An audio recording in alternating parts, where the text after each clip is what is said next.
Hello everybody, this is Brandon Despia. Welcome back to the channel. It's been a while, but I'm glad we're able to have a stream today. We're going to play some Master Duel, but of course we're going to look at some videos. I kind of want to take a look at what Chaos Origins is going to be doing. There's a video showcasing some of the cards that will be present in that set, so I want to take a look at it and just kind of enjoy that stream with you guys. And then I want to play some Master Duel, so that's kind of what I'm planning on doing today. I hadn't really been able to play as much Master as I really wanted to, so we're gonna try to spend like an hour or two just getting some matches in, having a good time. But yeah, thank you for joining. Really appreciate it. If you haven't done so yet, you should definitely subscribe to the channel and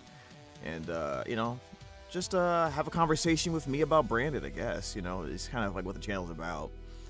So let's go ahead and get right into it. First thing we're going to do is we're going to react to the, or at least watch the Chaos Origins video, Chaos Origins stream, the broadcast. So definitely want to check that one out first. And I think this stream's probably going to be a little bit more on the casual side. We're just going to be relaxing, watching a few videos, and just calling it after that. But yeah, I mean, I think it's going to be a good stream, to be honest. I think we're going to have a good time. So yeah, let's check it out. This is the Chaos Origins. There's a new set that's coming out. I haven't had a chance to look at it yet, so I'm not sure exactly everything, because sometimes there may be differences between the, OCG and TCG, so I guess we'll see, what's coming. I'm going to be definitely taking a look at what I might want to add to my branded deck, obviously. Very curious on that. A lot of people are interested in this Chaos, new Chaos deck that's coming out. I'm a big fan of Chaos in general. But to be fair, I've been so focused on just getting better with what we currently have for Brand. I hadn't even thought about, whether some new cards, besides like Farah, whether that's going to be something I want to add to the Branded deck at this point. All I want to do is either do a Farah deck or do a Kashtira branded deck at this point. I think that's what I want to do for the TCG, so we'll have to double check that, see if that works out. And let's get forward. Talk about Chaos Origins. I cannot tell you how long I've been waiting for this set to come out. There's so many exciting cards in there. Yugi's on the cover, and also that brand new It's a good artwork. Magician of Black Chaos that we're going to talk about. When are we going to get a new Yu-Gi-Oh anime? And there's one really brand new thing that's being included in this core booster, right? There is. It was some Dante. Well, there's two, right? So this is going to be the first core booster that has extended art cards, which we first introduced in Rarity Collection 5 and then in Battles of Legends. Still don't have my Mirrorjade because I'm poor. We're also debuting the new Starlight 2.0 technology. It's like the Starlights but even better. Shinier, really? Sparklier? Shinier, sparklier. See if we can show you one of those a little later on. But you're going to see... Oh, I definitely see that. Beautiful rainbow border on these cards if you have rainbow border. So, okay. If you happen to get one at your premiere event in just a week's time, maybe compare it to an existing. Maybe I should go to one of these. What all the differences are. I think you're really going to enjoy them. I know we do. Oh, definitely. Really excited to see those new Starlight Rare technology in action in this core booster. And as you said, the extended art cards. Absolutely excited. And there's going to be some in this set that I want to put into my deck. So it's going to be tough. I want to keep in my binder. What time we do Branded 60? I was going to do some 40, 41 with Kashtira first. I'm going to play with the ultra rare versions of them. Maybe we'll do some 60. Starlight ones. Oh, okay. In the binder. I think that's the way to go. You play with the ultras and then put the Starlights to the binder. I think that might be the call. But all right, let's go ahead and jump into it and start talking about some of the exciting things we have in Chaos Origins. This set's huge. It's huge, and there's so many different things to look at. And what's really cool about this, so we can go and talk. There's two different ways to play Yu-Gi-Oh right now, right? We have Yu-Gi-Oh Advanced or Yu-Gi-Oh Genesis. Yeah. This set has two new themes. Well, two themes that are getting new cards. Two themes that are getting cards that I want to use, one for Advanced and one for Genesis. So I've been really so they're building these new Yu-Gi-Oh sets with both Genesis and Advanced in mind. It does give some extra revival and value to older cards or even new cards that may not be as broken in the new format, but still has used another one. And the very next week, Why not? Going to be the WCQ, where these cards will be legal and you'll see them in high-level play for the first time. Uh-huh. Yep, we're gonna live stream for that. You're not Man, gonna the want to Chaos miss out. Origins And with cards, the Genesis man. tournament Let's that starts go. on Friday as well. You're gonna be able to see some of that action, but also still be able to see your advanced action during that weekend. And if you're going, you're going to be able to play in both as well.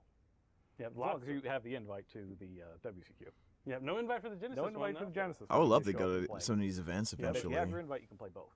Yeah, so definitely really exciting stuff. And as Jerome mentioned, Chaos Origins will be coming out July 1st and available everywhere July 3rd with the premiere event a week before that. Oh, So not let's that go far ahead from and now. Jump into it. The first thing I want to talk about is the Chaos theme, the Ritual of Light Yes, and Darkness Chaos. cards. This is a theme with a brand new take on some of Yugi's iconic cards like Magician of Black That Chaos artwork and looks Black so Luster good. Soldier. It's all going to revolve around this main continuous trap card, Mind Shuffle. If you remember the anime when Yugi dueled That's Pegasus, such great he had art, to keep man. swapping back between Yami Yugi and Yugi to kind of So this is what that card is based off of. Conceal what he was trying to do, and now you can kind of do that yourself in the game. So let's go and break down what the card does. During either player's turn, so this is an activated effect, you can add one monster that mentions Light and Darkness Ritual from your deck to your hand, then discard one card. So that means as long as it's on the field, you're going to be able to access any card for your theme. This is a and huge at the card to cost of stop. a card, but when you have cards that have effects in the graveyard, or maybe they trigger when they're sent to the graveyard, you can turn that negative into a positive. Of course, of course. And you will only be able to use that adding effect once per turn. But this next effect, you can actually trigger it multiple times per turn. What? When your opponent activates a Carter effect, you can return one level 7 or higher monster you control to your hand as a cost. So you're able to dodge effect negation and stuff like that. And special summon one monster that mentions Light and Darkness Ritual from your hand with a different name than the return monster, ignoring its summoning condition. What? You cannot activate these effects of Mind Shuffle in the same chain. So once you can per return turn? any No, level no, 7 it's or not higher even once monster. per It doesn't turn? have to be related to your theme. So it could be cards like Phydralis Harmonia. Stop! That's so Phantasmic stupid. Dragon Phantasma is another one. I'm thinking of a high-level monster you can return to your hand to get that added value as well. And then, yeah, so many different ways you can use it. That's dumb. And then you're able to also summon out a monster from your hand. We're going to look at what the cards do in this theme a little later on and find out why that is important. I don't even know what but it will cards you would interact with summon your with this opponent on yet. their turn. But that just Now, already if you're sounds looking at this, stupid. you're like, this is a continuous trap card, Billy. I'm going to have to set it face down and wait till the next turn before I can use it. But that's not the case with that's these true. next two cards that we're going to have Wait, for what? this theme. Oh, next few cards, but Man. Black Chaos is going to be the first one we're going to want to Ooh, look that at. looks This is a dark pretty. spellcaster, level 8 effect monster with 3,000 attack points and 2,500 Oh, I defense love points. this card. It's level Love 8 to see too. those stats. Iconic Black Luster Soldier now with a new effect. This illustration's Cannot be so normal summoned or good. set. Must be special summoned from your hand by shuffling one spellcaster or a ritual monster from your hand or graveyard into the deck. What? Pretty That is so easy to do. That is so easy to do. easy to summon. And you can only special summon it once per turn this way. But the effect part that matters the most, that gets us that Mind Shuffle onto the field, is going to be the discard effect. You can discard this card, place one continuous trap that mentions Light and Darkness Ritual from your deck, You can't or even graveyard ash it. space up on your field. That's Even if they dumb. get rid of your Mind Shuffle, you're going to have a way to get it back onto the field. While you have a ritual Wow. spell in your graveyard, this card is unaffected by your opponent's activated effects, and once per turn during the main phase, you can banish 2 cards your opponent controls. So you're going to be What? I mean, it's not a quick effect, at least. It's not a quick effect, so it's a little slow with its removal. But if you have a ritual spell in your graveyard, they can't even do anything. They can't even do anything to it anyway. It's unaffected by your opponent's activated effects. So the fact that it's not a quick effect during the main phase to banish, it's irrelevant. What are they going to do? What are they going to do? They have to get rid of the ritual spell in the graveyard first, which is a spell. So based on the cards that are being seen right now, Branded could use Dogma Dragon and try to get rid of it with a remove the ritual spell. And then is it vulnerable? Just strictly talking about Branded. And there's obviously other decks that can remove stuff from the graveyard that make it vulnerable. But if you don't have that ability, then whoops, you're in trouble. This card is really good already. I like this card a lot. Not gonna lie. I really like this card. Back to your hand. We'll find out a little bit later on with the Ritual of Light and Darkness. So he's going to be able to get you your trap card, and you can summon it to be a boss monster on your field and finish games quickly. Hold on a second. I'm sorry to pause this again. Someone's saying something in the chat.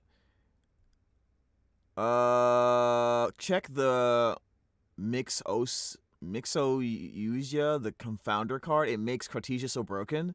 They just announced it. Wait, is it on Twitter? Let's do this right now. I'm assuming it's not a Chaos Origins card, but why you're saying it.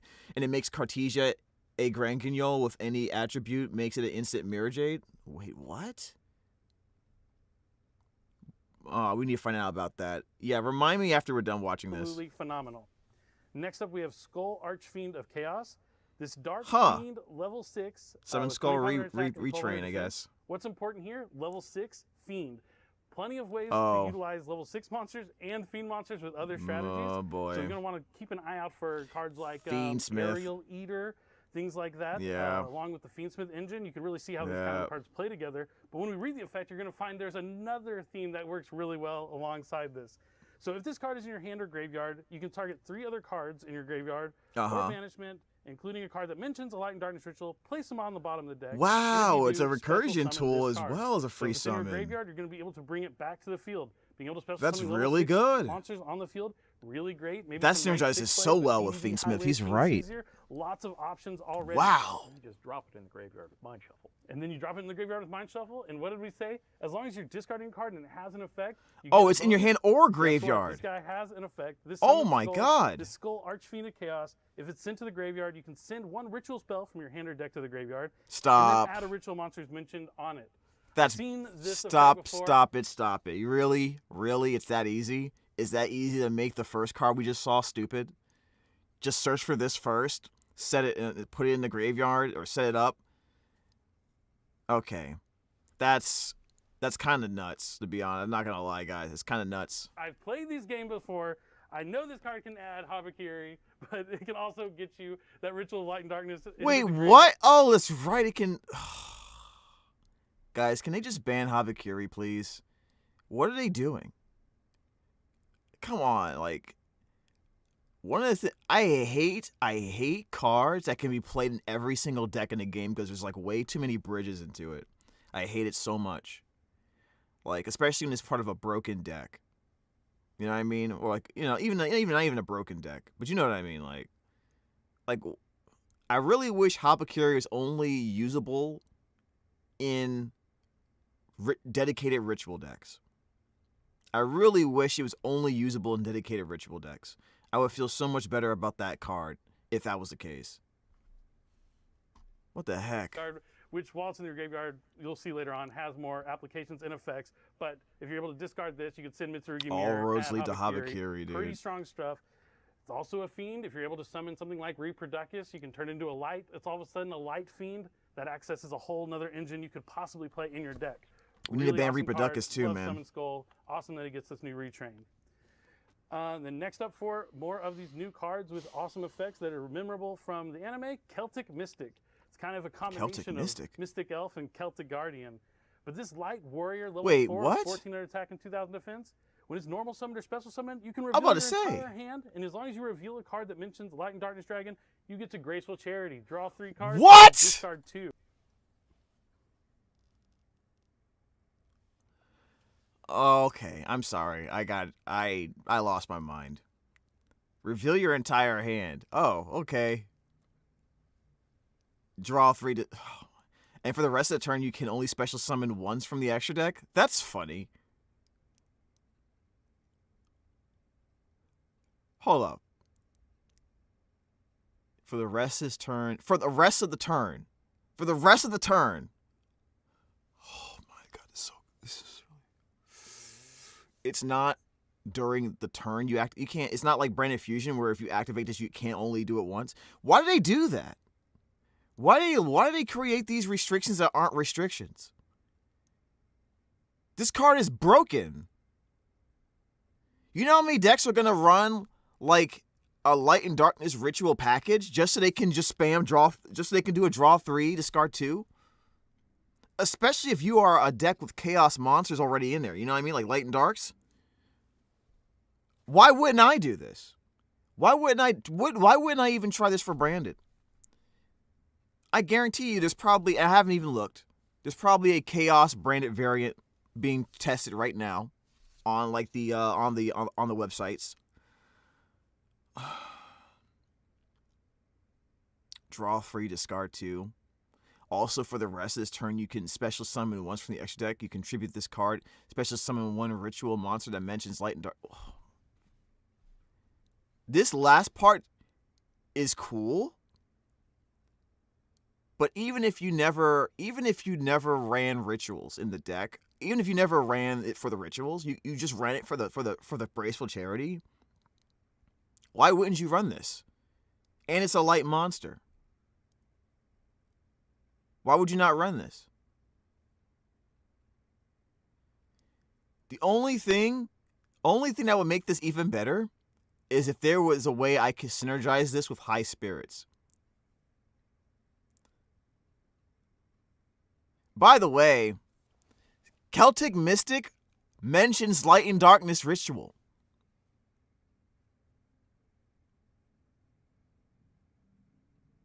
Oh, wait. Yeah, that's right. So you have another one. So you have another one in your hand because you would summon this, and then you have to have a second card that reveals that mentions Light and Darkness Ritual. Okay, that's fair. Okay.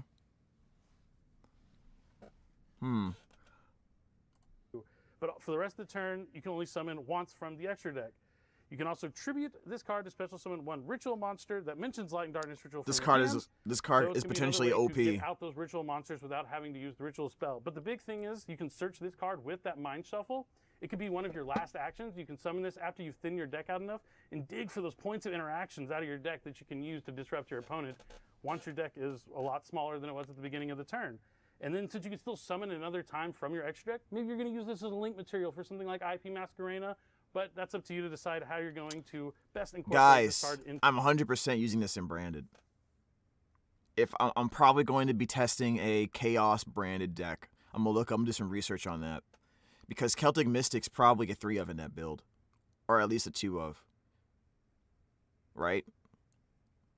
The question is how small or how compact the package can be for me to consistently be able to use this, because it's almost similar to like how you would have to build your deck if you were running Radiant Typhoon Vision. But this is better than Radiant Typhoon Vision. And it's a level 4 monster. So it's very easy to get a tuner on the board, like a Cartesia, Quem, for example, and go into your Ecclesia plays afterwards. And you don't necessarily have to go into another fusion or synchro monster after the initial Ecclesia and the Dark Dragon. You can make a great board with Branded afterwards. Or you can make a great Branded board and then summon this after they use all their interruptions to stop what you're doing. Then you go, boop, Celtic Mystic, normal summon, and then I just draw into my extra cards. Like, this is so dumb. This is dumb. 99% of the time, the cards I'm discarding are going to do something for me or go back to my hand in Branded builds. I'm actually kind of annoyed about how good this card could potentially be. To your strategy. But having a searchable Graceful Charity, pretty solid stuff. Why would you make it searchable? That mention Light and Darkness Ritual. They better bring back the actual Graceful Charity. Oh yeah, definitely. And then actually no, I can't. I'm just kidding. Don't do that. Another card that's going to help. Oh, this is hilarious. It has a quick effect adorable. To discard this card, so you can do it during either player's turns.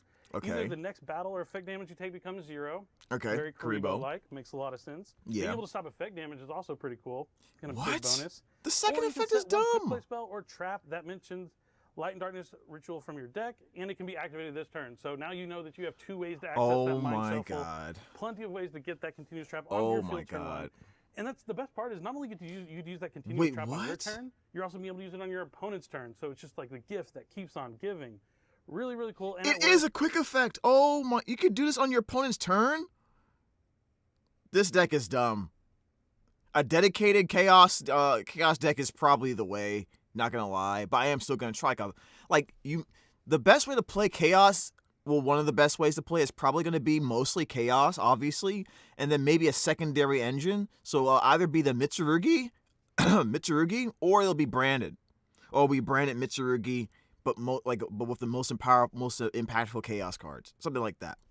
It's a defensive option that you can also add back to your hand with Light and Darkness Ritual, or if you're in a dire because we know Branded Mitsurugi is a deck. Mind Shuffle to try and survive to get to your next turn, because this deck is great at follow-up. And you make level 8s a lot. That you can win at the premier event as well. Oh, this is so dumb. So normally it's an ultra rare, but you can get a secret rare version of it, kind of like. But I like it still because it's Yugi's cards. From Blazing I still like it because it's Yugi's that one cards. became very popular. I imagine this is going to be very popular from the start. I just started streaming losing my Griffo's voice. a really cute one, and it's a good card. It's adorable. Cute and good, really awesome combination. I know I'm going to want to go to my premier event and get my hands on that secret rare version.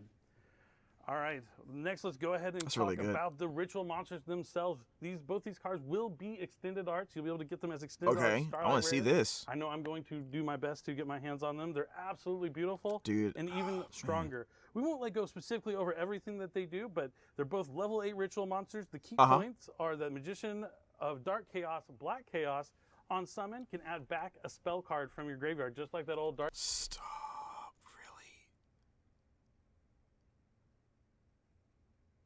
You cannot, wait.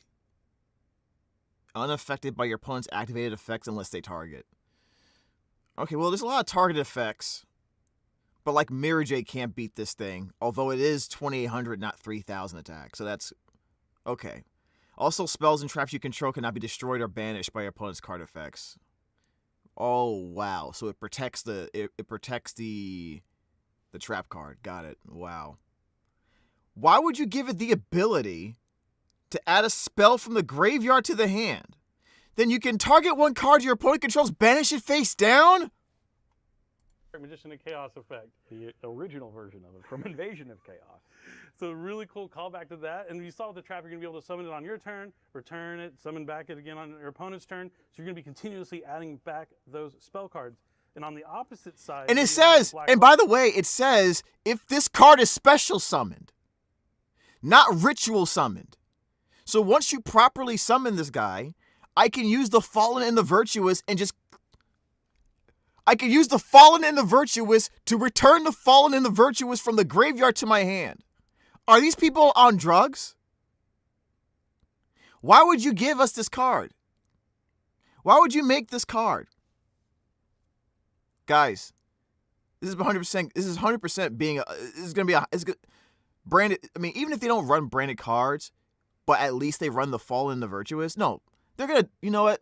There's no way they're not gonna do that, right, guys? I mean, am I bugging?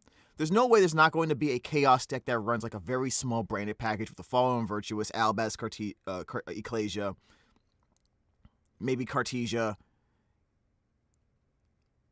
You know, there's no way. Because that's just dumb. Like this and Dogma Dragon constantly being spammed on the board? That's not fair. Luster Soldier, Soldier of Light and Darkness, his effect when he summons just banishes a card on the field. So really? You're able to summon this out with Mind Shuffle and at least get a Disruption banish, but it also does so much more on your own turn. If it's special summoned, you can attack twice. Can banish the card. And then wait, what? I have to read this card. Unaffected by your opponent's activated effects unless they target this card. Also cannot be destroyed by battle. Then how are you supposed to kill it? So they have to target it, but it can't be they have to target it by a card effect, or they can't get rid of it. You can't kill it by battle. It's 3,000 attack too. If this card is special summon, target a card your opponent controls, banish it. That's really good. When this card destroys opponent's monster by battle, you can make this card, it becomes 4,500, you can attack again. That's pretty good. I like that one. The first one is probably my favorite one. Card destroys an opponent's monsters by battle. But this one's good too. You can make it gain 1,500 attack, and if you do, it can attack again. Very Black Luster Soldier-like. It's kind of the best of all the Black Luster Soldiers. This is annoying. Like, this part for this one, this part for this one, this part for this one. Put them all together. Put it on a ritual monster. Yep, and they're both level 8. Fantastic. They also have their own respective effects. The Soldier of Light and Darkness is unaffected by your opponent's activated effects unless they target it. While on the other side, the Magician of Dark Chaos, Black Chaos, is unaffected by your opponent's activated effects unless they target it as well. So both really strong cards I know. that you're going to want to include in your deck if you were playing the Ritual of Light and Darkness. But maybe you're all wondering, oh, it's a ritual spell. Rituals, you know, they... The first one is definitely better because of the spell I have to recursion. tribute all the monsters out of my hand. No, that is just not the case. The Ritual of Light and Darkness is much cooler when it comes to the Ooh, ritual I spells. like this card. These, so it can be used to summon first of all, either these one, designs are really good. Tribute monsters from your hand, just like a regular ritual spell, or banish them from the graveyard. So it has that Necroz's Mirror-like effect where you're able to pay the cost from the graveyard, which means they're basically summoning for free. You're not having This to is give so up easy that to value do. from the cards you control or have in your hand. But the even cooler part about this card, when you first read this last line, you kind of have to like double take. You're like, wait a minute, is this really what it does? But it says, if this card is in your graveyard, you can add this card and one card that mentions Light and Darkness Ritual from your graveyard to your hand. Both What? You don't... Okay, this is about to be tier 0, dude. You don't have to banish it to activate the effect and get one of them. Yeah, Mitsurugi's about to be really dumb, guys. Mitsurugi's about to be really dumb just because they're going to attach it with this deck, for sure, right? And you might even be able to do a branded Chaos Mitsurugi kind of hybrid as well, because I know there are people who do branded Mitsurugi, but definitely this is going to be a Habakiri. This screams Habakiri as well. Wow, this is going to be a problem. This is going to be a problem for a lot of decks because it's so efficient. The way it gets to its boss monsters is super efficient. It barely costs anything. those cards straight back to your hand. So if you're able to like send a lot of cards from your deck to your graveyard, find a way to fill it up, you're just able to add them back. That's super easy. Right away, add it back to ritual. It says one card. It says this card and a card that mentions Light and Dark Ritual from your graveyard to your hand. So you can mill all those cards. You can Grand Guignol put the monster that you want to put back in your hand with the Light and Darkness Ritual. Oh my god. Another monster. Lots of uses for this card. Really strong stuff. It's a fantastic card. And then you also saw the other cards can send it to the graveyard, like the new Summon Skull, the Skull Archfiend. Can send it into the graveyards where you can add it. Now, the Skull Archfiend is a fiend, right? So in order for us to use High Spirits on it, I don't think we would use High Spirits on it, to be honest. But if we had to, you probably had to put, I mean, Quiritis is a fiend, right? So I guess that doesn't matter. Back later on with something else that you put in there. That makes Quiritis a High Spirits target now. Okay. Thanks, Konami. So a good way to add back that Blackluster Soldier, Black Chaos. After you discard the place, once you ritual summon, you can put it back in your hand so you can summon it again to finish off games. Lots of great utility. And then there are a couple of quick plays. There's a new Chaos Magical Hats and Chaos Mystic Box. Let's call back to those cards. Really strong quick play spells. Let's read this. Chaos Mystic Box is a quick play spell and Chaos Magical Hats. Okay. All right, guys. Radiant Typhoon Vision. Oh, when your opponent activates a card or effect that targets another card or card you control, return one of your targeted cards to the hand. If face down, reveal it.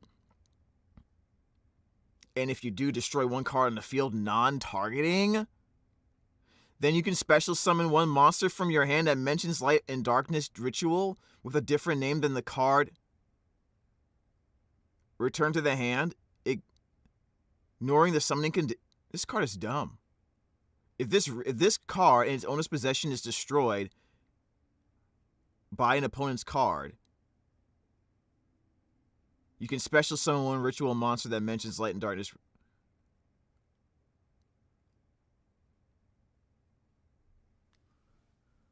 Hold on a second. Return one of your targeted cards to the hand. Okay. And if you do, destroy a card in the field. Then you... So you don't even have to have a monster that mentions Light and Darkness Ritual in your hand to get the first two effects, which is target a card, return one of your targeted cards, so you can dodge interruption, then destroy a card non-targeting on their side of the field. So they can't dodge. So you can dodge their thing, but they can't dodge your destruction. Then you can special summon a monster from your hand that mentions Light and Darkness Light and Darkness Ritual. Ignoring the summoning conditions? So, wait a minute. Does this deck intentionally want you to bounce the ritual monsters constantly to your hand and then resummon them? Is that what this deck does? That is a chaotic way to play ritual monsters. That's kind of cool. Also broken. Hold on a second, man. I gotta. This is a problem. You're gonna want to take a chance. I didn't even read the magical hats. I didn't even read magical hats. All right, hold on a second. When your opponent activates a monster effect or a normal oh, come on, really is okay. Or a normal spell. I just realized these cards also mention light and darkness ritual. Hold on a second. Let me go back. I'm so sorry, guys. I'm out of it right now. If you not even reveal a monster that mentions card, so the spells count too. This is super easy to run. Oh my god. They have so much advantage. When your opponent activates a monster effect, spell card, trap card, choose 3 spell or traps with different names from. Not even 3 spells or traps that mention light and darkness ritual. Just 3 spell and traps, doesn't matter what they are, with different names from your deck, and 1 monster in your main zone that mentions light and darkness ritual. Okay. Special summon the traps as normal monsters, spellcaster dark, level 8. The level 8 dark monsters that are spellcasters. So you can use them as fusion material too, right? Yes, you can. Attack 0, defense 0, and face down defense position. Names become chaos magical hats, even while face down. If set the chosen monster if it's face up, then shuffle them on the field. Then your opponent's activated effect becomes destroy 1 monster your opponent controls in face down defense position. Wait a minute, what? This is effectively an Omni Negate. This is effectively a quick spell Omni Negate that also forces your opponent to potentially send a card to the graveyard that you're going to get back to your hand anyway. So it's a pseudo search and an Omni Negate. Because you destroy the monsters, they're probably going to be light and darkness ritual cards, and we know there are cards in this archetype that let you put the cards back in your hand. And if you run other cards like branded cards, like High Spirit, for example, that's going back in your hand too.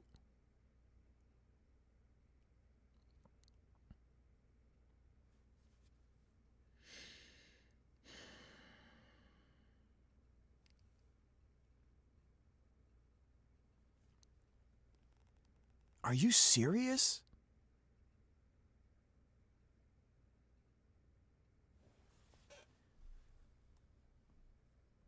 This is broken. This whole archetype is broken. Very anti-targeting cards, which is kind of. And then you're adding Mitsurugi and or branded to this. Mm-hmm. Definitely, yeah. They all deal with targeting, so make sure to take some time to look at those. This is a tier 1, tier 0 deck. And lastly, we're going to talk about a card that is a ritual support card. You can also run Radiant Typhoon Vision with this. So they have the draw 3 discard 2 card. They have Radiant Typhoon Vision because I believe the ritual Mitsurugi spells are also quick plays. Branded has valuable quick plays as well. This is absolutely absurd, and you're going to run the Fallen and the Virtuous as well. This is going to be absolutely insane. I'm losing my mind here. I'm looking at, whatever they show here, I'm going to look at. You're going to check out the Blitzclick and Chess archetype. If they talk about it, we'll definitely check it out, for sure. Yeah, man. There's probably a lot of other archetypes, too, that will work well with this. I'm just focusing on those 2.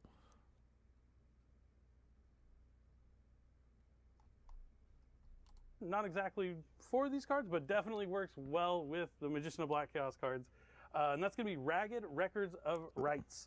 So okay. This card says reveal 1 ritual spell. So that 3 times fast. And if you do, add 1 monster from your deck to your hand that mentions that spell's name. Why? Wait. Reveal 1. Does this get Habakiri too? It does. Reveal a ritual spell from your hand or deck. Aberrant Ritual mentions. I hate this. I hate this. And then if a face-up ritual monster control leaves the field by a card effect while it's in the graveyard, and you don't control any face-up monsters other than ritual monsters, you can add it back from your graveyard to your hand. So if the wind is blowing onto the east and it's 20 degrees on a Tuesday, it will come back to your hand. It's not that hard. It's not that hard. No, it just has a lot of the. It's funny reading with all the layers, but it does return your hand as long as you're dealing with ritual monsters on the field. But yeah, another way to search Habakiri or any one of these ritual monsters in the deck. It's a really cool spell. Is this a Habakiri showcase? Ritual stocks are high right now, so I would definitely look at these cards that. My God, I don't even want to look at the price. And make sure you check them out. I don't even want to look at the price of Habakiri right now. As soon as I can get my hands on the cards at the premier event. They have to restrict Habakiri. They have to. They have to get rid of that card. Next one. So next up, we're going to take a look at a new Thunder strategy called Blitzclick.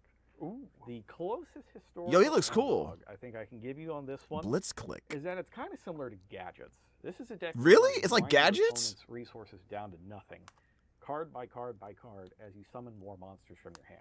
I like Gadgets. And with the Gadgets, you had to summon the gadget, get the next gadget, play Smashing Ground, and you needed multiple cards to do it like that. Admit it, guys. Admit it.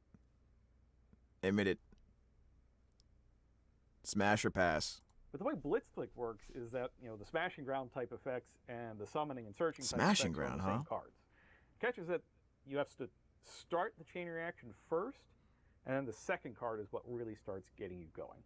So first, let's take a look at Whisker Blitzclick. So this is how you're going to finish off your game. Whisker, man. Old man Blitzclick. Whisker Blitzclick, you can see he's a Thunder monster here, and anytime during a turn in which you've destroyed something with a Blitzclick card effect, you can show Whisker Blitzclick, special summon up to 3 monsters in your hand, or 3 monsters from your hand, which includes himself, of course, because he's a Thunder monster, and destroy that many cards on the field. But then you're locked into only special summoning effect monsters from the hand. So the way that the deck works is that there's no extra deck monsters, no summoning from the deck or the graveyard or anything. What you're doing is you're loading up your hand with these Thunder monsters and then striking like lightning and summoning those monsters and destroying things at the same time. That just Blitzclicked with me now. I don't like that pun. Well, Whisker Blitzclick, you can see, also has an effect to help you negate monster effects that also returns something to your hand. Once return other monsters. So Whisker gets all these monsters on the field. Jesus! Destroys a bunch of stuff. Hold up. Are they all Earth types? Are they all Earth types? Do you think Blitzclick would be used with Vanquish Soul? Right? Do you think they might run like a small package of these? I don't know what the rest of the cards are, obviously, but it is Earth. To the hand to make sure that your opponent's monster effects don't go off. So, like, if you destroy all their stuff, we don't want to trigger that on destruction effect, so we're just going to pick something up to negate it. So how about the other monsters? Well, there's 4 other Blitzclick monsters in the set, and they kind of come in pairs here. So we're going to go through them in pairs. They play during your opponent's turn, and it's turn 0? Oh, that's great. You can see these two are kind of the girl left is cute. To each other. You see Surge Blitzclick here, you can just reveal it to target a monster on the field and destroy it. And then if you do, you special summon a Thunder monster from your hand. And that could Wait. Is this quick effect? You can reveal this card in your hand and target one monster in the field, destroy. Okay, it's only your turn, it looks like. And if you do special summon one Thunder monster from your hand, another monster, also the rest of your turn, you cannot special summon an effect monster set from the hand. So you can't even use so you can't use this as a cheap way to go into extra deck stuff. Okay. I guess that's okay. If another card is destroyed, but it probably doesn't even matter because you can probably just use Nadir Servant with it and get more advantage. If another card or cards is destroyed by card effect while this card is in the monster zone, except during the damage step, you can add a Blitzclick monster from the deck to your hand except Surge. It restricts you from special summoning monsters from monsters set from the hand. Well, I mean, that's fine. I mean, you can still run the Deer Servant for extra advantage if you really want to. For example, you don't have to, but like, I mean, obviously, wow, okay. Green Blitzclick? I wonder what the inspiration for these characters are, man. They look pretty cool. You can reveal this card in your hand and target a spell. What? Oh. Okay. So this pops some monsters, pops a spell or trap, simple enough. Then you special summon a Thunder monster from your hand, also for the rest of the turn. Okay, got you. You can't special summon effect monster from the hand. I guess they all have that effect. If another card is destroyed by card effect while this card's in the monster zone, you can add a if another card is just any card is destroyed by a card effect? Oh, so you can even destroy your own cards to trigger this. Wow. Okay. Surge Blitzclick itself, or it could be any of the other ones from your hand as well. But generally speaking, you need to get one of these on your field first before you can start chaining together. Because you see, the other effect is if a card is destroyed by a Blitzclick effect while this is on the field. So you get Surge on the field, then you get Grain on the field, and you just get a bunch of stuff. For Grain, it's a spell card or the field spell, Hideout in the Sky Cool, which is not technically a Blitzclick card, but you can get it here because it's their hideout, it's their field spell. Wait, you can see that on these two cards, the things they do are kind of reverse, and they add up. Wait, I have a question. So let's say I reveal Surge in my hand. I destroy a monster on the field, then special summon a Thunder monster from my hand. I can special summon itself. So then does that mean on a new chain, does that effect happen, or because it wasn't on the field first? Yeah, I think I'm going to assume that it doesn't trigger off of its own destruction effect. That does seem kind of crazy. Kind of everything in the whole. So, for example, Surge. My new favorite architecture. Surge is the monster. This destroys a spell or trap. Surge is a spell or trap. Now, let's take a look at the next two. Next, we have Crackle and Yo, Crackle looks cool, dude. Now, these ones you can use on your opponent's turn. What the heck? One that has a quick effect other than Whisker is Crackle here. So, during your opponent's turn, His when middle they arms? activate a monster effect on the field, okay. you reveal this, destroy the monster. What is a hand trap? What? What? Reveal this card. Destroy that monster if you do special summon a Thunder. Oh my god. If you do special summon a Thunder monster from your hand. Oh, wow. Okay. This must be the turn 0 guy. Ghost Ogre and Snow Rabbit, for instance. Very good. Yeah, it's Ghost Ogre and Snow Rabbit, yeah. Like a Poplar type effect, where you add it to your hand with an effect. You can reveal it, destroy a card on the field, and special summon a Thunder monster from your hand. And all of these, when you're doing this, they'll put that lock on you. You can only summon effect monsters from the hand. The art for these cards are really good. Field, if another card is destroyed by a card effect, Amy goes ahead and gets a Blitzclick trap, and then Crackle sends a Blitzclick spell or trap from the deck to the graveyard. So between these four, you can move your cards all around wherever you need them. And 1 second, please. I gotta take this 1 second.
Hello, hello.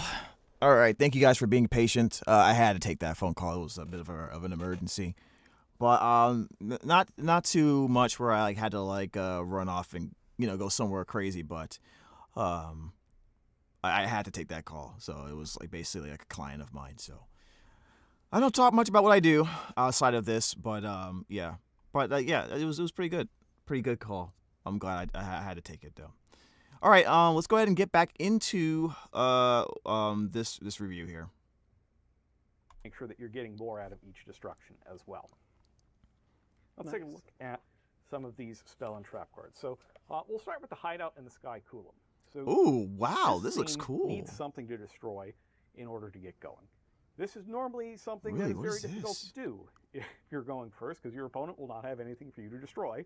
You don't really want to destroy your own stuff. Although in many cases, you could you are able to. You can target a monster on the field if you take a look with Surge. A Mech Beast token on the field. Can you just destroy your Mech Beast token? You just give your opponent a monster to destroy here, and Hideout in the Sky Coolam lets you do that. So monsters are normal or special summoned from the hand. They get stronger, 500 attack and defense. Okay. Right? But also during your main phase, you can give your opponent a monster. It's called the what is the Mech Beast token? Mech Beast token. Yeah. And then you pop it. 2,000 attack and defense monster. And if you do, and then you also get to add a Blitzclick monster. So you get to add the girl that pops monsters, and then you pop it. Monster, get Surge. Yeah. And a way to summon it all at the same time. Love to see. That's really neat. All at the same time. It's very nice. This is really neat. And then also, if a card is destroyed by a Blitzclick while this is in your graveyard, you can add it back to your hand. So even if it does get destroyed, for example, because you have to destroy it yourself, if a card is destroyed by in order to get your deck going, you can just get it back the next time you destroy something else. Wow. Now, these decks are really good, very recursive. At this one, what's the base off of? Place a continuous trap from your deck to the field. Let's click continuous trap, which we'll see in a moment. Is this like Gachiakata? But also, you can return a Thunder monster to your hand and target a card on the field and destroy it. Place a continuous a lot of different reasons. Trap from the deck. You can use face your up on other the card field. Let's click. Two, it adds it from your deck, or adds it to your hand, so any Blitzkick can then trigger and come back out immediately as well and destroy something else. Then we have Step Leader over here, the continuous spell, which if a card is destroyed by your Blitzkick card effect, target a Thunder monster in your graveyard and add it back to your hand. Wow, so a lot of these cards require destruction to be happening by a Blitzclick card. So it's going to be heavy on the engine side in order to make sure you get enough of those cards that do that. And if you don't destroy, like if they dodge, so this could be vulnerable to dodge effects. You know what I mean? Because it looks like a bunch of it is targeting. I don't see non-targeting. Am I wrong about that? Like, let's go back. Yeah, this targets, Grain targets, Surge targets, and they're not quick effects.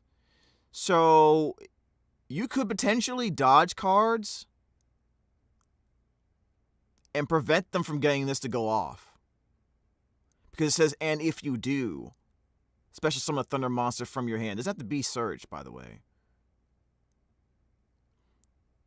So in effect, it's a monster that essentially acts as a, Tribute to the Doomed or NST kind of thing. I guess. Interesting. Okay. So there is some counterplay. In some instances, you'll be able to dodge, right? So, like, for example, Forbidden Droplet, in some scenarios, could help you dodge. Fallen Virtue is a good card, helps you dodge. Cartesia can help you dodge because it's all happening towards doing the main phase. But I do believe Grandpa over here is a quick effect, right? During a turn, a card was destroyed by a So if you can prevent your card from being destroyed, if they can't be destroyed or targeted, or you use a card like Forbidden Crown, or you dodge with the Fallen Virtuous, Forbidden Droplet, stuff like that, you can really put a wrench in these in their plans. That bike though in the background is crazy. Spell, which if a card is destroyed by your Blitzclick card effect, target a Thunder monster in your graveyard and add it back to your hand. And then it also has a function where it can special summon something from your hand and destroy itself. That means you could special summon the monster from your hand and then destroy this, and this is a Blitzclick card. So it will make it so that you can then use your It's a Blitzclick card. Oh, so you can do it yourself. Okay, so it has a method of bypassing that whole thing I was just talking about before. It has a method of bypassing the counterplay to get its effects live. That's very, very good. Very good. So all these cards work together. They're like a well-oiled machine. You just have to figure out it is a well-oiled machine. Put the gears into place. Kind of like gadgets. I do see the similarities, yeah. And then finally we have... It'd be really cool if this worked with gadgets, but... continuous trap cards for the theme. Probably not. One of them is Return Stroke. This gives you your monsters protection from being destroyed by card effects. Your okay. Effects, rather, not your own. You might need to blow up your own cards at some point. Yeah. More importantly, if your opponent activates a spell card or effect, you can return one of your Blitzkrieg monsters. What? So we know we have a monster effect. And if you do destroy that card? With Whisker, and a spell effect negation here with Return Stroke. Whoa, whoa, whoa, whoa, whoa, whoa, whoa, whoa, whoa. Is it a once per turn thing? You can use each of the following effects for once per turn. Okay, thank you. Thank God. And then you can also banish this from the graveyard to return a monster to your hand as well, which again is good for getting Emmy back to your hand, especially during your opponent's turn. And yeah, let me read Emmy again. Let me read Emmy one more time. Let me read Emmy. If this card is added to your hand, except by drawing it, you can oh, it's Poplar. Okay. Wait, what? If this card is added to your hand, it's level 1, 2. You've got to be kidding me. Okay, at least you can't special summon from the extra deck, because this is like, I was about to scream about Yummy, but then I just realized you can't do that. This card was added to your hand except by drawing it. Reveal this card, target a card in the field, destroy it. Then if you do that, you can special summon itself or another thunder monster from your hand. Okay. If another card is destroyed by a card effect while this card is in in the monster zone, you can add a Blitzclick trap. Yeah, Droll is gonna destroy this deck, bro. Droll is annoying. Your opponent's card effects, rather, not your own. You might need to blow up your own cards at some point. If this becomes an issue, everyone's gonna have to run Droll, right? Spell card or effect, you can return one of your Blitzkrieg monsters to the hand and negate that effect. So we know we have a monster effect negation with Whisker, and a spell effect negation here with Return Stroke. And then you can also banish this from the graveyard to return a monster to your hand as well, which again is good for getting Emmy back to your hand, especially. I will say, from a deck design standpoint, this is done very well. I will say that. Your opponent's monster so far. Attack and defense for each Thunder monster you control by 300 points each. And an effect that's surprisingly annoying. If anyone has played against like tier limits back in the day, just that scream making your monsters. Does this have a way of protecting the spells and traps from destruction? Because there's a lot of continuous spells and traps it relies on. Like that as well. A Fire Fist that reduces attack. Like, cause you want that field spell, you want the continuous spell, you want the continuous trap. For each fire formation. Oh. So it would get bigger and the others get smaller. Okay, cool, yeah. It's definitely an effect you don't want to overlook, yeah. Yep, and it's very, very easy to overlook. You know what I mean? Well, in a format with the Fallen and the Virtuous, this is half a way to defend itself against that. Chinging's already so big, it's kind of like, and just added on, yeah. Chinging is a big one. So yeah, Blitzkrieg Alternate goes in. I guess you can always pop the back row before they have to use it on your stuff, though. It's also a way to help get you the cards you need, because you can shuffle a Blitzkrieg card from your hand or face it field back in the deck to get any Thunder monster with a different name. Any Thunder monster?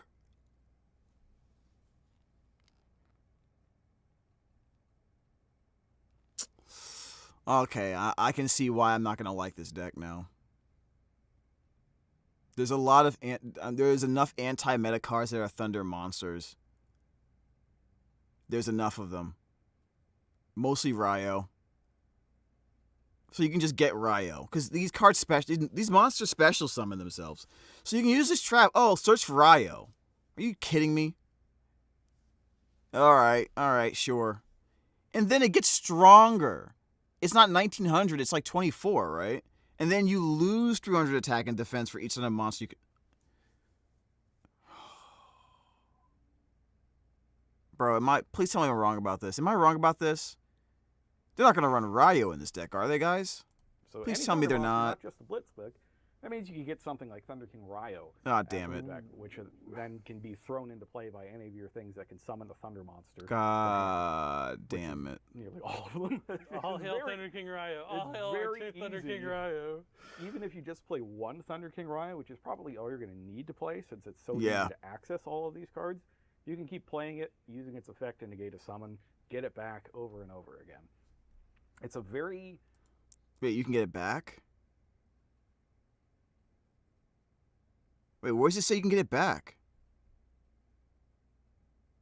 Maybe there's another card I forgot about. Anyways. No, it's also a gadget thing as well. That's also the era that Oh, Thunder King YuGiOh my was God, good in bro. as well. I like this All art, coming though. Together. And if this card is in I like the graveyard, Doomfist you over here, have to man. present it with any, you can go ahead and banish from Doomfist Blitzclick Blitzclick. from your deck to your hand as well. So this deck it does a ton of different stuff. It's nasty. This This deck is going to be nasty. If you add YuGiOh to it, it's nasty. First monster on the field. Why do they have to do this? Like, I was down with this deck until they said you could summon YuGiOh. You can tutor YuGiOh. Why would you make that a thing that it can do? Why would you do that? Start really going off with your destruction effects, you might run out of cards prematurely, which is much like when your first gadget didn't make it. The similarities continue. They continue even in the weaknesses of the deck. But I think that this deck is really cool. It's got a unique way of kind of playing without using the extra deck or really using the main deck other than shuffling things around and moving them around. Yeah, they don't use the extra deck a lot. I can see a lot of like guy, destroy this, here's a guy, destroy this. the extra deck just being in the Deer Servant package or maybe a Dogmatica package to go with it. You know? It's a little less satisfying. All hail Thunder King. But yeah, YuGiOh. Thunder King is a classic, so Yeah. I'm glad that it can see some play. It has new art again. It does have new art as well, which you'll see in the Ultimate Tournament Pack coming up very soon at OTS locations near you. But we're going to take a quick break right now. Corey it's a huge set. We've got a lot more to cover. We could really talk about every card in the set, to be honest. Yeah. And we'd run out of Really? Long before we run out of tape. So we're gonna go ahead and take Why does he look like? momentarily. Why does my man on the left look like he's being held there against his will? That's just me? I don't think that's just me, right? Like the way he laughed. Like, let's go back. We run out of breath long before we run out of tape. Why is he looking at the right like there's a guy? You saw the way he looked to the left, like there's a man at gunpoint, making sure he reads the teleprompter and does not give any indication that he needs help. Blink twice if you need rescue, please. So we're going to go ahead and take a break, and we will see you momentarily. We'll take a look at some of these cards. Fair is in this set? They didn't even bring this card up. This card is broken. It's a spellcaster with equal attack and defense. Please tell me that the 3 champions of Sword Soul is in this deck. I mean, is in the set.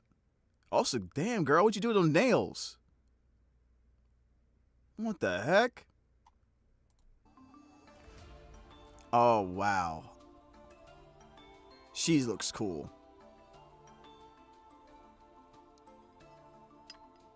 Oh my god. I'm gonna be honest with you guys, I don't know what I want to play. There's so much. This set's gonna be really, really good.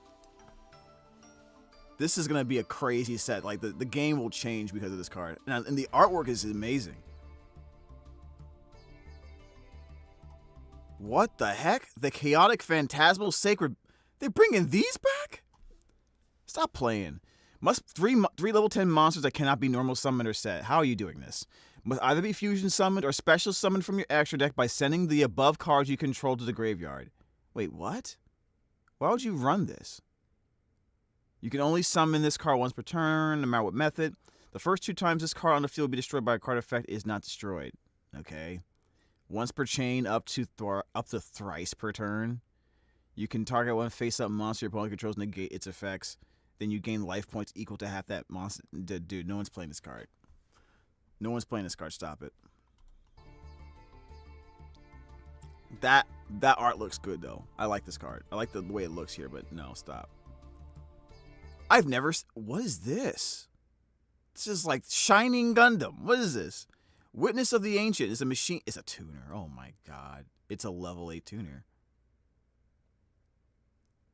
Oh, it's got to be good now, right? It has to be good. It's a level 8 tuner. Okay, probably special summon itself to the field. If you have a synchro monster in your field or graveyard, really? You can special summon this card from your hand. If this card is special summoned, you can place up to 3 synchro... What? You can place up to 3 synchro monsters with different names from your extra deck and or graveyard in your spell or trap card zone. As face-up continuous spells, then you could... And summon 1 Arc token? I guess it's an easier way to bring out Doom Dragon, right? Huh. 3 synchro monsters, different names from your extra deck. Okay. So there's going to be some extra deck monsters, some synchro monsters coming out that want to be in that position, I guess. Special summon 1 Arc token, okay, with a level equal to the number placed. Also,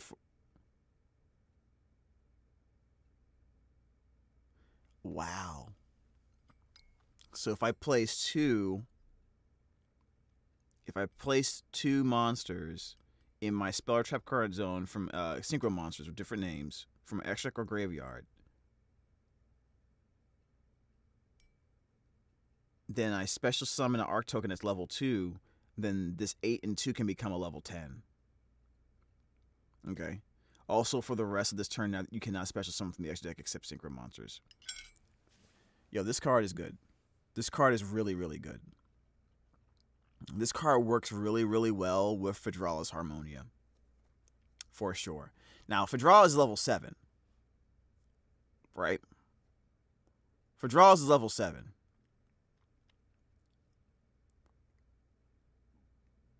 And you're going to be dumping synchro monsters. You're going to dump at least 1 synchro monster in the graveyard if you use Phaedralus. Let's say you dump...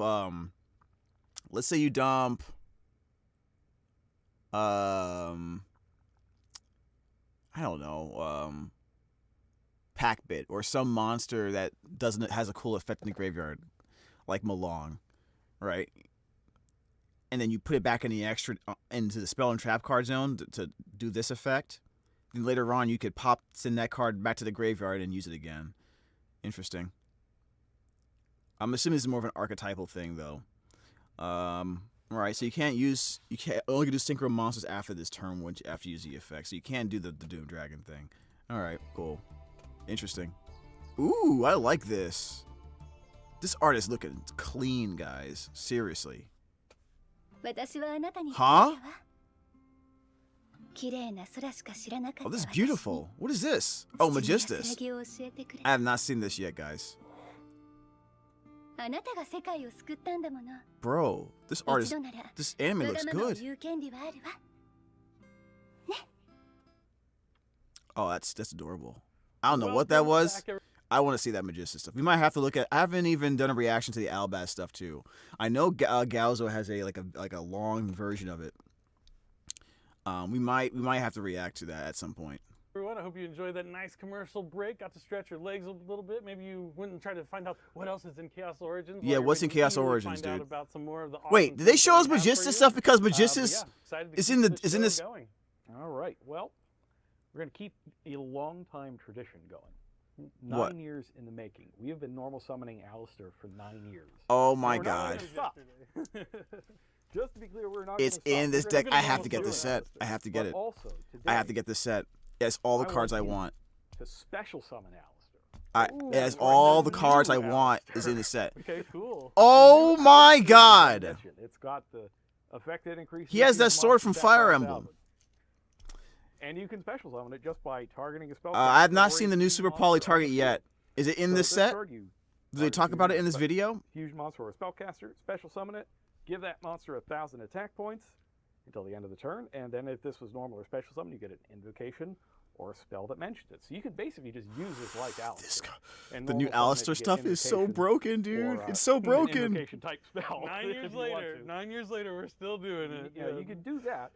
But I'm ready to summon Alistair once again, bro. The Invoker. The original monsters do need specifically Alistair the Invoker. Now there are some new fusion monsters that don't and just need an Alistair monster. but we'll get to them a little bit later. Oh now, my if you want God. to get Alistair, well, in addition Guys, to Meltdown, you're going to be able to use I'm telling you, there's 2 fusion monsters, at least one of them. You 100% want them in a branded deck. Then if this effect was actually 100%. It replaces Chaos Star Source Dragon, most likely. From your hand. Well, a lot of times it's going to be Alistair, but it is any spellcaster. So you could use something like Zoroa, Magistus. Or actually, I would run it with Chaos Star Source, to be honest. Magistus Zoroa. The nice one, the level 4 tuner. Yeah. Add a little bit of synchro power to your what is this? Usually fusion deck. Yeah, the Alistair monster. Oh, you can just search for it like this way. Okay, cool, definitely see them being working here, yeah. Now to use that effect, you need to have banished Albaz from the field. That can be a little difficult to get him there because he's a level 8 monster. I thought you said Albaz. I was like, what? You said Iwas. Take a look at Sacred Spirit Sword Ibaz on the other side. You can get one of these 3 effects, and the first one is to summon Ibaz Divine Spirit of the Law from your deck or graveyard. Easy. But it also lets you take an Alistair from your deck and either send it to the graveyard or banish it, which also gets it into circulation to be used as fusion material. If it's in the graveyard, you can use it for... You only got to activate one of the effects. Okay. If it's in your banished pile, you can use it for a different card that we're going to see shortly. Look at 3 random face-down cards in your opponent's extra deck. You can do banish one of them. Extra deck if you want to. Just look at 3 different cards, see if you can figure out what they're playing from that, and then banish one of those. Love it when my opponent does that. That's my favorite, is when they go after my extra deck. Are you excited for the ultimate, the Fallen, the Virtuous? What do you mean, the ultimate, the Fallen, the Virtuous? What do you mean? It better be Alistair. Like, he's all about using those different... He's really going to go after... You mean the ultimate? We'll see fairly shortly. It also has that pot card? No. Wait, what? Foretold. Now there's also Pot of Sloth, I think it's called? Main deck monster here. It feels slightly blasphemous. Oh my God, this set's going to be so dumb. But we've got him. The last one is Viracum, the Divine Spirit of Artifice. This is a light monster. What the heck? Of course, it could be a material. Someone out there is saying Smash, by the way. Also has kind of a Mechaba-like for sure of its own. What is this first off, if you have an Alistair on your field or graveyard, either of them, you could any of them really. I think there's 3.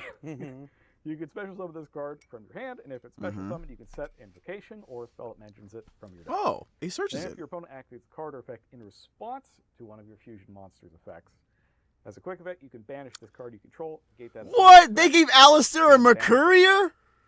So it's kind of a Mechaba, but only for when you activate something in response to a fusion. So it's a little more. They kind of gave it its own version of Mercurier. I really want the Starlight. What is this? This is going to look so cool. It's beautiful. But Invocation Sword is a quick play spell that lets you fusion summon using monsters you control. But if any fusion monster? What the heck? If summoning an invoked fusion monster this way, you can also return monsters from any banishment to during your main phase, if this card is in your graveyard, target an Alistair monster or invocation in your graveyard, shuffle this card to the deck. And if you do add that, this is a good card. This is a good card. If you're fusion summoning an invoked fusion monster, you can also return banished monsters from either player's banished cards to the graveyard. So if we banished an Alistair with the previous spell card, we can then use that as material with Invocation Sword. Then during the main phase, if the card is in your graveyard, target Alistair Invocation in your graveyard, shuffle this card into your deck, and then add that target back to your hand. So it also this is crazy. Like the original. There's too many cards in this set. I'm excited for. Fusion spells. The implications of the things that you can do with those are wide. Oh my gosh! Like this card is really strong, especially if you can get a lot of different fusion monsters banished, and you are going to be able to with these new fusion monsters. So here's 3 new invoked fusion monsters. These so this was the card that was in that previous picture. Sorath, Baybaron, maybe is probably how you say it, and Ocean. Okay, this card is dumb. This third one right here. Let me move. This card on the right, I have to find a way to play this. This is a level 9, so you can't necessarily make it on your turn if you go Fallen of the White Dragon, right? As a first action. But you can make this before it, though. And that's the one main issue with this. I want this in Branded, but the thing is, you're not going to be able to use Lubellion the Searing Dragon or Albion the Branded Dragon to make this, but this card is just really, really good. I think it's worth trying to figure out how to make this card summonable in an easy way. Now, the other ones, I'm not so sure about. You guys let me know. Not specifically Alistair the Invoker, and they also take one of two attributes as their fusion materials. So Sorath here, Fire and Wind. Babyron is Light or Earth, and then Oceanus is Dark or Water. And the interesting thing about these is that they all kind of like mix together. So for example, let's say you make Oceanus first. You can then fuse that with something to make Babyron. And then you can use that to make Sorath. So the attributes kind of lead to the next one? I see. One that way. So is there a point of doing that, though? Here, we have Sorath up first. During either player's main phase, as a quick effect, you can target a level 6 or lower monster in either graveyard, summon it to your field in defense position to negate its effects. So for me, I think the thing I'm probably going to summon back with this is one of the Alistairs. That gives you level 6 light, level 4 dark. Do not. Well, this do is not. Slightly blasphemous, but you can make Chaos Angel with both its light and dark effects active. That's cool. That case. That's cool. The most important thing about doing it, yeah. I like it. Sorry, I had to appreciate it. Yeah. The most important thing about that, though, is getting Sorath into the graveyard, because it's also got a great graveyard effect, where you can do a fusion summon. You can fusion summon with this? Look at that. If it's in your graveyard, you can fusion summon an invoked fusion monster from your extra deck, banishing this card from your graveyard, and monsters from your field or graveyard as material. Oh, wow. Well, this is a light monster. This is really good. We did our little Chaos Angel trick there. It's more about enabling extra fusions later, though. Well, you can just fuse those two and make a Mechaba to go with it. Yeah. It's pretty good. Sign me up. Invoke Mirrorjade here. If it's so it gives you Mechaba plus Chaos Angel. Viricam, essentially. We saw earlier, that's the negation one. Mm-hmm. Probably more than that. Gamma Summon from your deck to your hand. There's a new trap card in this set. And then you can banish a monster from either graveyard. You can banish this card from your graveyard to target a fusion monster you control. So monsters your opponent currently controls, lose attack equal to the targeted monster's attack until the end of the turn. That doesn't sound that great. What do you want to do with that? Well, this is a fire monster. It does get Viricam, though. Fuse this off with Alistair for Invoke Purgatrio. Well-known finisher, but it's even easier for it to finish players. I don't think anyone's going to run Purgatrio, bro. Your opponent's monsters by the attack of your Purgatrio. So these. Oh, so you do this first and indicate that now that's different. That could actually work. This isn't a team where you're replacing bro, all of your original cards. You're going to play them all together, and it's going to work. I wonder if people are going to really run Purgatrio, though. I doubt You're banishing all of these fusion monsters to use their effects. So what are we doing with all of these banished fusion monsters? Like you can fuse from the banish pile. A fusion monster from your extra deck in order to use its effect to add an invocation. But why do we want to do all of that? Well, it's so that we have plenty of material for this final monster, Hyper Invoked Aeon. Hyper Invoked Aeon needs 2+ fusion monsters with different attributes. This card is broken, dude. So you're going to get as many attributes as you can into your banishment, along with whatever else. And then you want to use Invocation Sword to put them all back in your graveyard and fusion summon Hyper Invoked Aeon. What happens when you do? Well, you can banish cards from the field or graveyards up to the number of monsters used as material. Seems pretty good. People play Guardian Chimera and enjoy that effect greatly. Yeah, non-targeting removal, absolutely phenomenal. It's non-targeting. Right? It also gets the graveyard. Just not the hand. Kind of, yeah. But instead of going after the hand, you can actually go somewhere a little more devious than that. If you've used 3 or more materials, you then get to look at your opponent's extra deck and banish up to 3 cards from it. That's broken. That's broken, dude. That's just broken, guys. Banish Zalen. Banish. Their 2 back-to-backs. That's game. Right? I mean, that's okay. I have to figure out how to run this card.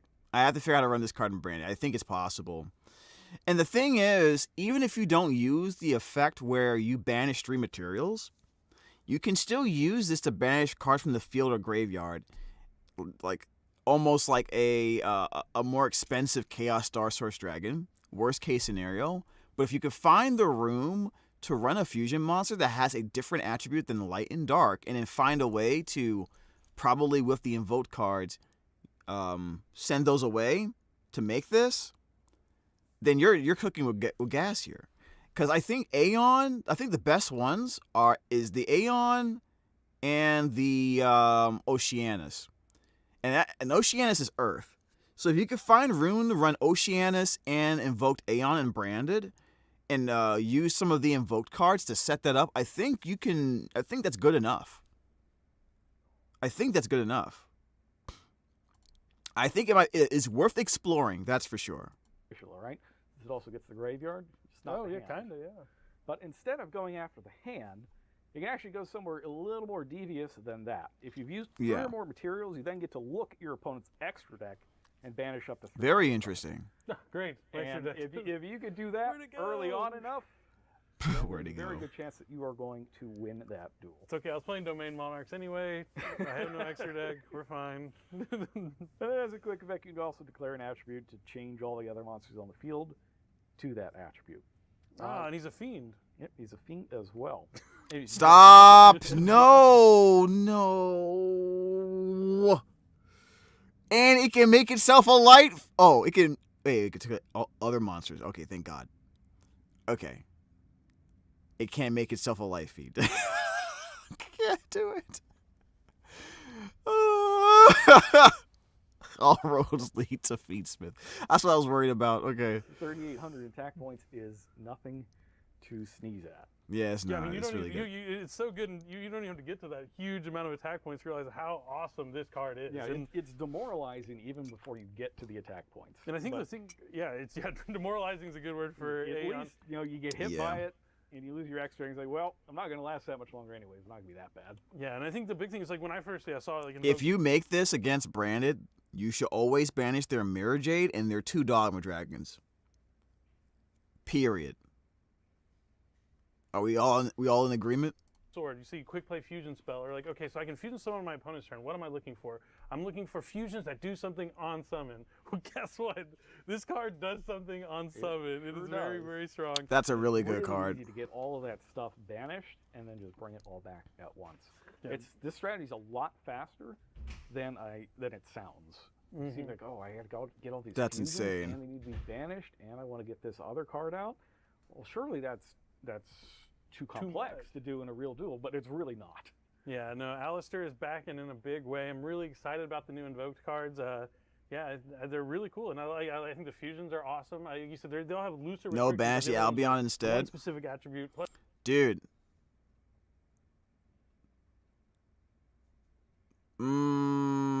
I would banish.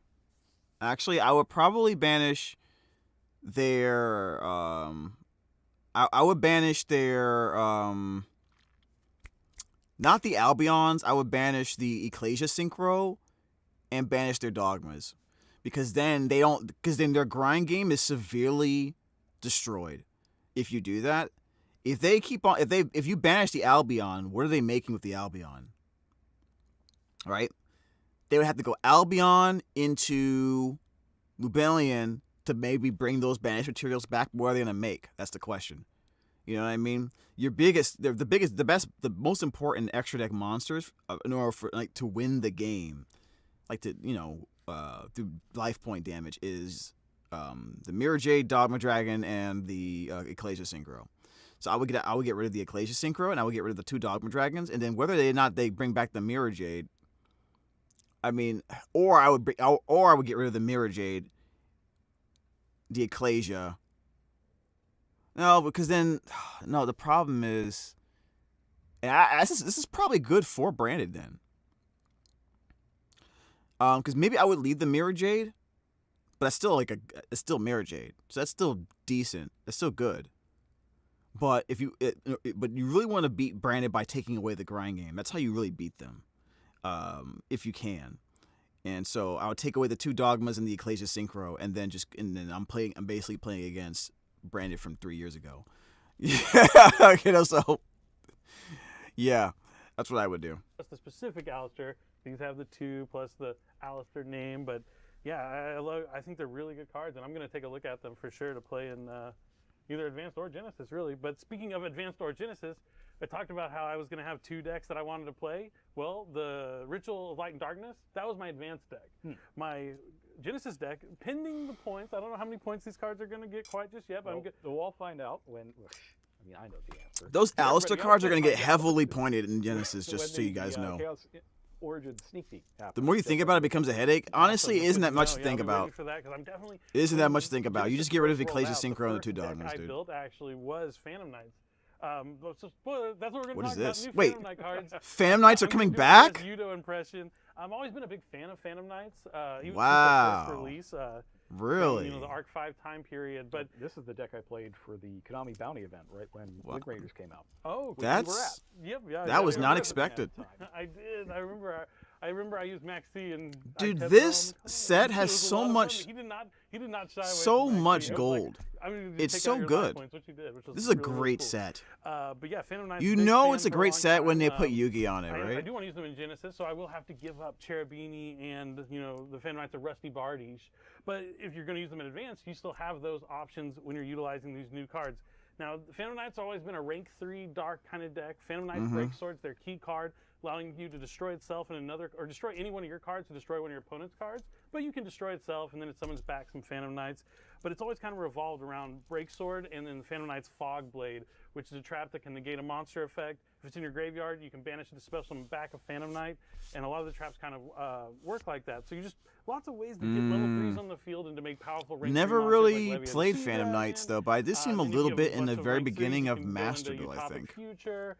There's all sorts of different ways you can use the cards, but you've always had to rely on like other level 3s, right? Like Junk Forward, the Burning Abyss monsters, Kagamucha Knight.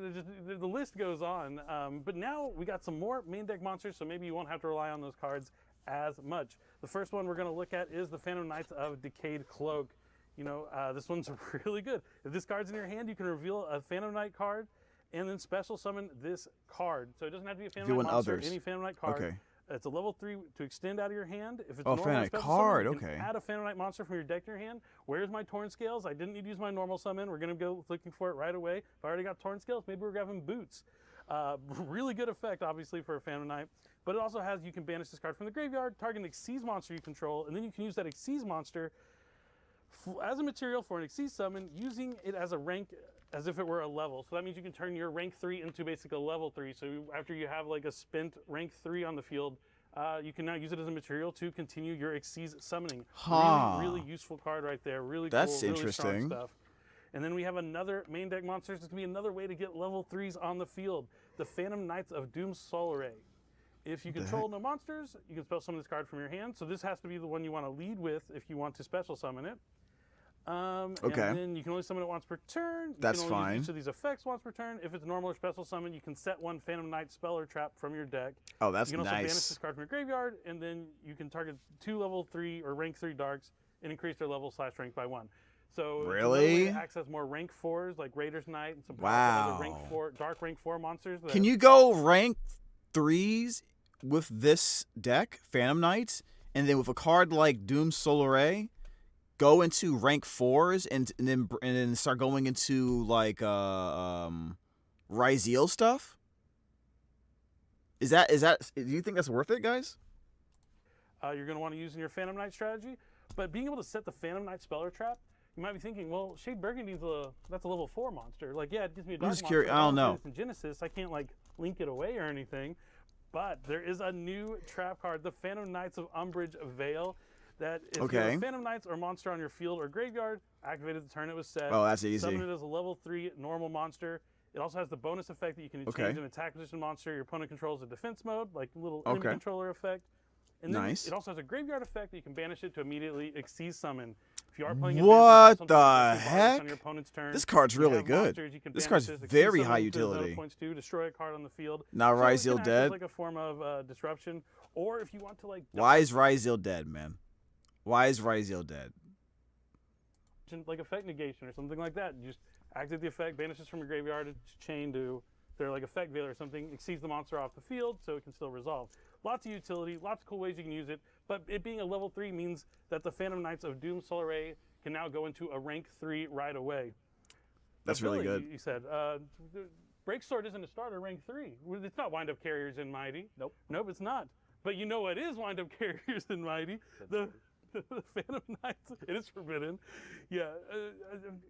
Wind-up hunter, guys. Come on. I'm a wind-up player myself. I'm happy that, we won't get into Zen Mighty, but we have an all-new one for the Phantom Knight strategy. The Phantom Knight's a Malevolent Scythe.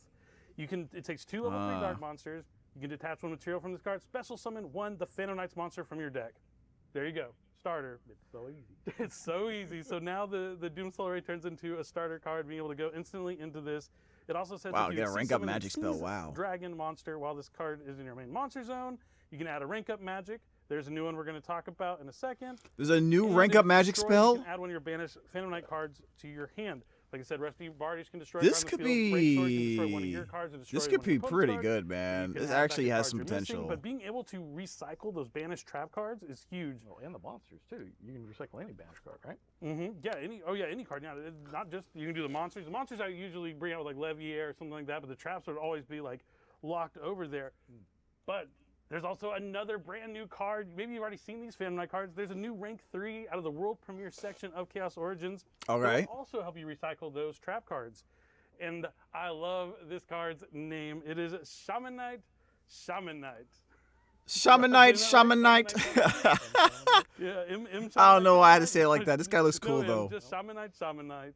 But this M. Night rank Shaman 3 Knight. Dark Okay, Warrior got it. With 1,700 attack points, 2,400 defense points, 2+ level 3 monsters. You might want to use more. But if this card is Xyz summoned, or if a trap you own is banished, you can target 1 banished trap attached to this card. So you could make this, banish one of your Phantom Knight traps, summon back a monster, and immediately attach that trap. So now you have the 3 materials underneath it. And now you can detach any number of materials from this card, target 1 dark monster in your graveyard or banishment with a level equal to the number of detached, and special summon it. So what we're looking at here is something very similar to Levier the Sea Dragon, but with maybe it has like a bonus effect. You can also summon from the graveyard, but it requires you to attach the material equal to the level, but you only need 3 for most of the time in Phantom Knights. So this is pretty good for climbing. This is pretty good. Kind of taking the slot of maybe spam me like more Xyz monsters. Maybe the first slot. Remind me again, guys. The Phantom Knights don't have any limiting mechanic in their card effects, right? Where it says like, oh, you can't special summon monsters from the extra deck until the end of this turn, except for Xyz monsters or level 3 monsters or rank 3 monsters. They don't have anything like that, do they? If you're a Phantom Knight player or just a rank 3 enjoyer, this is a card you're going to look at. It's brand new. Getting all those traps back into the graveyard where they can be banished again for their own. Wouldn't Radiant Typhoon try this? Wouldn't you run a Radiant Typhoon package because you do have the Eldlim and those level 3 Radiant Typhoon monsters? I don't think you have to run Dark monsters, right, to make this. Yeah, I don't think you I'm pretty sure you would do that to get some of your level 3s on here, unless they have. Well, this one requires Dark monsters, of course, but this one doesn't.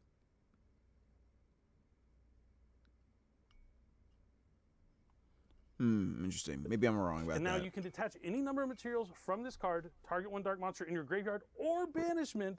We're gonna skip. We're gonna skip forward. The Phantom Knight's Malevolent Scythe will let you access it from your deck, but it lets you target a Phantom Knights or Xyz Dragon monster in your graveyard or banishment, special summon it, negate its effect, and then you can choose a Dark Xyz monster you control and then rank that monster up. So it doesn't have to. You can bring back like a level 3 and then rank up like something that you have sitting there without materials that you want to use, and then use that level 3 you brought back for more Xyz summoning or whatever else you find usefulness for it. But it's pretty cool. Phantom Knights or Xyz Dragon, huh? As well. But yeah, new Phantom Knight cards, new World Premiere rank 3. It's interesting. I don't know how. I don't know.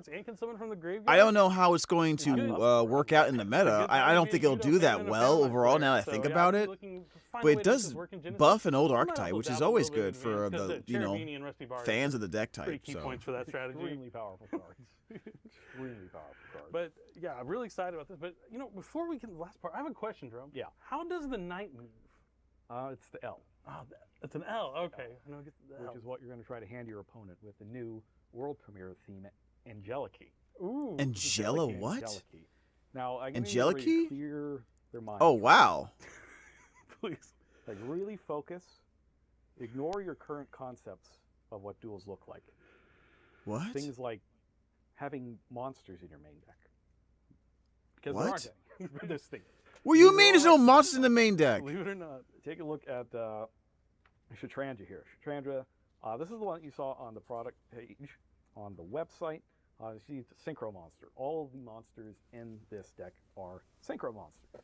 So how are you going to summon these if you have no monsters in your main deck to make them? There's no tuners. There's not. What, you just use generic cards or something? What you're going to do instead of building a board, you're going to pose a problem to your opponent in more ways than one. Pose a problem? So is that a chessboard in the back? Angelici problem. Lol. All right, so once per turn, you're going to discard a spell or trap, which you will have plenty of because you don't have any main deck monsters, and special summon a level 2 Angelici monster from your extra deck. And if you do, you'll place an Angelici monster from your extra deck into your spell and trap zone as a face-up continuous spell. So all of the monsters in this theme, or all of the advanced pieces rather, have is this chess in Yu-Gi-Oh? Spell and trap zone. And so this places your pieces. They turn chess into chess into Yu-Gi-Oh?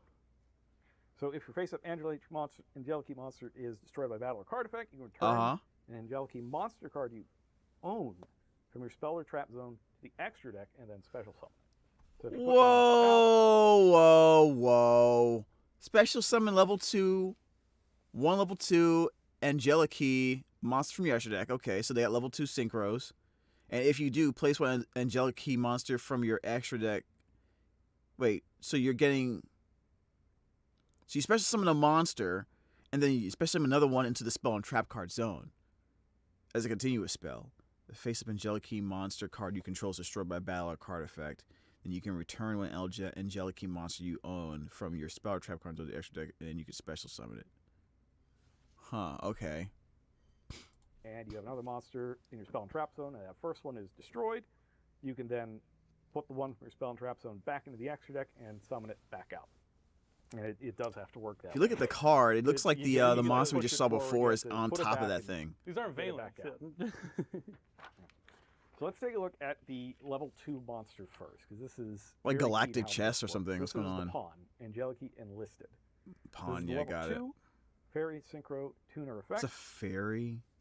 And it works like this. So it's you know a tuner. Wow, normally great. you just move forward with the pawns. Great. But in order to take another piece, you have to go diagonal. So that's how the pawn works as well in this theme. You can target an opponent's monster in this card's adjacent column.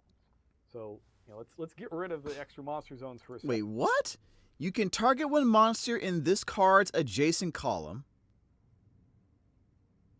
One opponent's monster in this card's adjacent column.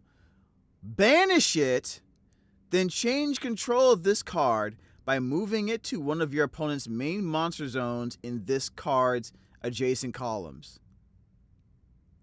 This is funny. This is weird. Hold on a second, my mic is being stupid. This is really interesting. Huh. If the control of this face-up card changes, which it would, because you're gonna banish something they do and give it to them, return this card to the extra deck. Then the owner of this card special summons an Angelici monster from the... So it banishes a monster. It gives you control of the enlisted. It gives the opponent control of the enlisted at the spot where they banished a monster, probably. And then it returns back to the deck, and you get to special summon an Angelici monster from the extra deck. Probably like a bigger monster to attack with, I guess. I can, shove the field back together. Enlisted's in the middle. It means it's the diagonal ones above. Wait, does that mean that this deck can play through cards or effects that prevent synchro summons? Because it's not really synchro summoning, it's all special summons? So target an opponent's monster in this card's adjacent columns, banish it, then change control of this card by moving it to one of your opponent's main monster zones. Like, my question is, like, if I have a card, like, let's say if I activate Fallen of the White Dragon, right? You cannot... I have to double check the effect. But I believe it says, actually I think I have Master Duel up actually. Let me double check this. Oh, it says you cannot special summon from the extra deck. Okay. Okay, they checked that already. Good. So essentially it moves exactly like a pawn taking another monster. So cool. Now when it does advance to your opponent's side of the field, you promote it, much as you would a pawn that reaches the other end of the board in chess. And you do that by returning this to your extra deck, and then the owner of this card special summons another Angelic monster from the extra deck. Now this is an effect, this is your opponent's effect, technically, because you've given it to them, so similar to Mimighoul, they activate the effect. So if they have stuff that negates the effect of an opponent's card... Wait, they have to activate the effect, guys. There is no you can. You have to. So it forces your opponent to activate a monster effect, which triggers cards like Triple Tactics Talent and Triple Tactics Thrust. That's crazy! Can't use it. Oh, wow. When you've promoted to... they have to activate. Once it swaps. Wow. And it'll also turn on certain cards, too, like Triple Tactics Talent, Triple Tactics Thrust. Yep, because they have now activated an effect. Cool. That's insane. And you have plenty of room for these spell cards. That's all you got room for, yeah. That's real. I love this theme. So let's take a look at the really good. pieces. So you got the King, Shatranga, the Castle or Rook, a Bastion. They're all lights. And sorry, I had to... Why'd you say it like that? Continue, sorry. Yeah. I told myself I wasn't going to do it, but then it came up, I got to do it. I understand. All right. I understand. Dude, Turbo Monster Punk right, so here are our promoted pieces. Oh, they have effects when you place them in the spell or trap card zone. While the King is in the spell or trap zone, your opponent is limited to only 5 monster effect activations per turn. Oh, that's... What? That seems good. I always wish there was like a rule sometimes. Like back, I used to wish when I saw all these 1-card combos that lasted forever, I wish there was like a rule in the game that limited the amount of monster effects you could activate per turn. And they made it a card. Huh. Interesting. Pretty strong. Yeah, so what we're going to find out you guys think that's good? Posing to them with Angelic problem. And the problem is, how are they supposed to beat you with only 5 monster effects? Are you sure it's not that? It's not that it's that difficult. What you're probably going to do after you Plague Problem is you're going to summon your pawn, and then you're going to place Bastion in your spell and trap card zone. And Bastion essentially lets you castle.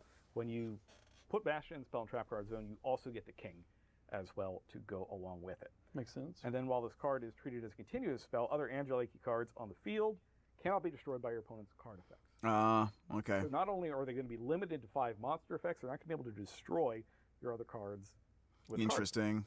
It's going to be actually rather difficult to get past it all. Very unique designs. And then the other one, the Knight, when it is a spell card, each time your opponent activates a card or effect, they take 500 damage when it resolves. Really? So for example, each time your opponent activates a card or effect. Up, and then on the next turn, you can get the Knight as well. That's wild. It will be limited to 5 monster effects, but also take 500 damage for everything, including their spell and trap cards. And then, and these are on the field as monsters, they also have the ability to take other cards as well. Shatranga can target any monster your opponent controls, since it could move in any direction. Bastion can take out any card in its column, not just monsters, but the spell and traps as well. Move all the way in that direction, not just one space. And then... It's level 2 monsters adjacent columns. Target something adjacent to the column. So basically, the Knight can never Bastion's directly in the column. In a way where it ends up in the same column that it started, right? So cool. So it can take anything that's not in its own column. It'd be kind of hard. I feel like there'd be too many words if we had to like go 1 column forward and then 2 to the left. Yeah. So you just put down. Yeah, they do all target though. They are targeting effects. Wouldn't be very useful as well to players. None of zones. Yeah. Really cool stuff. Interesting. But yeah. Also, when Despia is placed in your spell and trap zone as a continuous spell, you can get another spell. You know what this third card kind of reminds me of? I'm not a big chess guy, but I feel like what this card's supposed to like represent is kind of like, while it also is obviously the knight or the knight. It also is like those games of chess where you have a timer, right? Because every time you do something, you take damage, right? So you don't have much time left. You got to speed it up, speed up the game. Nice. I love the chain energy callback. That's really cool. Mm-hmm. Chain energy. Wow, I haven't heard that card in a while. Some trap cards as well. So when you place the King, you also get a Angelic trap. And the trap that you're generally going to get is this one, Angelic Disturbance. It gives control of one of your Angelic monsters to your opponent until the end phase. And if your opponent controls a face-up card in its adjacent monster zones or spell and trap zones, all of those effects are negated. So if they have a monster here and a spell or trap here that they've activated over here, you can then use Angelic Disturbance to move one of your monsters into this spot here and negate both of these. And obviously the card that you want to hand them over is going to be... Stop. Let me read this again. Give control of an Angelic monster you control to your opponent. Okay. Then if your opponent controls a face-up card in its adjacent monster zones and or spell trap, their effects are negated? So you give your opponent a monster and essentially negate another effect that is adjacent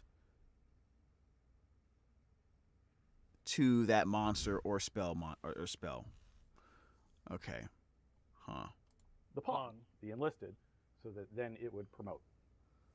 Yeah. In another way. This is cool. Yeah, it's very effective negation because it can negate spell cards too, right? So just and then you immediately get it back and it chain, give it to them. Stop this one. More complexity when you're having to decide on your zones. I mean, a lot of people pay a lot of attention to their monsters, not so much the spell and trap. This really puts more. Which one is the imperm column? This puts a lot of thought to the zones. So you can get where you place cards for the opponent too.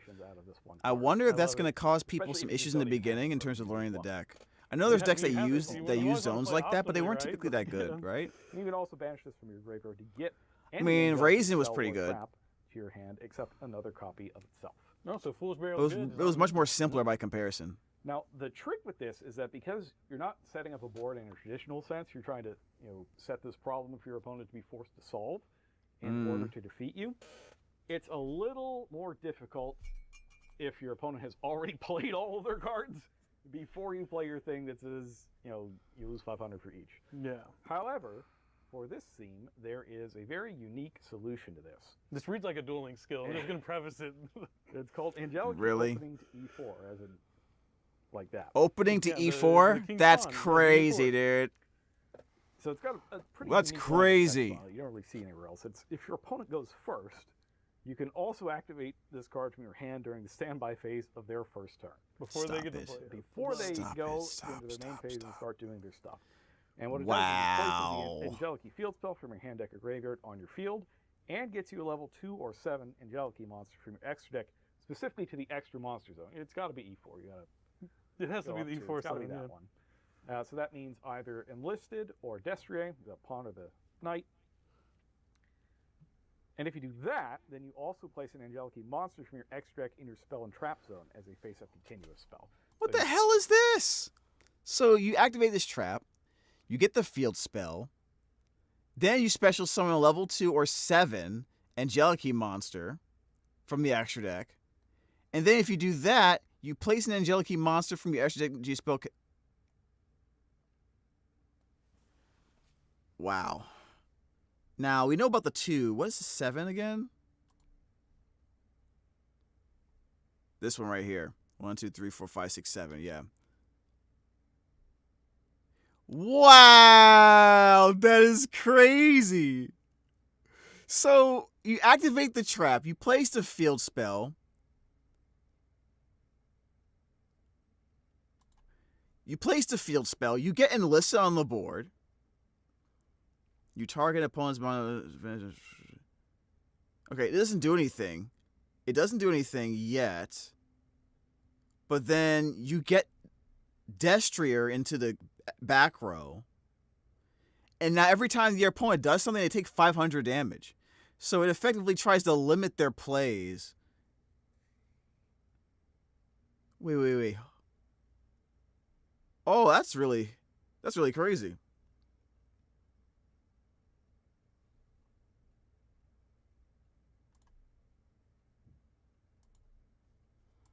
It's if your opponent goes first, you can also activate this card from your hand. That's kind of funny. Of their first I think that's funny, man. Before they go into their main phase and start doing their stuff. And what it does is it places the Angelic field spell from your hand, deck, or graveyard on your field and gets you a level 2 or 7 Angelic monster from your extra deck. You run 3 of these, right? Monster zone. It's got to be E4. You gotta. It has to be the E4 side. That one. So that means either Enlisted or Despia, the pawn or the knight. And if you do that, then you also place an Angelic monster from your extra deck in your spell and trap zone as a face-up continuous spell. So you still get your rook, you still get your king, which means you also get your trap, although you won't be able to set that trap this turn because it's your opponent's turn. And then until the end of your next round. The card resolves it. You can't summon from the extra except synchro monsters, but that's fine because you're going to need 3 pawns in there anyways, and you're probably playing doubles of everything else. During the standby phase. phase. Decks that right now that are restricted to synchro monsters that are doing, I would say, just fine. Yeah, now if you were to put a monster in your main deck, and I'm sure you'll put a few because they man. more turns. I can think of one that's also level 7 that you might want to put in your deck because you have all these synchros in your extra deck. And you could probably reveal 5 different ones as well. Because you're not just going to play these cards. Yeah. And rhymes with Rhydrolis Ramonia. And we haven't got all the pieces. Actually, no, there's the other one that you guys showed earlier. There hasn't been a queen yet. Are they the people who designed the cards? No, no. In general, yeah. So it's not like I'm pretty sure they're not. Only going to be 4 different ones. You're going to be able to get to 5 eventually. But that is essentially how it works. Is you set up this problem, you force your. They have Harmonia and they have that new card that puts 2 of them into extra card zone. It's just. Actually, in Dispel Trap Zone. Sorry. They have that other that level 8 monster, right? Let me see if I can find it again. Because clearly they want you to use this card with it. I'm just going to see if I can find it real quick. I think it was in the beginning, right?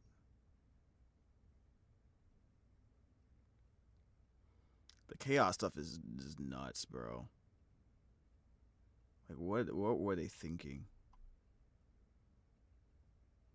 I guess not in the beginning.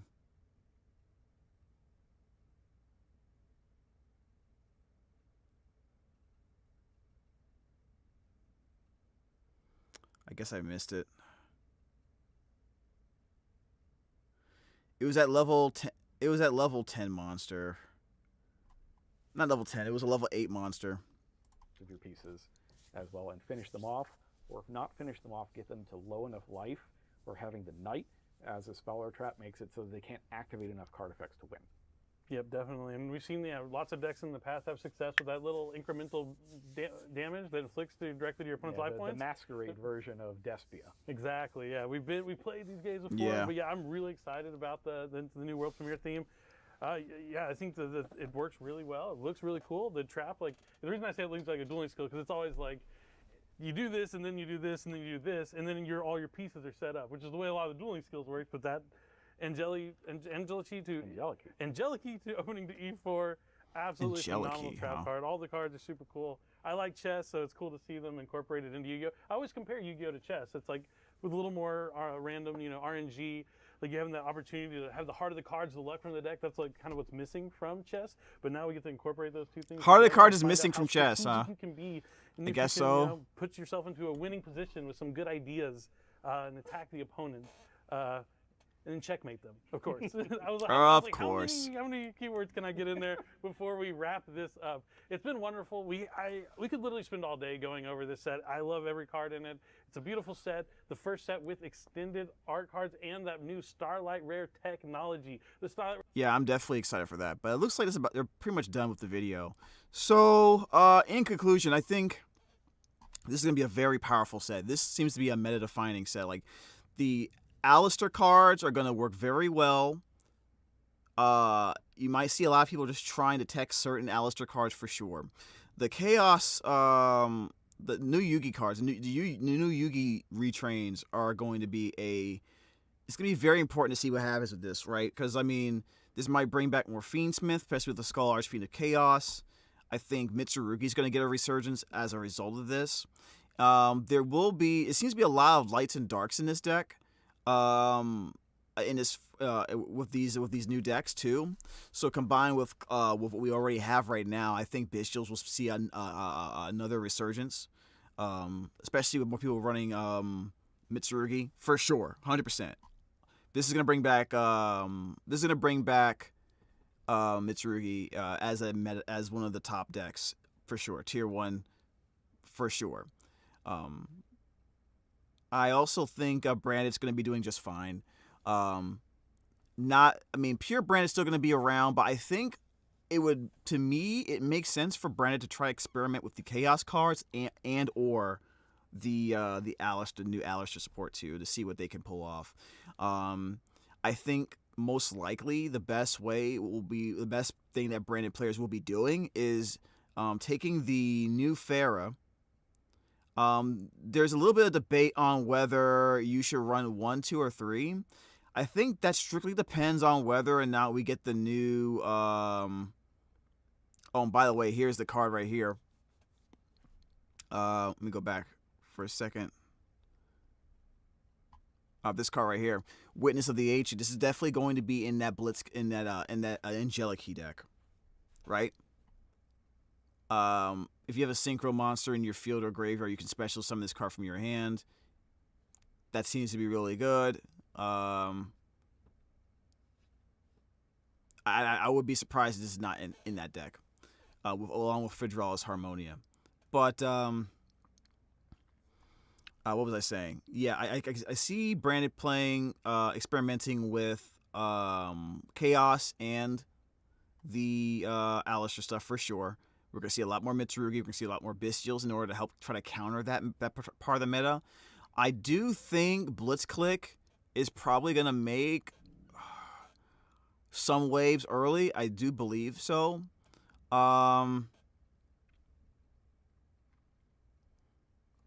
Someone's going to probably try to make it very sacky and very not fun to play, for sure. And I don't think it's just going to be cards like the YuGiOh. I think they're going to try to go full on let's not have fun kind of thing, which is totally possible right now with the current cards we have. Like, I mean, I would imagine a floodgatey version of this will be really the best way to play this, unfortunately. I thought maybe this deck type would fit into maybe a hybrid with VS. I'm starting to doubt that now. I don't know if that's going to really work out because it really needs to see Thunders, so that's probably not going to be a thing. But I think it's a standalone deck. Blitzclick is going to be probably like a tier 2 deck, high tier 2, low tier 1, right? Until someone breaks it. Pharah is going to be really broken for Branded. That's the number 1 card that Branded's going to have to get the Pharah cards.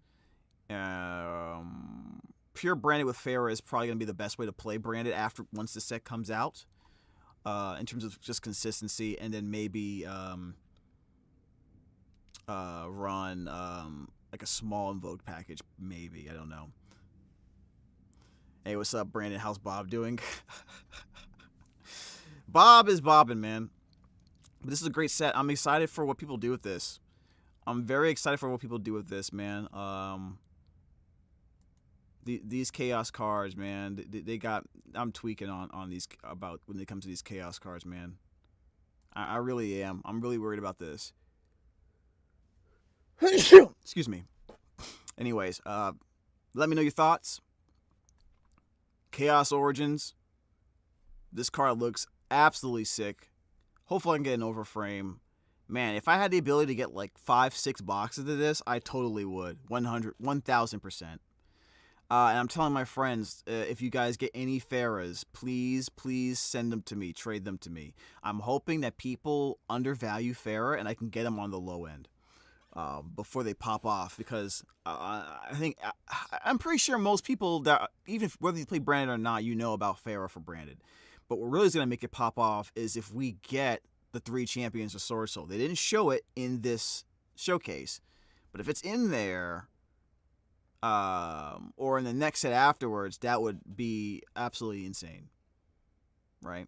Anyways, thank you guys for watching.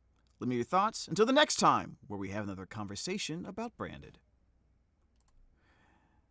I'm going to have to do a lot of cutting for that one, right? I'm going to have to do a lot of cutting for that. Okay, so someone mentioned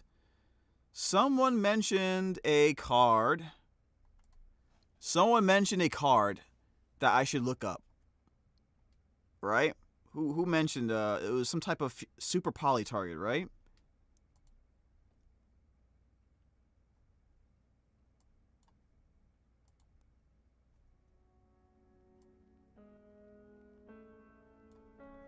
Right? Let me see. See if I can find it in the comments. I Pharaoh plus High Spirits is the makings of a custom hand? I know. It's going to be absolutely insane. Let me look up here. Mixusia? The Confounder. I've never heard of this card before. What is this? What is this card? Draw upon the forbidden sorcery of Mixusia? Alright, let's check this out.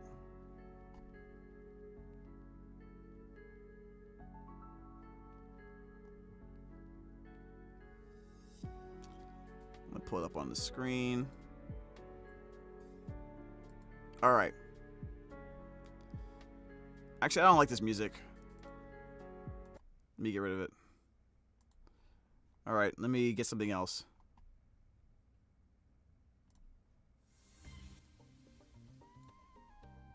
Alright, let's do this. Hello, this is Brandon Despia. Thank you so much for watching the channel and having a conversation with me about Branded.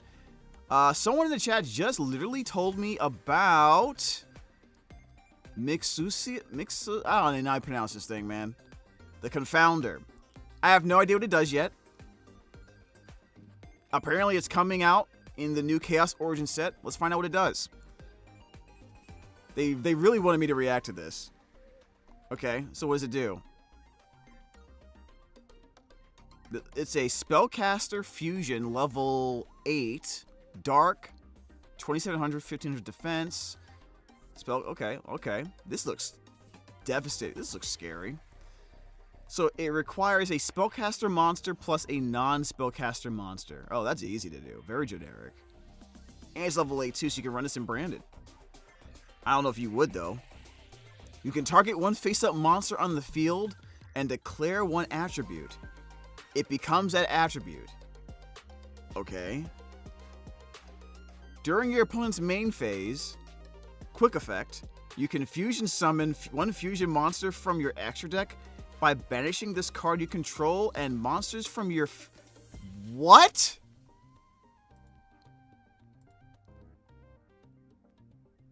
You can fusion summon this fusion monster from your extra deck by banishing this card you control and monsters from your field or graveyard as material? If this card is in your graveyard, you can declare one attribute. This card in the graveyard becomes that attribute until the end of this turn. So you can make yourself a more... What?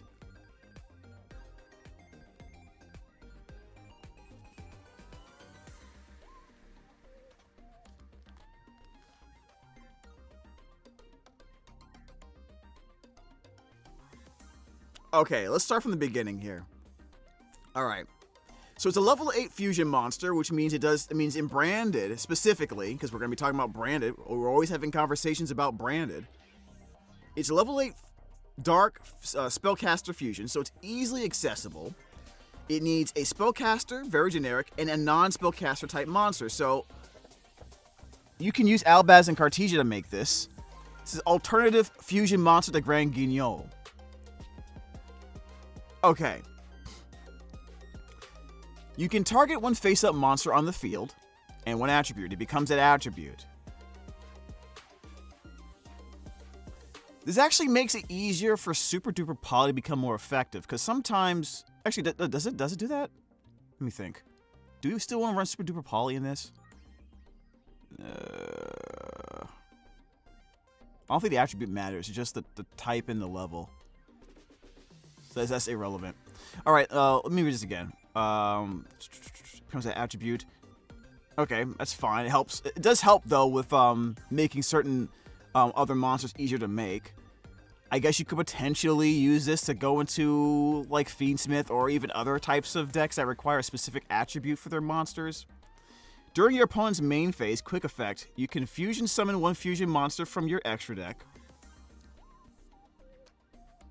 by banishing this card, okay, and monsters from your field or graveyard as material. Wow. So this is like another Cartesia, in a sense, except it's a fusion monster, and I can use cards in my graveyard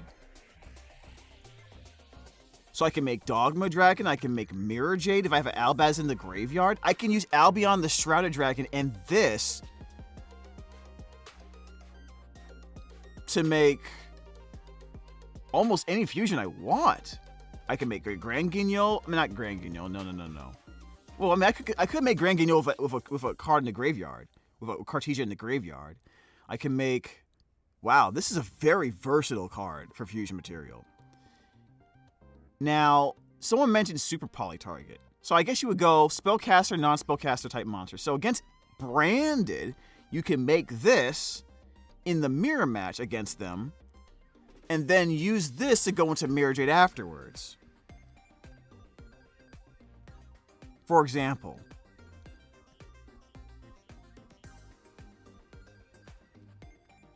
Or you can take your Spellcaster.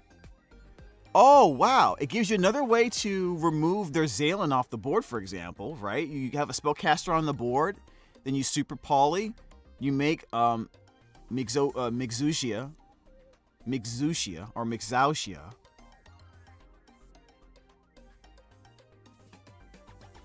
Interesting. This is a very versatile card, not for Super Poly or just for Branded in general.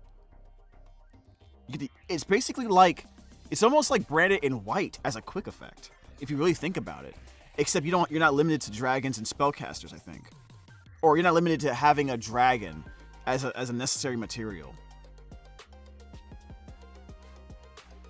If this card is in your graveyard, you can declare one attribute. This card in the graveyard becomes that attribute until the end of this turn. Okay, so we talked about the invoked fusion monsters, right? The hyper invoked Omega, I believe it's called, or whatever it's called. The one that can use 3 different attribute monsters as fusion material to banish 3 monsters from your opponent's extra deck. You can turn this into a 3rd attribute besides light or dark, and then use this as material in your graveyard, potentially to fuse into something. Like that card. Maybe. I might be a little bit off about that. Let's see what else the chat's saying. Someone's saying super duper polymerization. It's also level 8, importantly. Yeah, exactly. This makes Cartesia of Albaz in the graveyard instant Mirrorjade, by the way. No, yeah, exactly. So it's another alternate way to get access to Mirrorjade, or even the Dragon that Devours the Dogma, with materials in the graveyard. This is a very good piece in Branded for utility, to be honest. It makes Shrouded Dragon better too, because it counts as Albaz in the graveyard. This is a really good card. And you can use any number of monsters. You can use any number of monsters in your graveyard. Are there any major monsters that require like a huge number of monsters in the graveyard as material?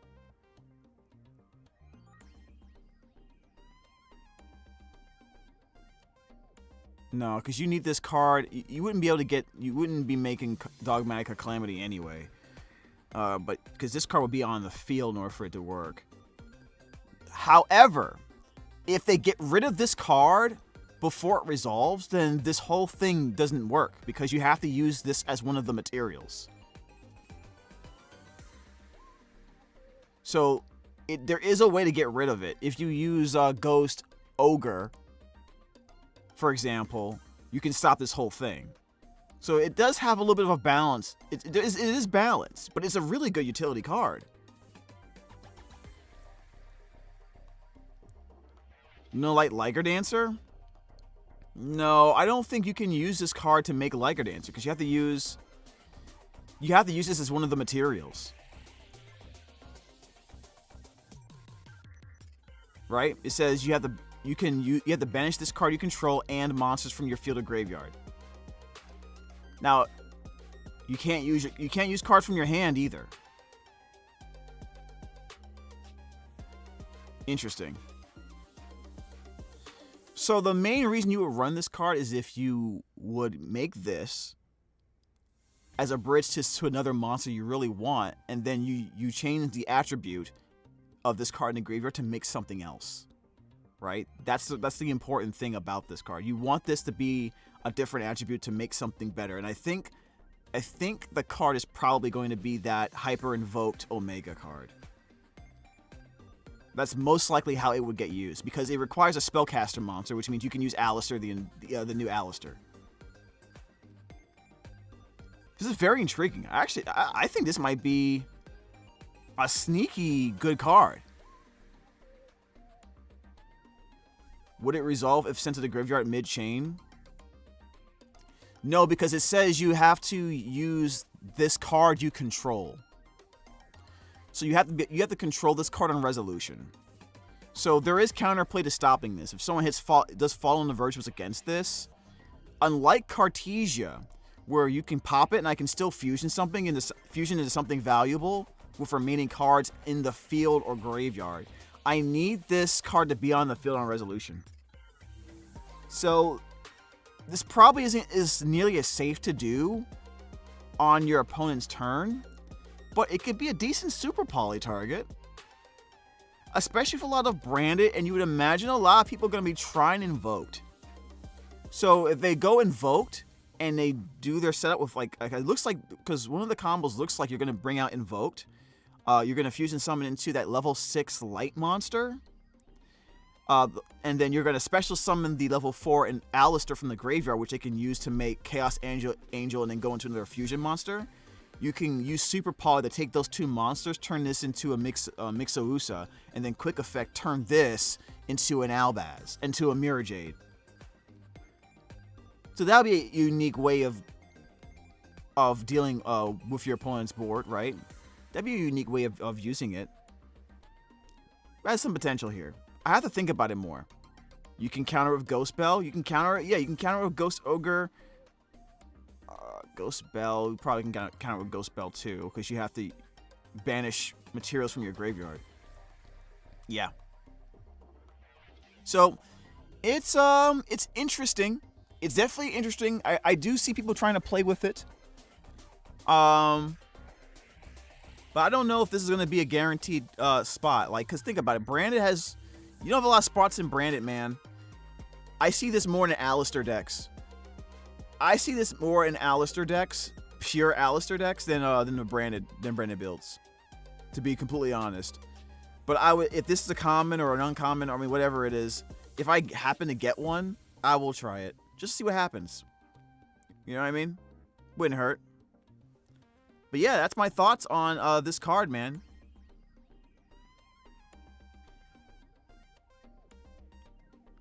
That's my thoughts on the card. I think it's pretty neat. Very interesting concept. I don't think it's a guaranteed spot in Branded. But, you know, who knows? Let me know what you guys think in the comments. You know? Maybe this card, maybe I'm missing something here. Is this Alistair or something? Is this just Alistair? Like he put too many, like he drew an extra shape in the alchemy circle or something? I don't know. Let me know what your thoughts are. Take care. Until the next time, we'll have another conversation about Branded.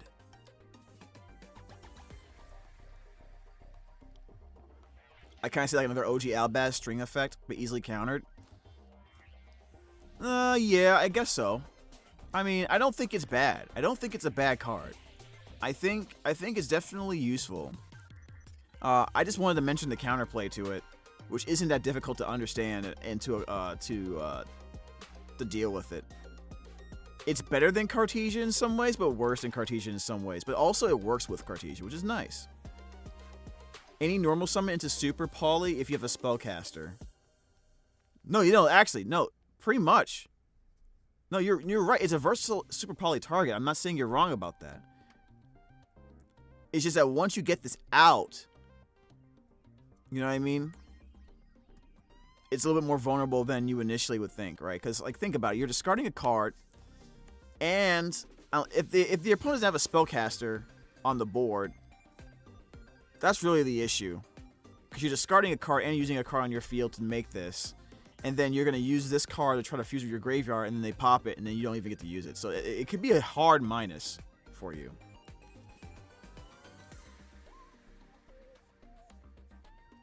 I wonder how they're going to do for the Predaplant new support. Maybe this will go in the Predaplant deck. Destroys all boards that end on Dragoons. I mean, that is true. I can see that. I don't know if a lot of Dragoon is being played at the top tables right now, though. But a lot of people are going to be playing Chaos. And a lot of people are going to be playing Alistair. A lot of people are going to be playing Branded still. So there's plenty of spellcasters that will be on the opponent's side of the field. That's the good thing, right? That's the good thing right now. So there is a legitimate opportunity for this card to be valuable, right? My question is, people are already holding spots for Sea Monster Theseus. So my question is, would you be comfortable taking out Sea Monster Theseus for for this card? For Sir Mix-a-Lot over here.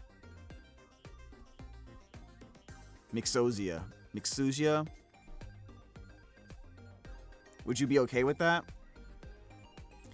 Because that's the question, right? Because, I mean, Brandon may have one, maybe two free spots.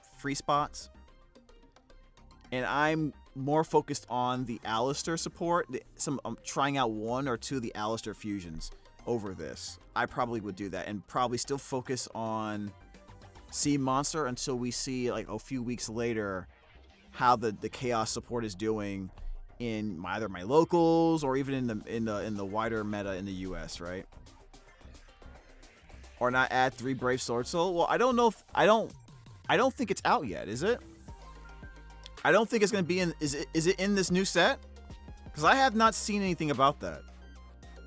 If it's in Chaos Origins, then I'm 100% running that Synchro William with Farah. That'll be my primary goal for upgrading Branded. It won't be any of this other stuff. Because that stuff to me is more experimental.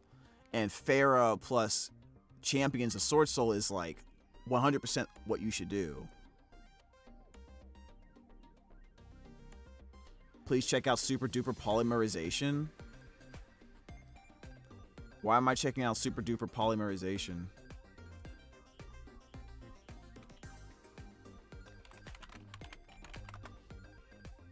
Maybe there's an article about it here.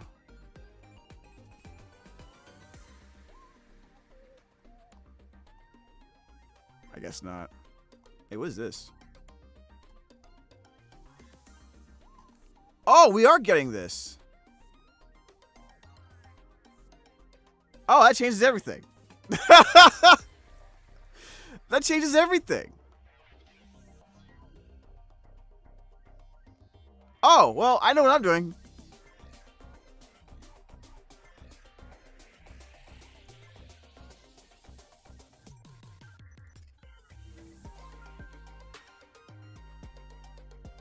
Why we want... Okay, why is that in the deck?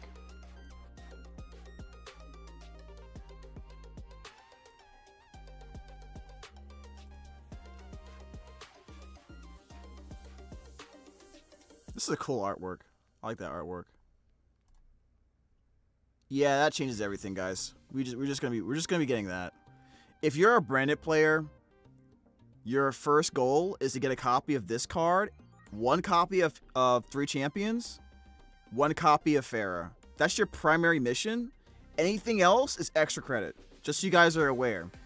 There's a good chance that this card and Farah won't be nearly as expensive as the other highly pushed support. So we have a chance to get it on the cheap early. So that's probably what you should do.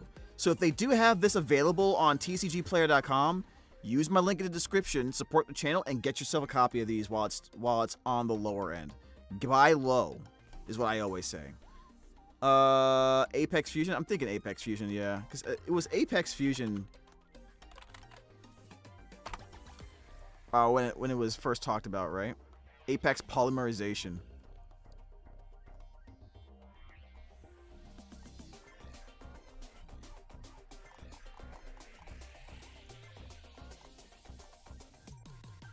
Whatever. You know what? I'm just gonna go to my account. Give me a second.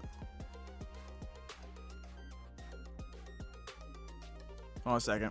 I'm just gonna go to dueling book.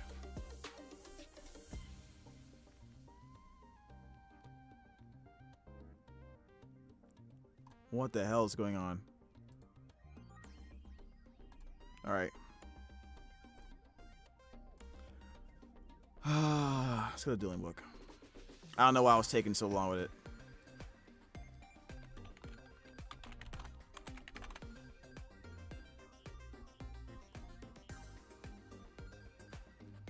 Target one effect monster in the field. Special summon one monster from your extra deck with the same name and attribute but different. So it has to be same name and attribute but different level. Okay, so the attribute does matter. I forgot about that. Yeah. I think...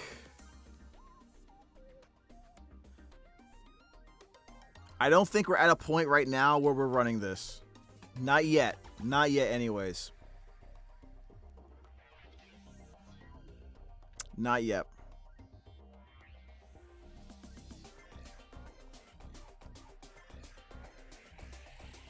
Yeah. I would love to, but now's not the time. All right. I am about to do some Master Duel for a bit. Probably gonna play for like an hour or something. I'm definitely trying to play some Master Duel now. All right. Turn this off. All right, so we're gonna run this deck today. Let me put the music back on. Probably make another video about it.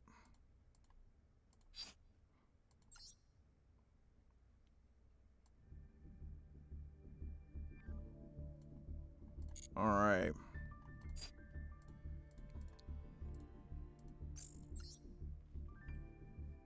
We may run this if the mirror match becomes many. I think it'll be more. I think it'll be more of a chance we're going to see more Mitsurugi and Chaos variants than mirror match. Or branded decks, or decks that have like a branded shell or a sub engine, but basically are Chaos variants, right? So yeah. But at least we most likely will be able to see a higher Bystial relevance. So that is also a thing. That's also a thing. All right. Let's go ahead and let's talk about my deck real quick. Yo, this is Brandon Despia. Thank you so much for watching the channel and having a conversation with me about Branded. We're going to be running a little bit of Branded Despia in Master Duel today. And I have a Castira variant. So just so you guys are aware, if you run a copy of Raid Raptor Arsenal Falcon, you can use this to bridge into Branded. By using its effect to special summon a level 4 winged beast monster from the deck, which would be the Cockatorium, Green Albaz, Banish Mercurier, get access to Follow the White Dragon. How would you do that? Well, the easiest way to do that is by using a small package of Castira monsters. 3 copies of Castira Fenrir, which can use its effect on special summon from the hand if you control no monsters to add a Castira monster from the deck to your hand. You will use its effect to grab and normal summon the Rice Heart, convert its level to 7, then Xyz summon into the Arsenal Falcon. This does use your normal summon, but however, it doesn't matter because you're going to be able to eventually go into a special summon of the Fallen of the White Dragon. We're running 3 copies of the Castira Fenrir, the 1 copy of the Rice Heart, and 1 copy of Pressured Planet Race Off, because this will allow us to add a Castira monster from the deck to the hand. Also, its effect to give our monsters extra attack based on different attributes on the field is a little bit more relevant than you think, especially in the mirror match. Now, for the extra deck, We are running the 3 Champions of Sword Soul, but we are also running the Raid Raptor Arsenal Falcon. That's really all we're using it for. We dropped our copy of the Grand Guignol to 1, which is probably the thing I don't like doing the most here, but I really do want to use the 3 Champions of Sword Soul here. The reason why I'm using the Kashtira engine as a sub-engine here is because it's very good going first, for the purpose of going into our Fall of the White Dragon combos, which technically makes every copy of Fenrir here and the Pressured Planet a 1-card starter.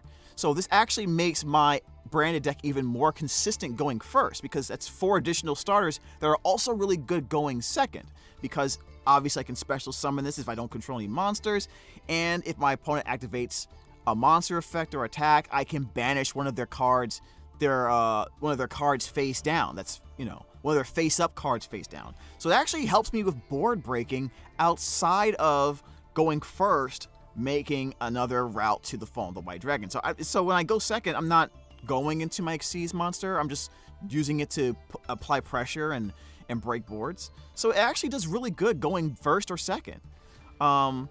So I saw this deck list, a variation of this, from one of Galzo's videos, and unfortunately, you only can run 1 copy of Pressured Planet, which I think you only need the 1, to be honest.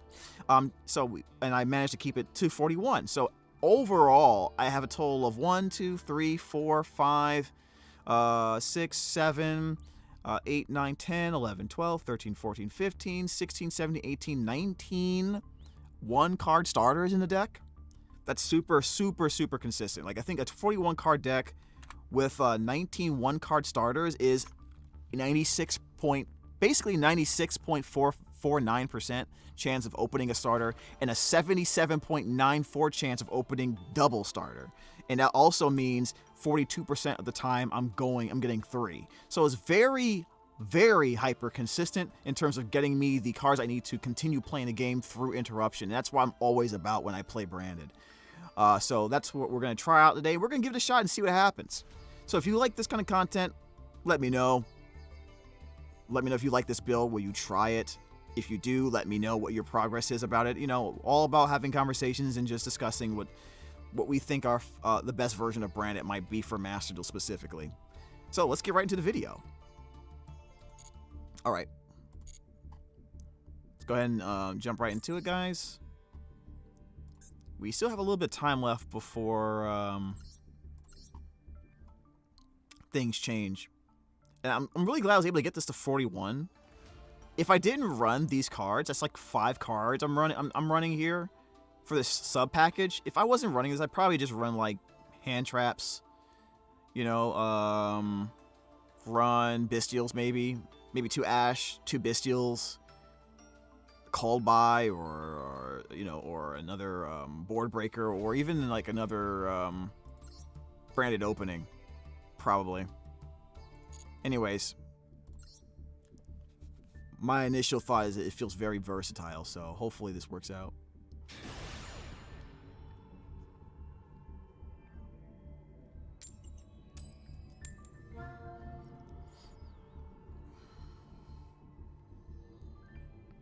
Alright, well, I guess we're going... He wants me to go first? Okay. Looks like we got a going second deck here.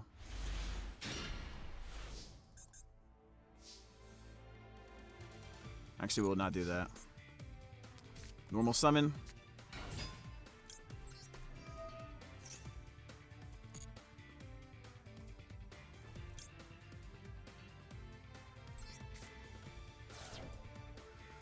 All right.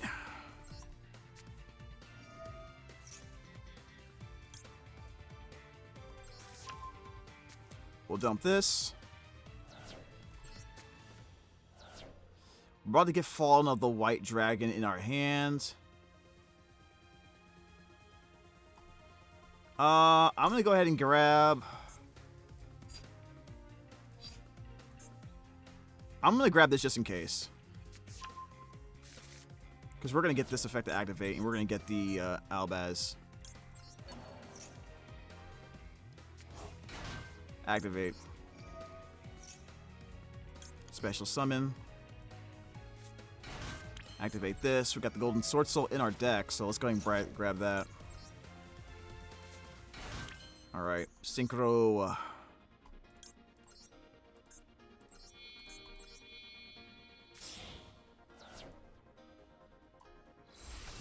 Alright. Now, we actually have this in our hand, but, we could special summon the Cartesia here.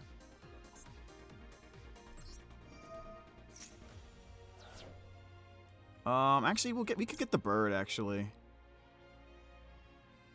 Do we get the bird?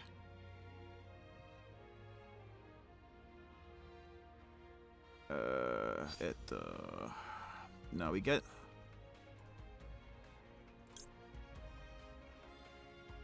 I think we can get... Since I have the Cartesia in my hand, I think I'm just gonna do this. Banish this.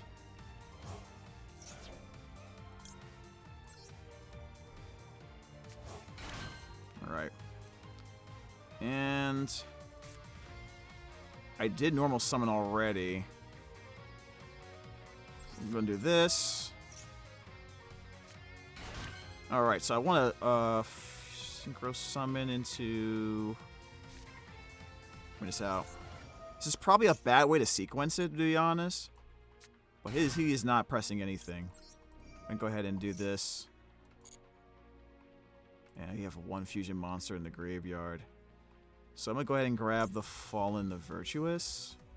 Add this to our hand. And we'll put this back into the deck. Okay. Then I'm going to go into the Brave Sword Souls. Add this here. Activate this. And I'm going to special summon the... I'm going to add the Ecclesia back to my hand. Did not have to get the Fallen Virtuous now that I think about it. Alright, and then I'm going to activate this. And we do not have an Albaz here, but it's okay. I'm going to go straight into Mirrorjade. It's a little bit of a funny way of doing it, but since he's going second deck, he's probably going to be running Lightning Storms and stuff. Alright, so I'm going to special summon this.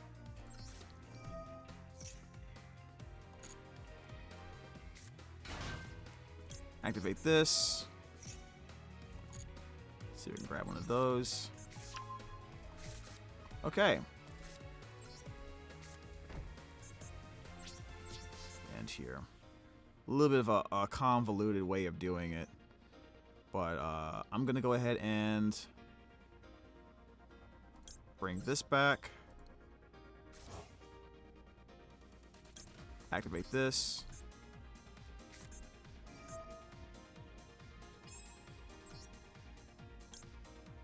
Send this. We're going to pop you. Okay. Activate this. We'll set the Branded Retribution. And we'll go ahead and add this back to my hand. Have a discard for the Albaz. I think that's fine.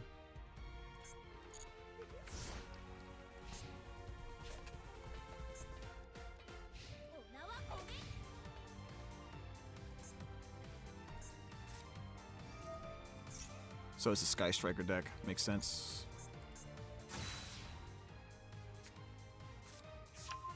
Oh, what the frick? Alright, well, this is happening. Where's the Kashtira? Where's the Kashtira?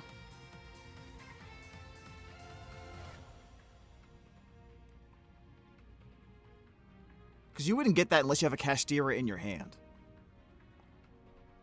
So we're going to banish that and then try to... Or not.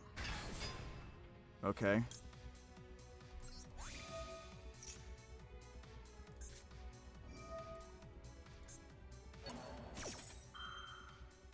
Oh. Nice try.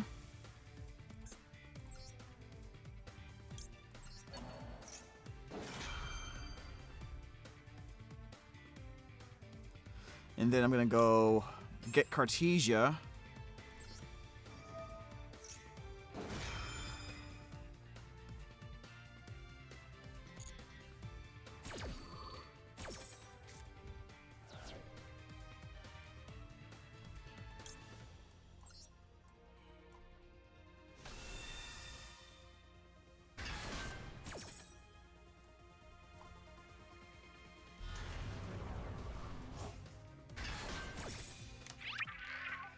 All right, nice try.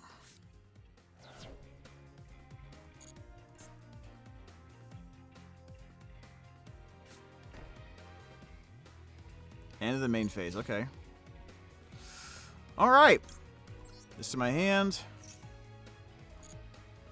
I don't need to do anything here, I don't think. Add this to my hand.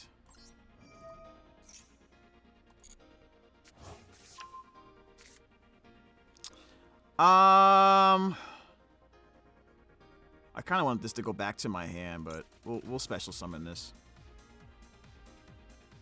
I kind of want this to go back to the graveyard. Yeah, we'll do that.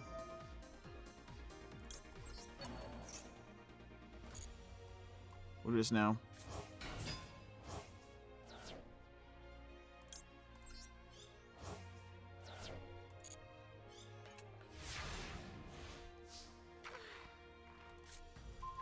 Okay. Monster effect negate.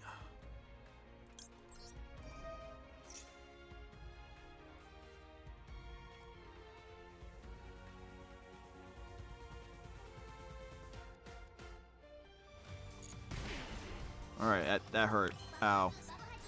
Alright. Activate. We're going to... This was banished. Put that back. Bounce that.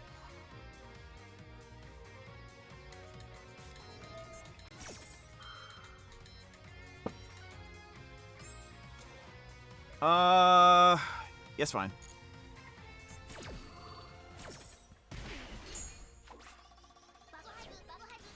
All right. Let's go ahead and... I think I'm just gonna go ahead and pop this other back row. To be honest, there's no reason for me to like play into that.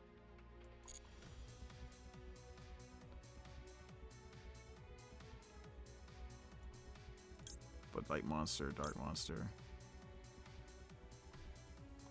Yeah.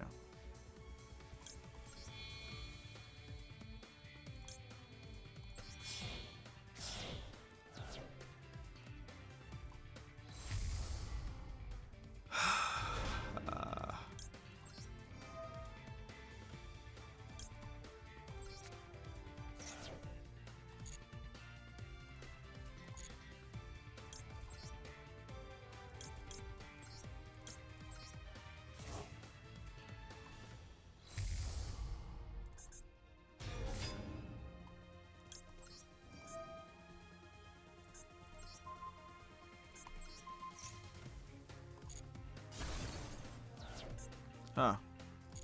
Well, that's weird. Didn't really have much of anything. Alright, here we go.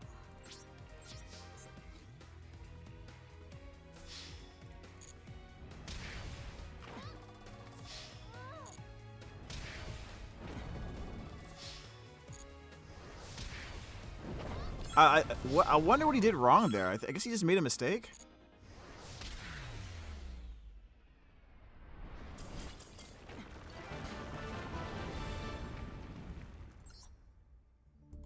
Anyways. Alright. And then that didn't work out for him too well.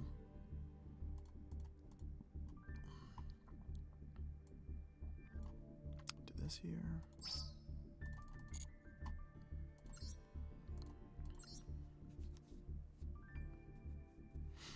Yeah, but I kind of wished... Someone mentioned Apex Fusion earlier, or Super Duper Poly. I low-key wished it did do something right now. I have a feeling it's going to be a lot better later, but the question is how much later, right? Probably at least 2 months maybe down the line. But you can see the new sets are introducing new monsters that could potentially be super polymerization targets. So eventually we're going to probably see some super duper polymerization targets that are going to go well with the Alistair stuff at least. Right? So. Alright. Got a field spell here.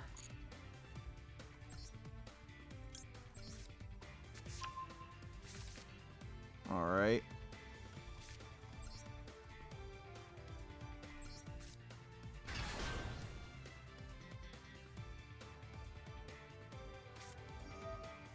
Oh, Maxi, huh?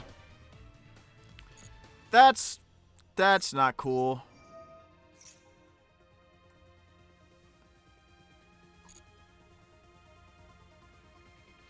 Alright, so I think we're not going to go into that now. We're going to normal summon.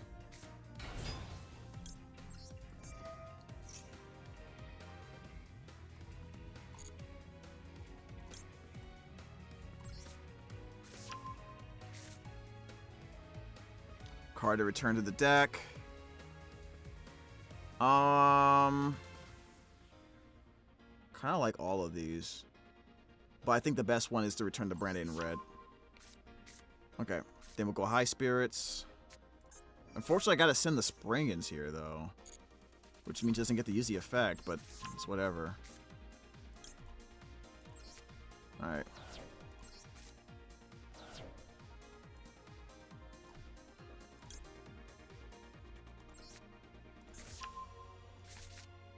Okay. So he's gonna get 2 draws here. And I think we're gonna get the bird in our hand. I think we can do that. And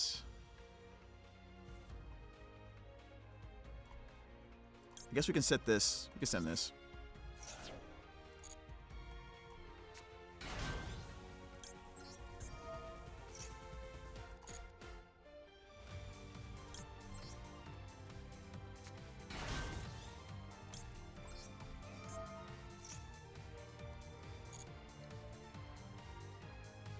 And we already normal summons. We'll add this.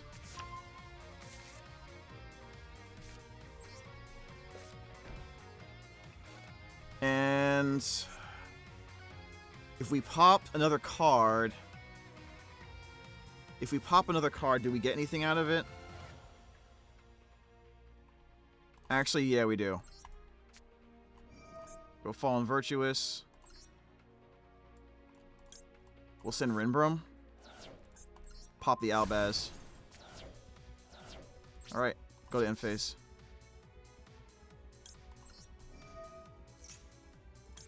We'll get Mercurier. And we'll set this. Now we can get Branded in red or we can get Branded Retribution. I think we won't be cute. We'll just go get Branded Retribution. Alright.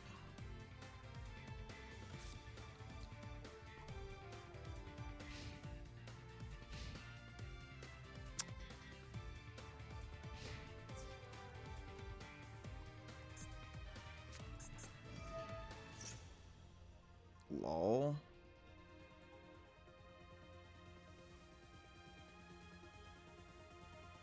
Okay.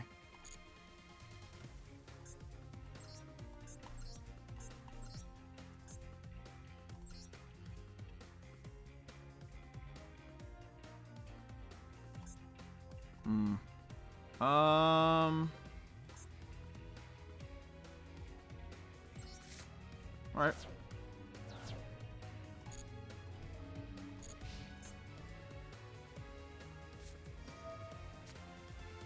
Labyrinth Wall. I don't know what kind of deck this is, man. Monsters cannot attack the turn they are summoned except for monsters who are the original nodes. Okay.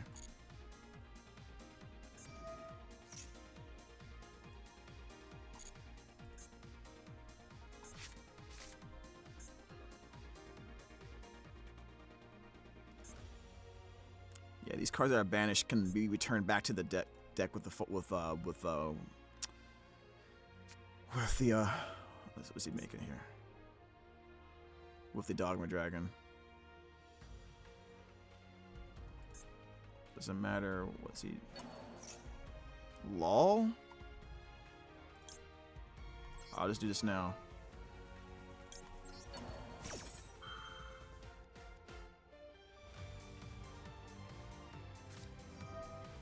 Okay.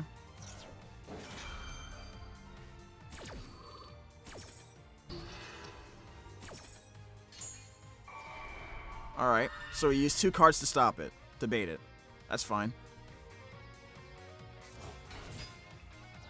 Okay.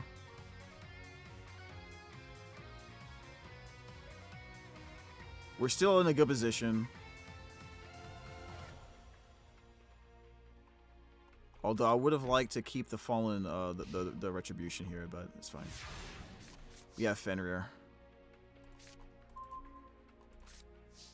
When this card declares an attack or if your opponent activates a monster effect.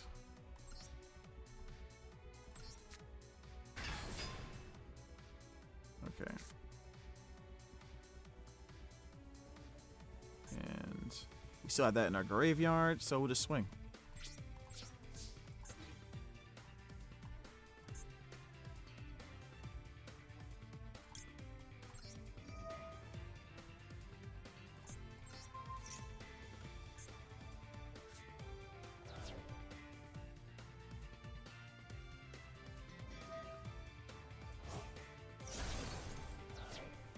Okay.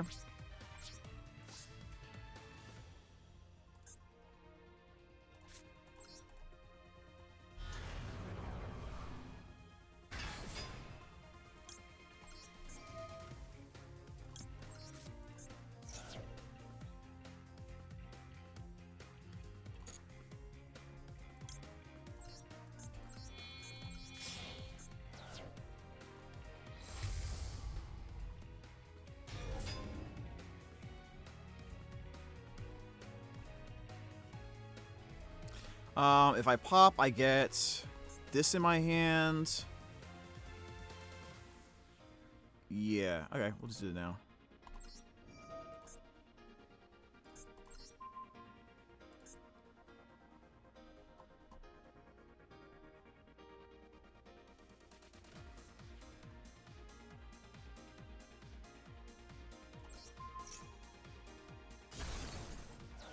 Cool.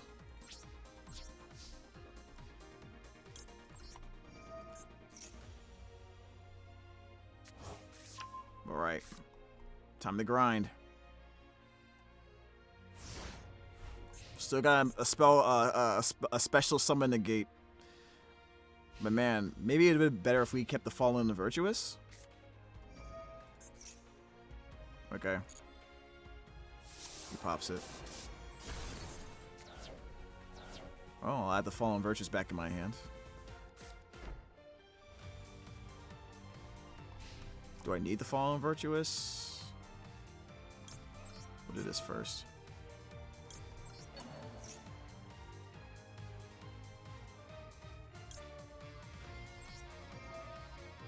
Banish this. Always good to have that card back.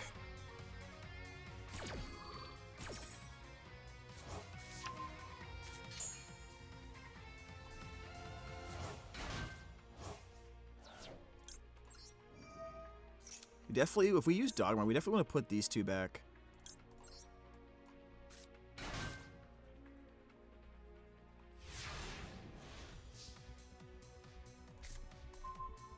Wow.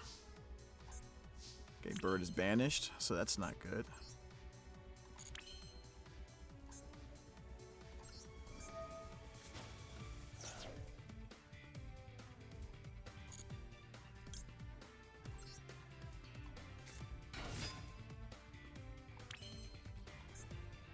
Okay.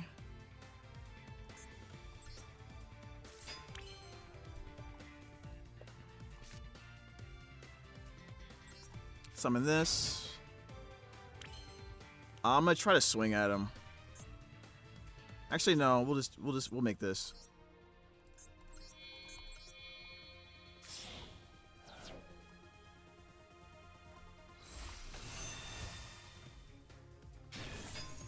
Right. Pressure him to use one of his cards. I can bounce the other one. Or use the Borreload.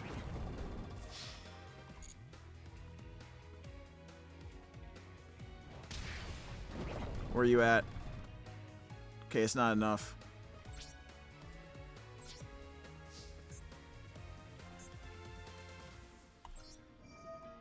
Can't kill him with the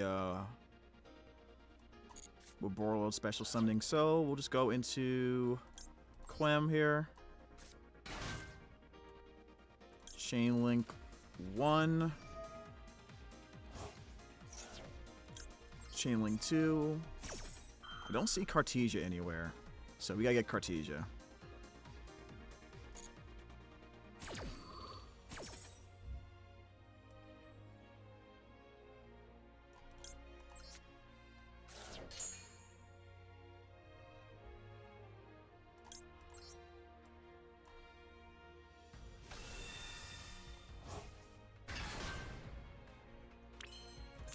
Alright, I'm gonna go in straight into Dogma. I'm not screwing around here.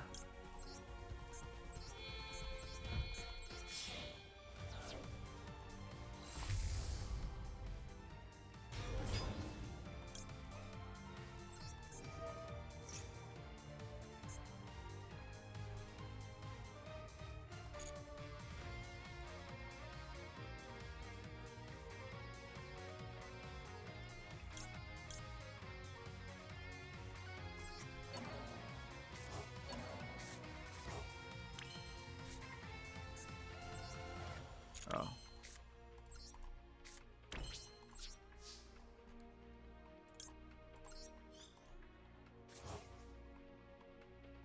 Alright, here we go.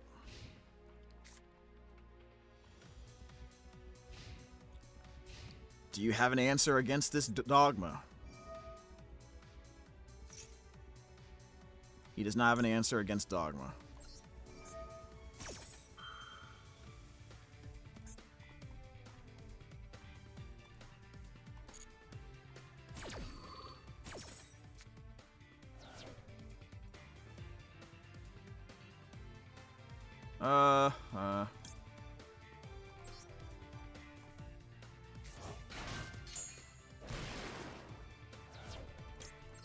You should have known better. You should have known that.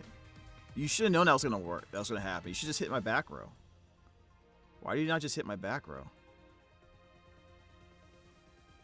Where is my branded opening? Oh, maybe it's already in the graveyard? Oh, maybe it got banished already. I don't know. Anyways. It's in the graveyard. That way, if I pop my Fallen Virtues, I can get it back.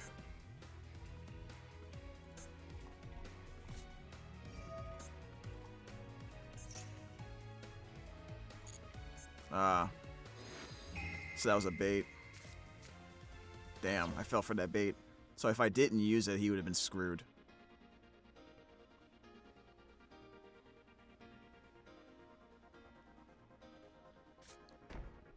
Okay. He literally has nothing. We just swing.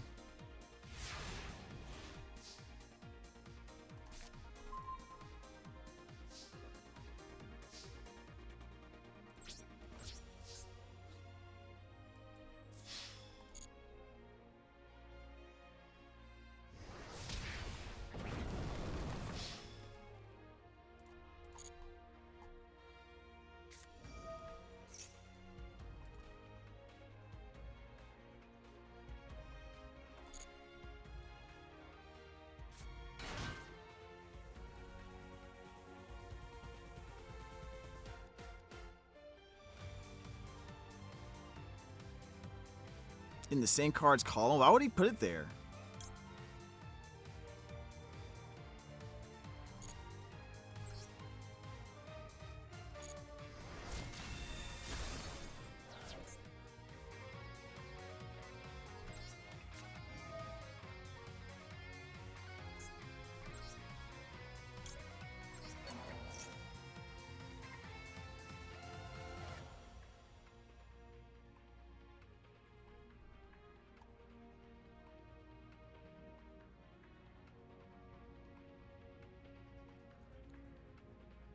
All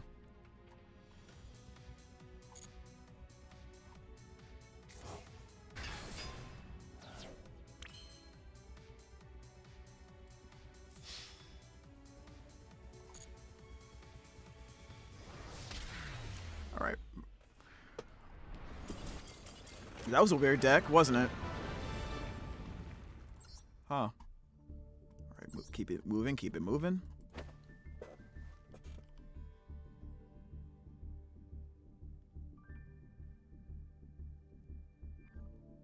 One second, guys.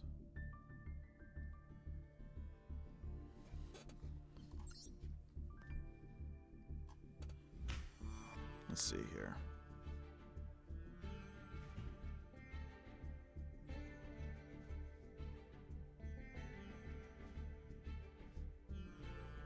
All right. All right, let's go ahead and do this.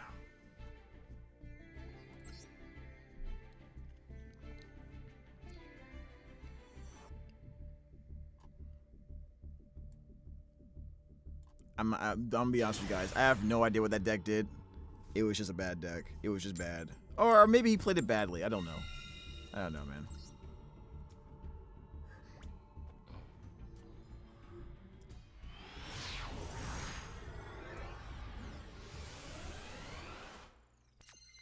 I tried to limit how many draws I gave him with Max C. So. Alright, so we got a Fenrir, so we have at least a starter, I guess.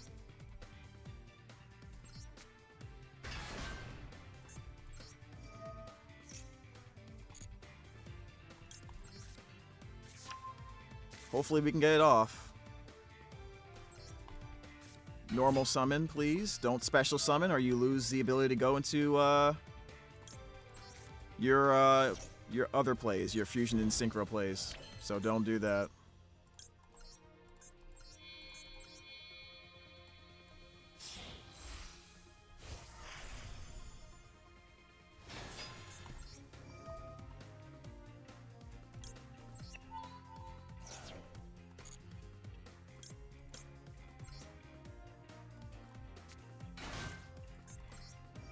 Alright.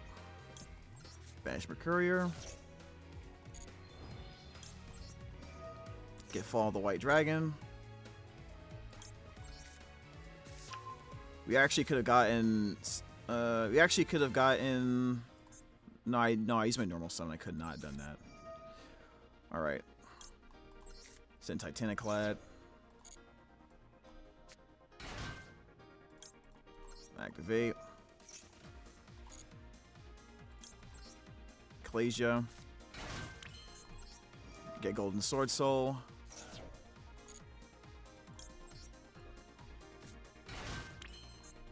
Synchro. Into these. Into the Cartesia, the Dark Dragon. I think we get Quem here, actually, right? Do we get Quem here? I think we get Quem here. Yeah.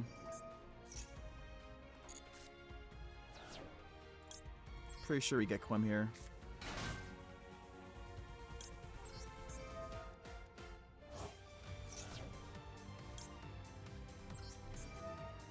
Right for mana battle, but think about Super Duper Poly could just be used as a pseudo Nadir servant.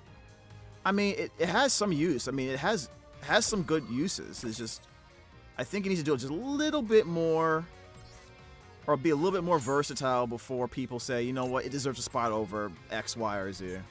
That's all. It's just missing like one really good target before it pops off, I think.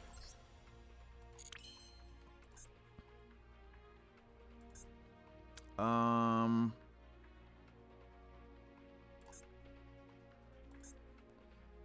think we can go into...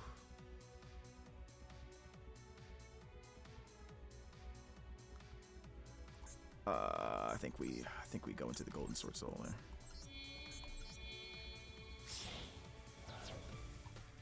Yep.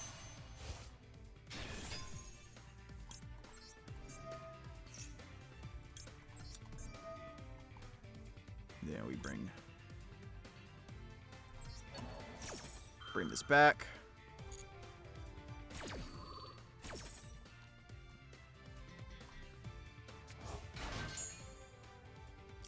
I'm gonna get the...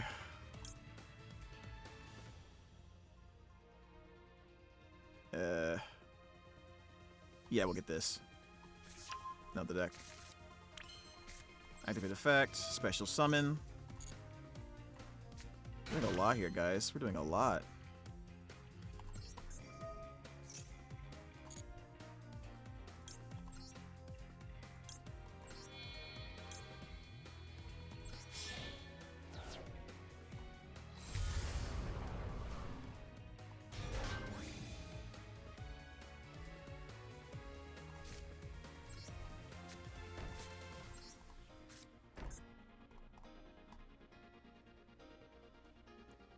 Alright.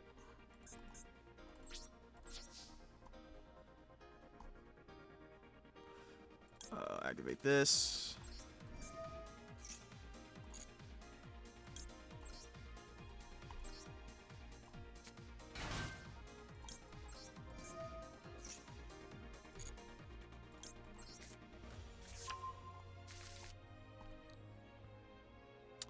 Do I want to pop anything?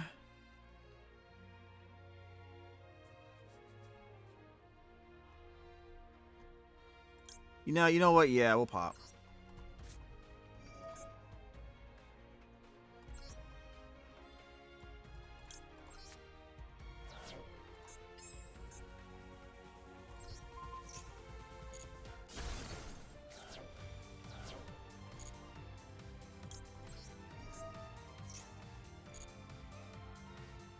Oh, the Mercurier is in banished. Okay, that's fine.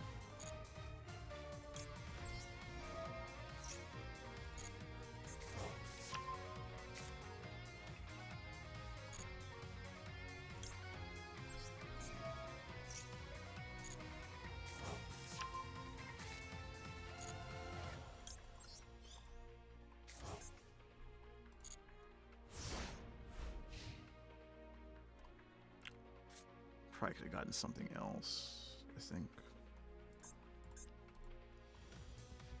I probably could have sent the red Albion in that case and then put Branded in red on set. So that could have been slightly better. But Kit also works. Kit can also work, so. Because I can I could get Dogma on the board and then bring back the Mirrorjade anyway.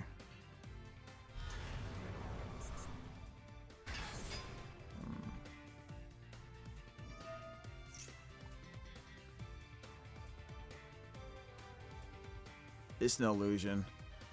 I'll wait.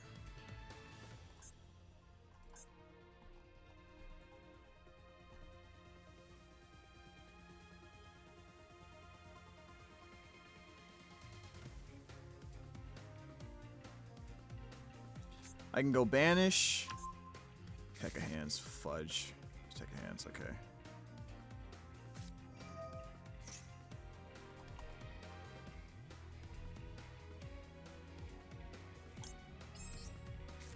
I'll pop it.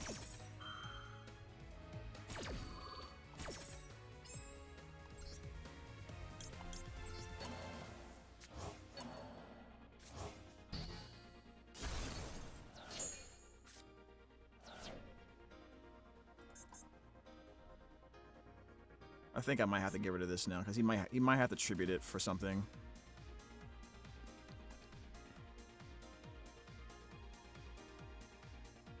I would like to go Dogma, put back the Mercurier, and then use the Ecclesia to get the Mercurier, if possible.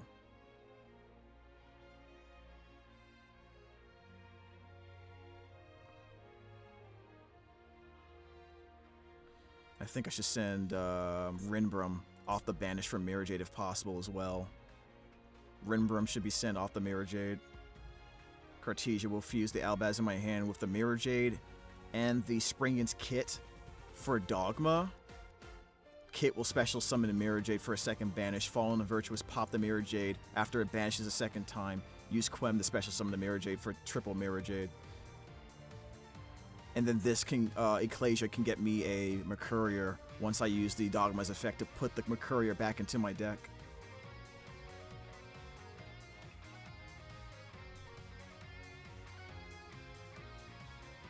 So once he initiates something, I'm gonna banish. I'm gonna banish. Or we can do that. Okay. Alright. Then I'm going to use Fallen the Virtuous. Bring back Mirrorjade.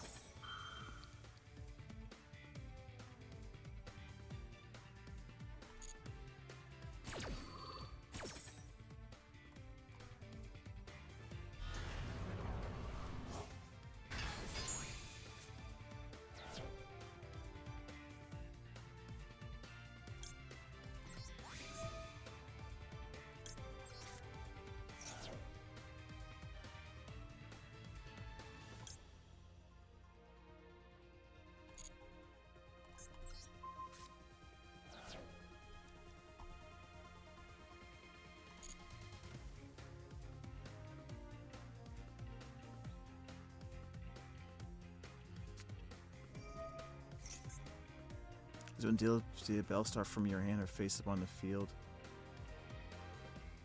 Okay.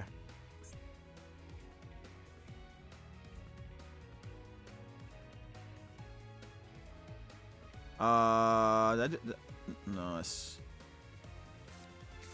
Okay. So what is he gonna do with that? He's probably gonna use that as cost for something. Oh wait.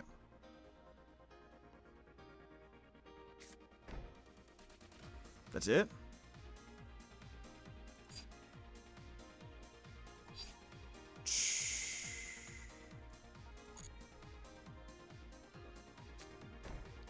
Okay. All right. Activate.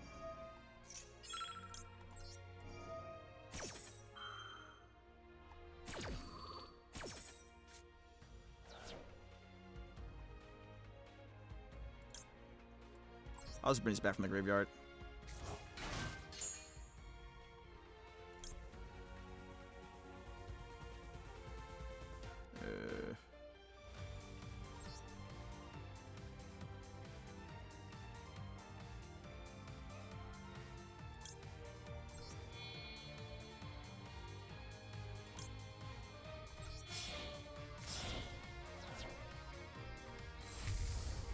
Should have sent this to the graveyard. I had a Tri-Brigade Mercurier. Whatever. It's fine. It'll still work.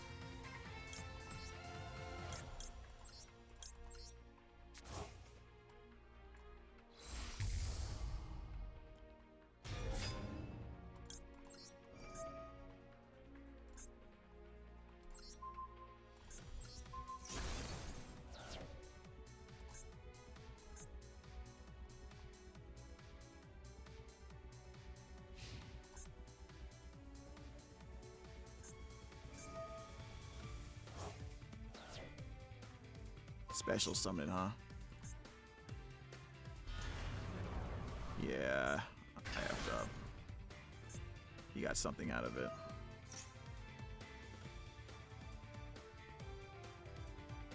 Yeah, I should have popped that. That was a mistake.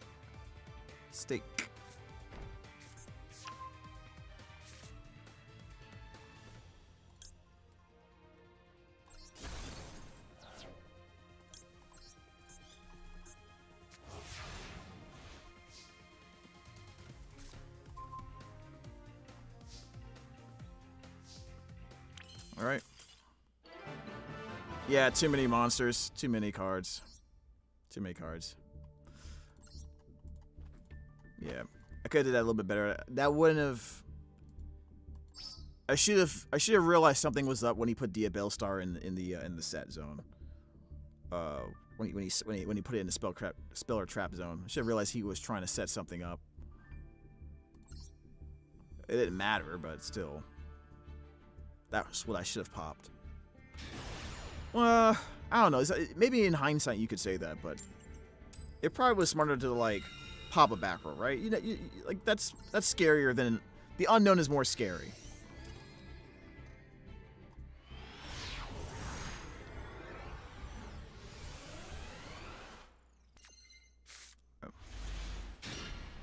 All right, let's see if we can bait.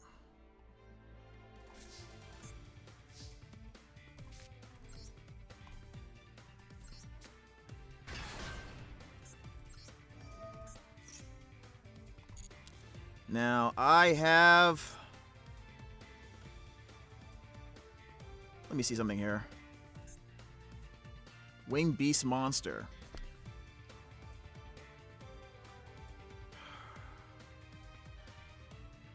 I don't need this. I already have the guy in my hand.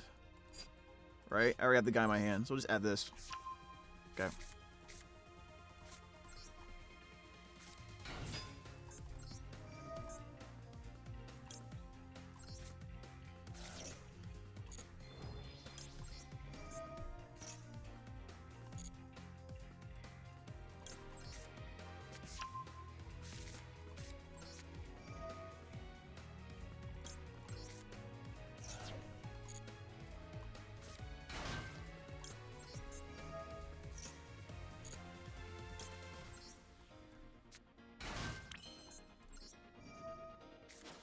Got a lot of monsters here on the board.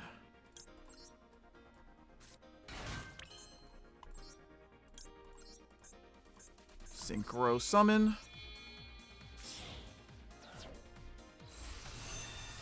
So we go Quem here. Right? Go Quem here? Yep.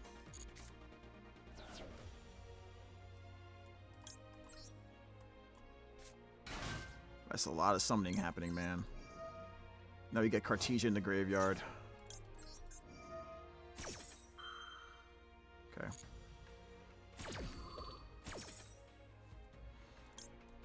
Okay.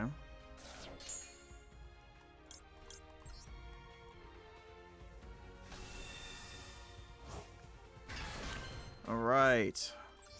Then we synchro summon into this.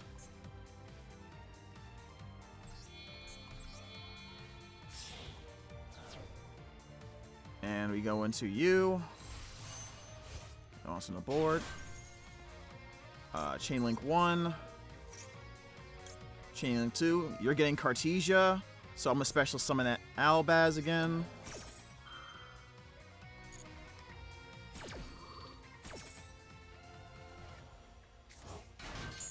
Okay, we get the second Cartesia. Special summon the Cartesia. It's a lot of summoning here, man. He's not doing anything about it, so I'm feeling pretty good. Cartesia's effect. Gonna go ahead and make Mirrorjade.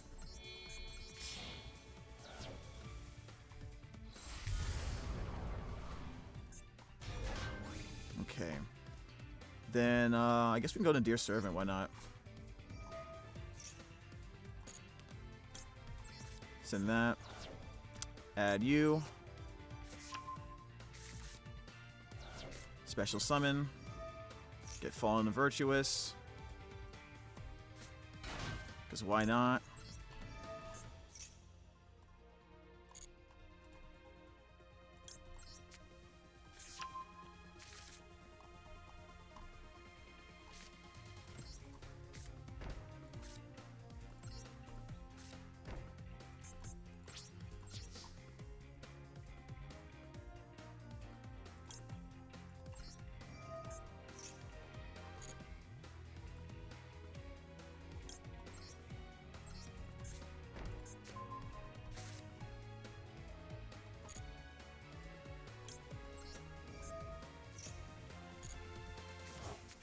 Lots of cards in our hands, man. Back. Probably get the other Fall of the White Dragon in my hand through the effect of this card. Right? Yep. Just grab that. So we have it for next turn. I think I'll keep the Fallen Virtuous in my hand. No new reason to use it. We have it available for next turn. Super Poly, Retribution, Fallen the Virtuous. Okay.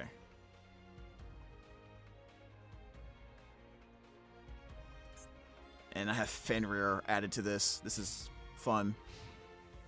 All right, how's this getting broken?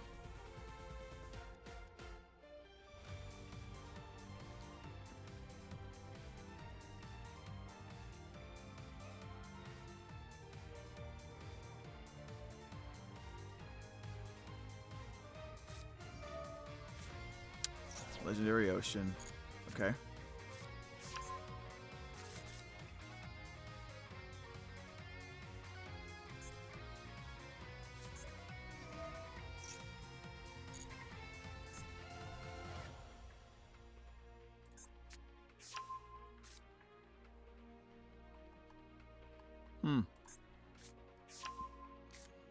Oh, Ice Jades. Oh boy. Okay.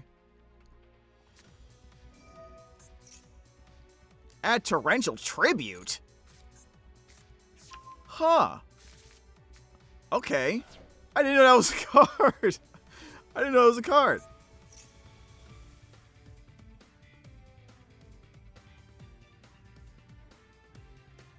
Okay, he doesn't have Umi on the field, so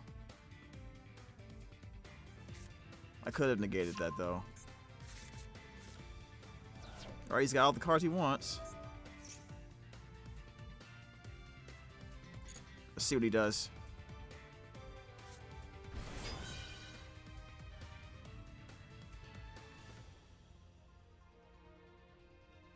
Oh, wow. Oh, fuck.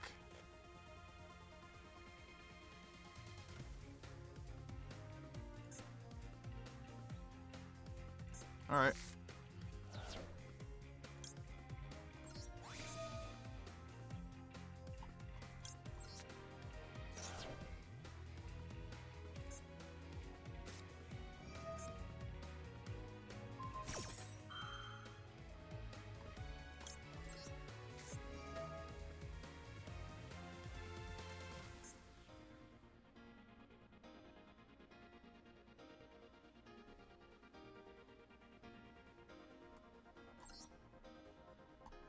Interesting.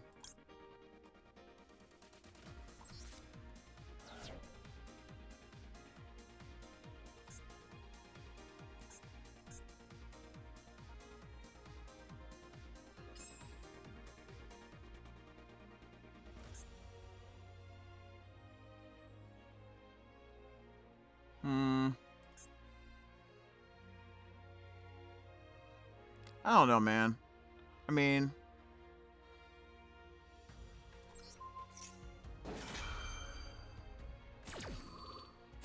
pop it, right?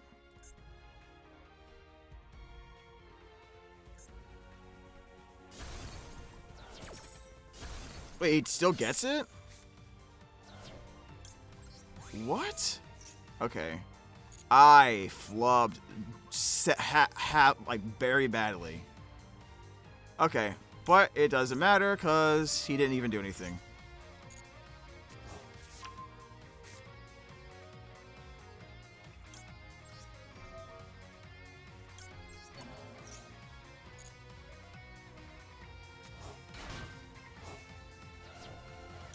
Torrential Tribute got set, so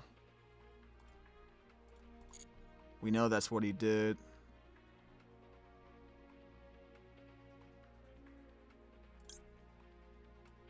Actually, we'll leave that in the graveyard.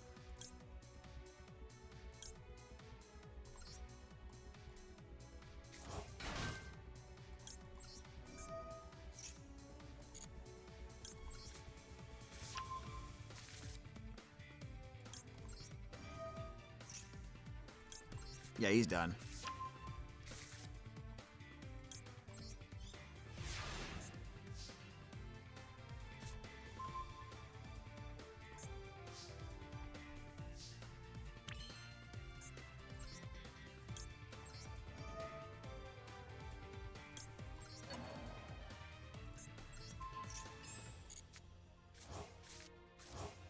Yep. Sorry, buddy.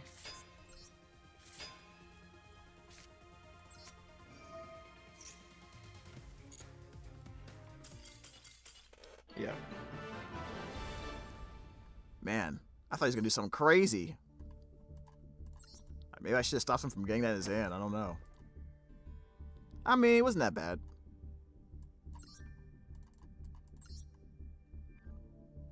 I totally forgot that that's what it does immediately.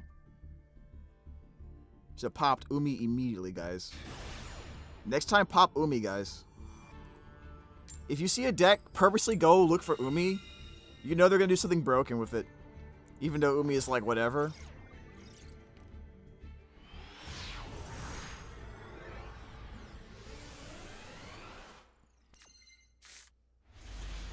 Okay.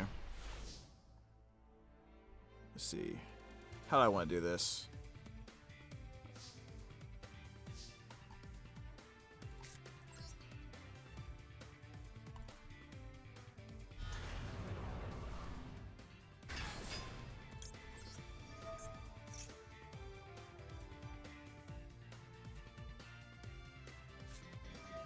Okay.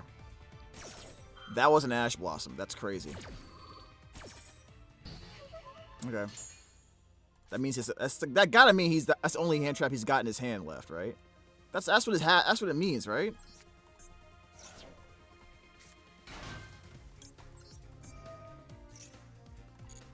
Yep, that's what it means.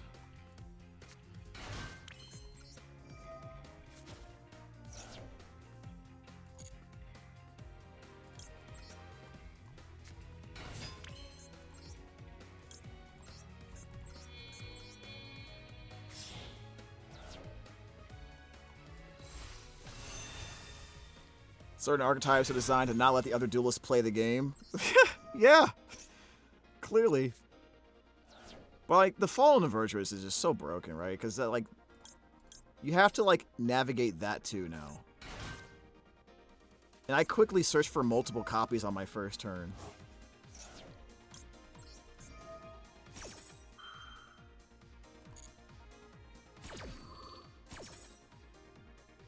Okay, I'm gonna want to keep this kit in my hand for next turn most likely, so.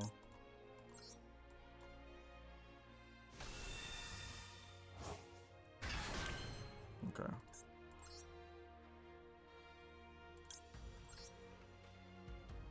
If I... Yeah, we'll do that. This first.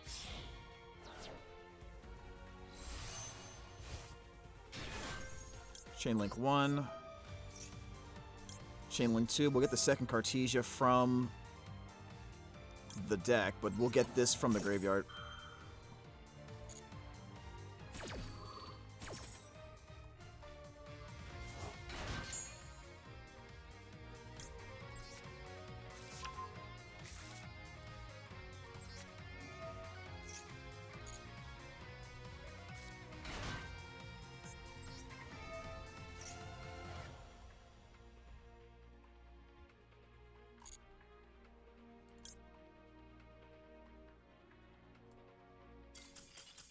I was gonna make Mirrorjade here. Yeah, we make Mirrorjade here. Get Incredible Ecclesia, get the Fallen Virtuous. Pretty basic stuff here.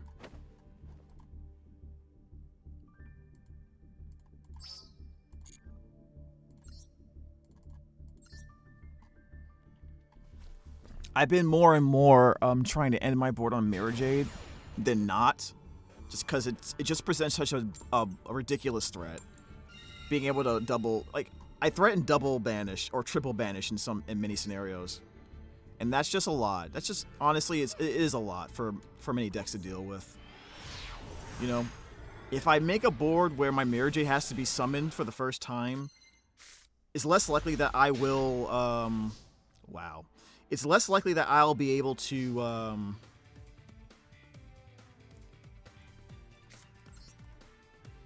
Unbelievable.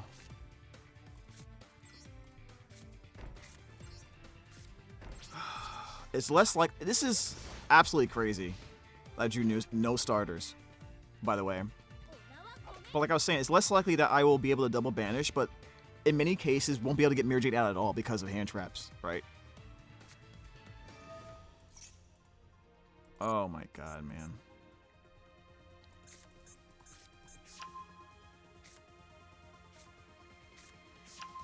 Yep.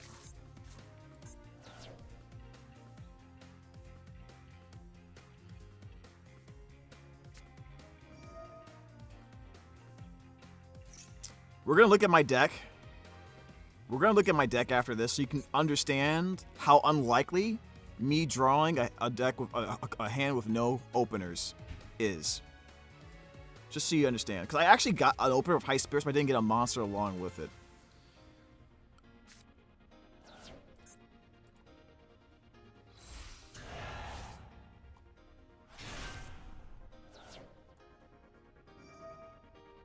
We gotta remember, all of this is just bait. Unless he can kill me, there's no reason for me to activate any of these cards. Well, except for maybe the Fallen Virtuous. I'll probably do it during the end phase. If I can survive.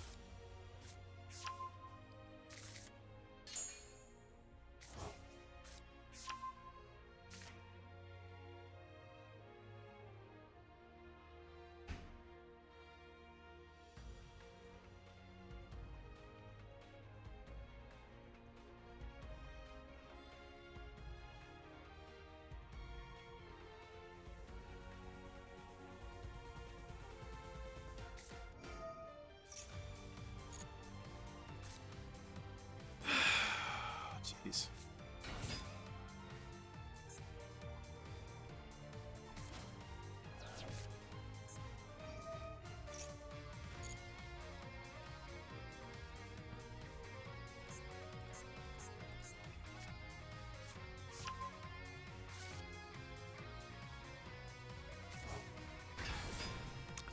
I just gotta get an Albaz somewhere, man. I just gotta get an Albaz, man.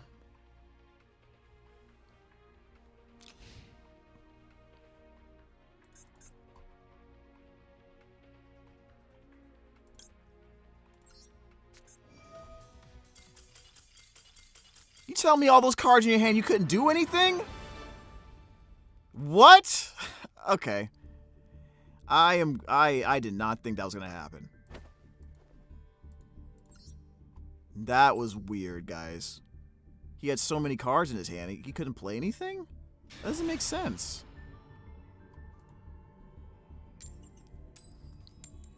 I think at that point you probably made a huge mistake or something.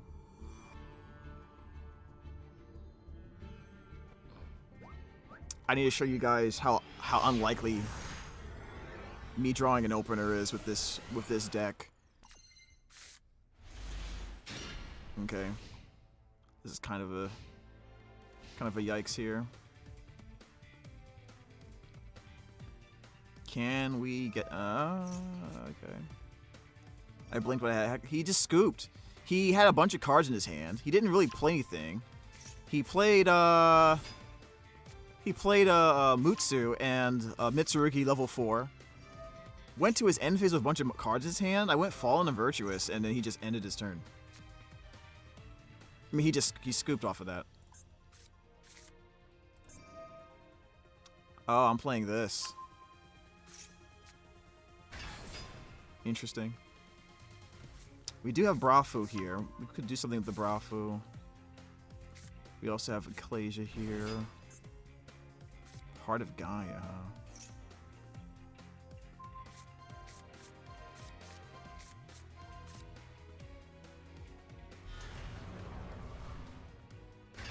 Alright. Can I be destroyed by card effects? So the spell card effect is activated, you can negate.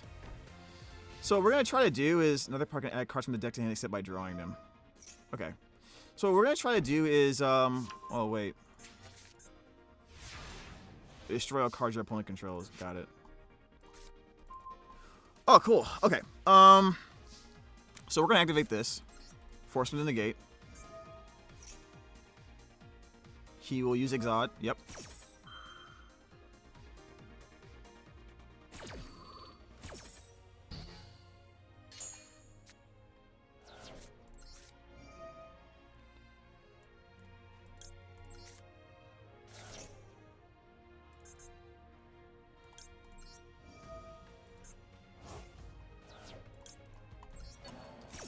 All right. So we got that.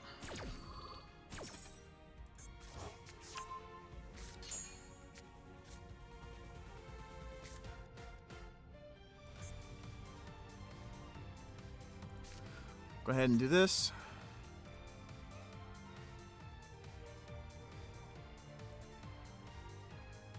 I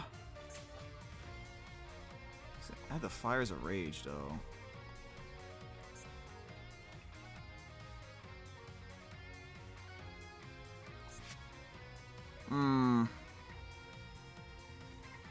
Actually, you know what? Darn it. I put it on the board already. Okay. Let's activate.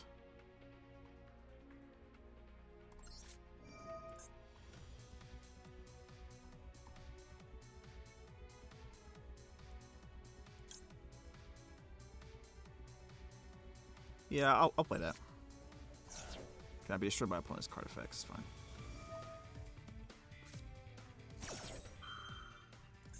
Negate the activation if you do destroy it, right?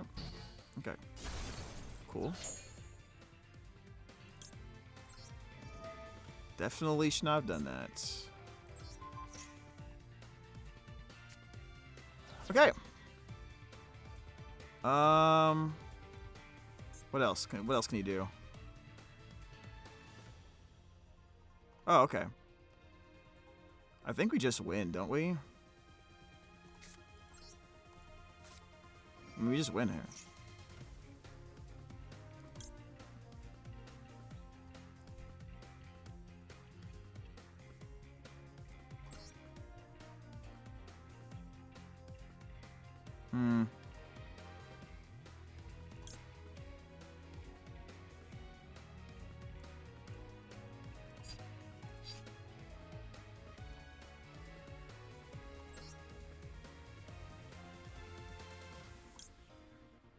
Yeah, I'll put that. We'll do that. I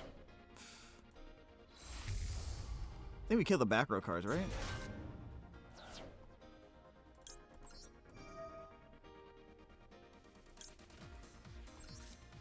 I think we just make Mirrorjade.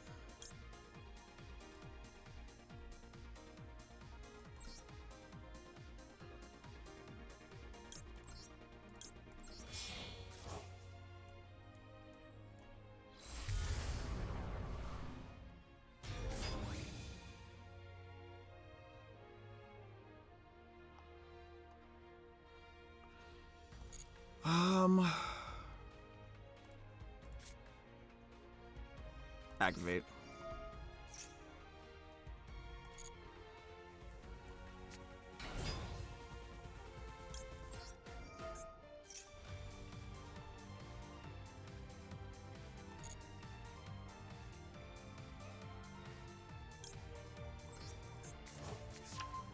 All right.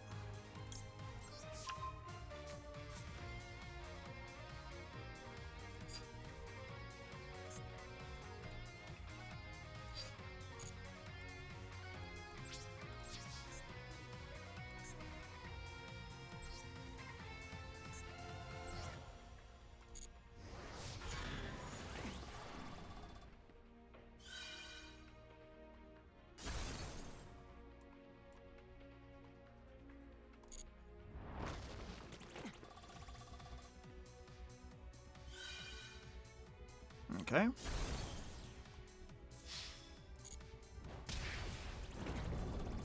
All right. And I already swung with that, so we'll go on screen phase.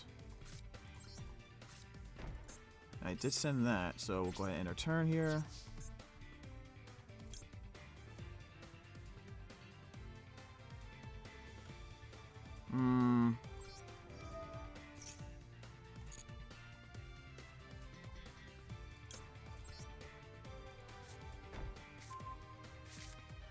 All right. So, I mean, I'm expecting a Doom Dragon, right?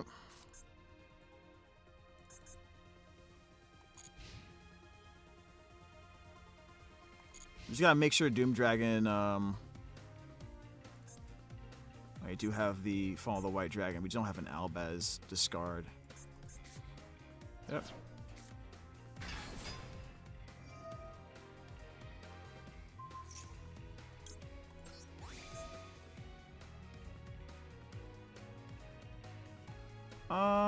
We'll send this to the graveyard. And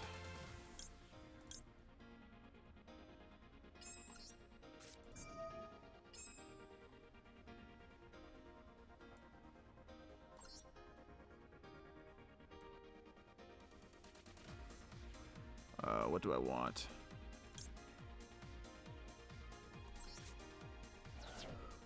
All right. Do we destroy Doom Dragon? No, we destroy this.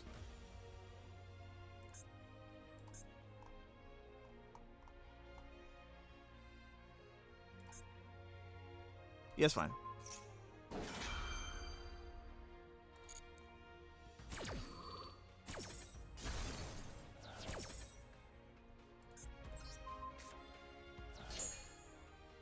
Yep, that'll go in the back.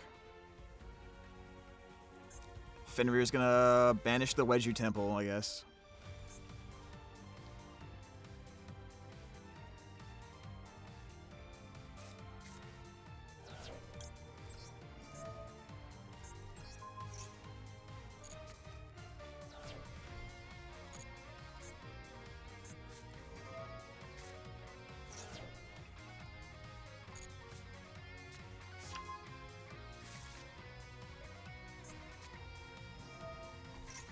And no.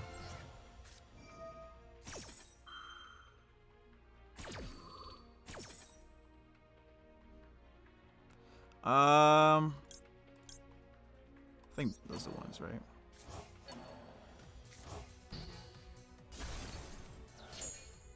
I'll leave like that. Oh, I sent the wrong one? Alright, it's fine. We saved ourselves. We saved ourselves.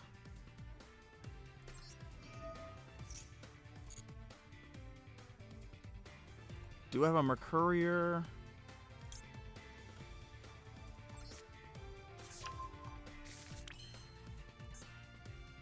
Actually, we'll Retribution. Get Branded Fusion again.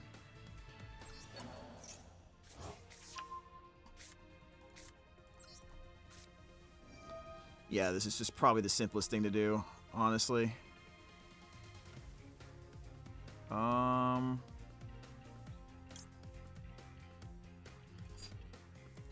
Yeah, we'll just go to this. We'll just do this.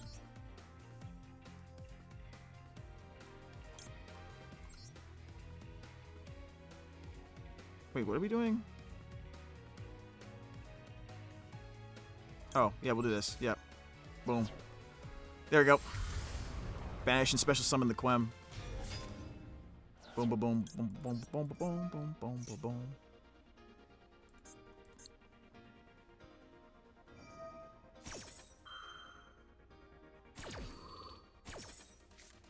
Okay.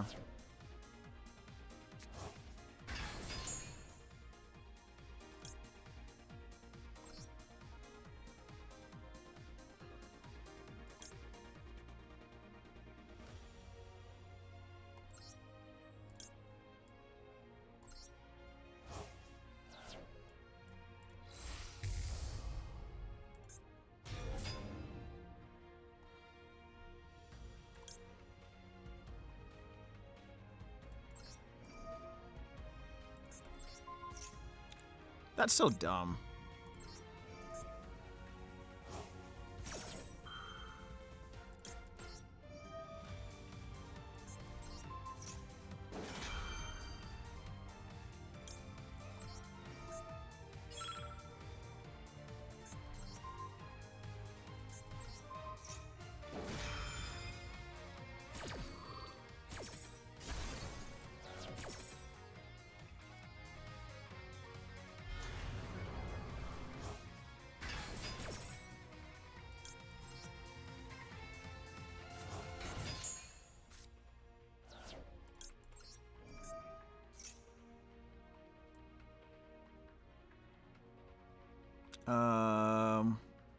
What do I have in the graveyard?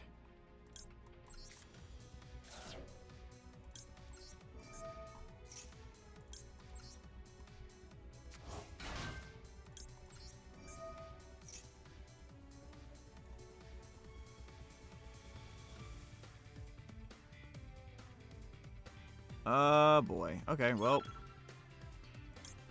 I guess I'll just grab this. Put that back.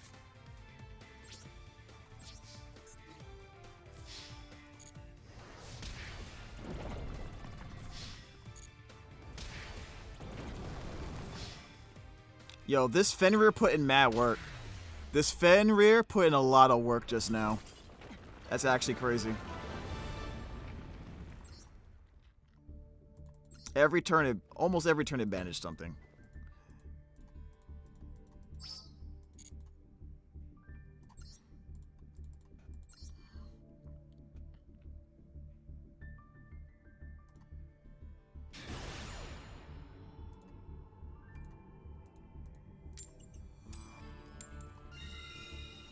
All right.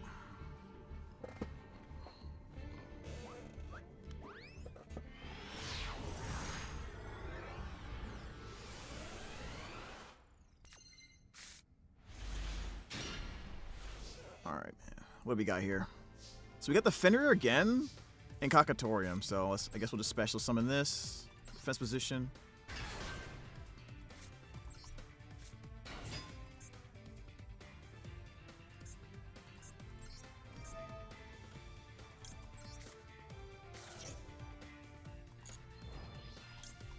Alright, grab that. Get Fall on the White Dragon. Then Fenrir will activate its effect. I'm just gonna get the other Fenrir.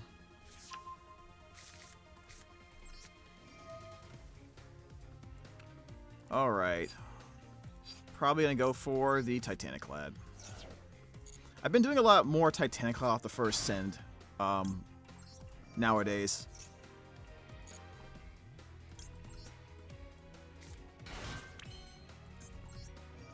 I feel like against hand traps, if worst comes to worst, I can get a Quem on the board during the end phase, you know?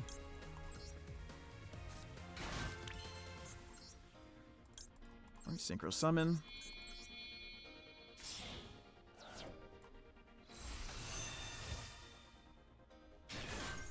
Do effect. We'll go ahead and get that Quem. Chainlink 1, Golden Sword Soul. Chainlink 2, Quem. We gotta get access to Cartesia through this method.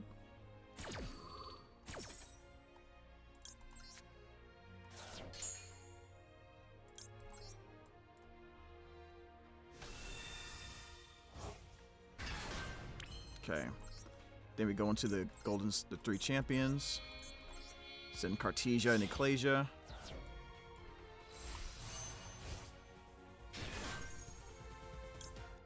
Chainlink 1 champions. Chainlink 2 Quem. Now I could.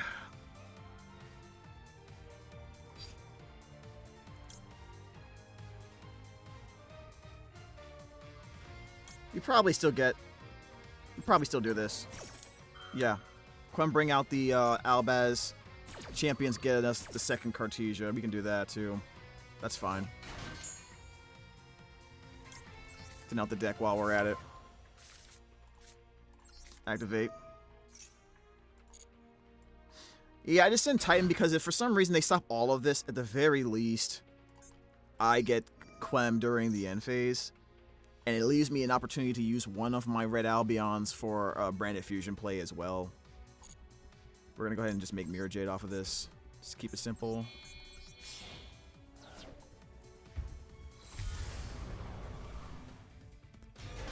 Okay.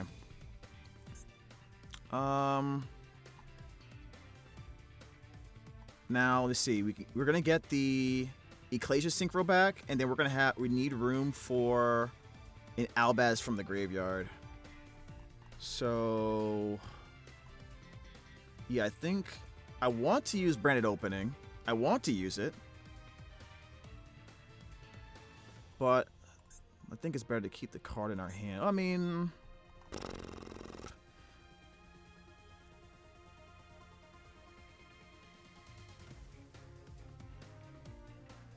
no, it's fine. We'll do this. It's fine. Yep. It's fine. Send this. Get you. Because we're going to pop that with the Fallen and Virtuous anyway from the...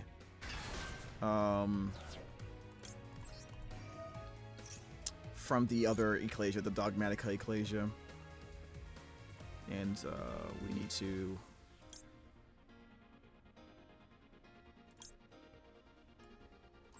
add that to my hand. Okay.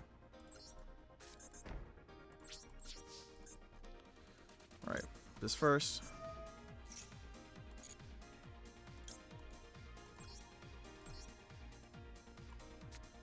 This is probably fine. Down the board.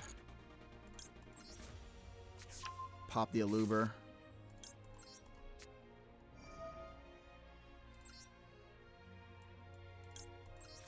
Wrong answer. That was the wrong answer. I was supposed to send Red Albion and I totally forgot to do that. That wasn't smart.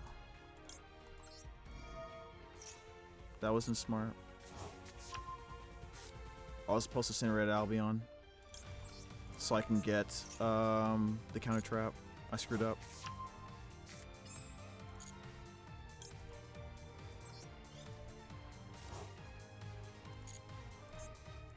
Okay. We're one interaction short.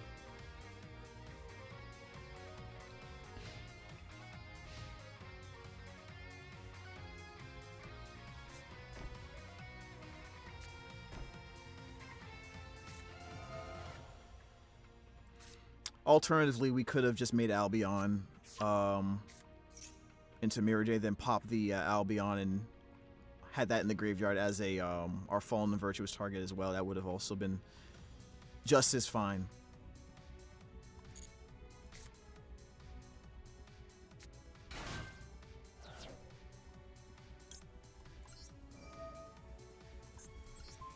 Get rid of that.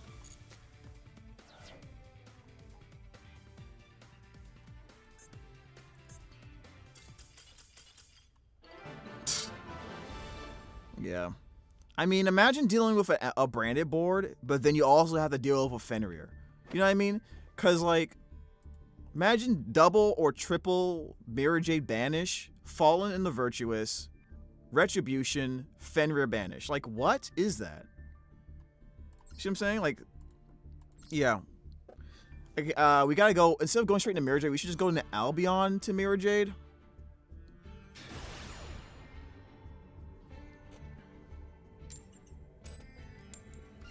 That's probably a little bit better. That way we ensure we get the Red Albion. I could have kept the branded opening for something else. I could have used branded opening to get branded in red, for example, right? Although that means although that would mean the Albaz would not be in the graveyard. So there's also that. There's also one reason not to do that.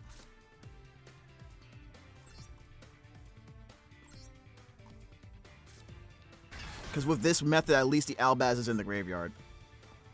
Yeah, we should just do this. Okay, so he has interruptions. Okay, we got him to use it. That's very important that we got him to use Snow Rabbit first. Very important. We'll just go ahead and grab the...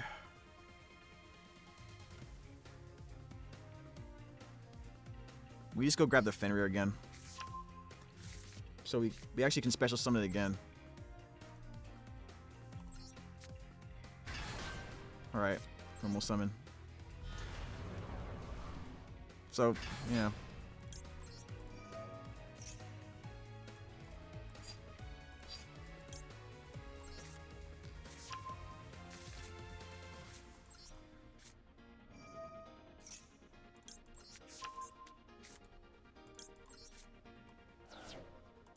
Yep. Isn't that crazy how he wasted his card?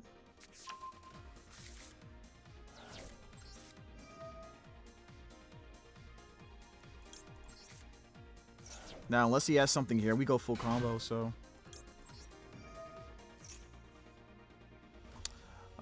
do this. Go into Golden Sword Soul.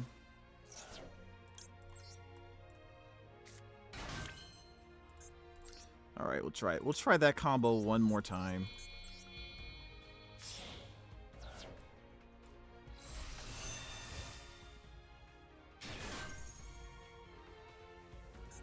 All right, no nib. Okay.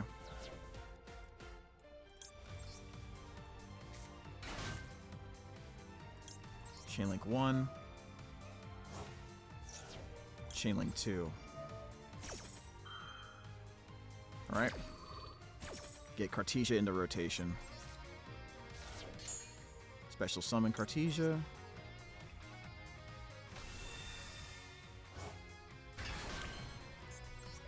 Go into this.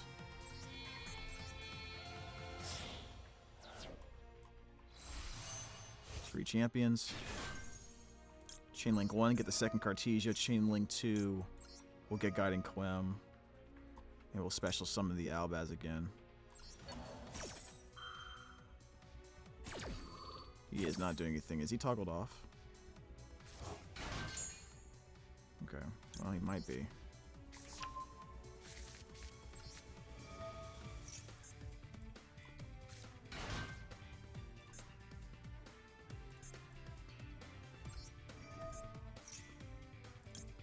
We're going to try this one more time. Make sure we do it right.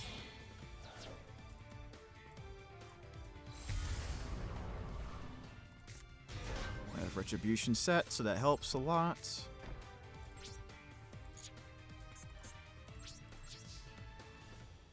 Okay. So we're going to go ahead and we're going to grab this first.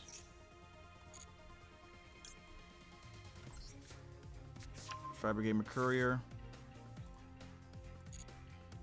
And we'll grab this. Special summon.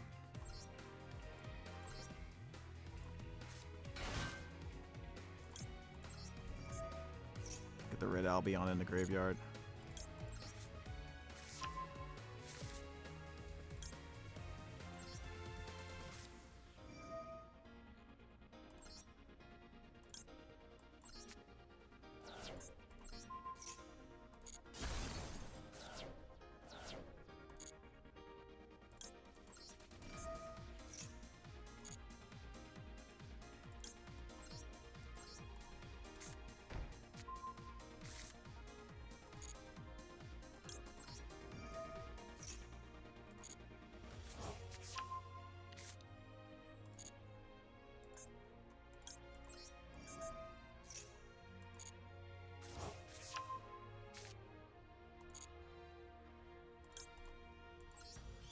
There we go.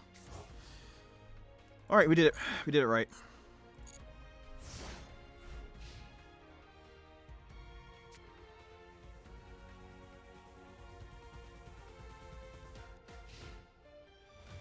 Banish, banish, negate, pop, negate, double banish with Mercourier on the Cartesia.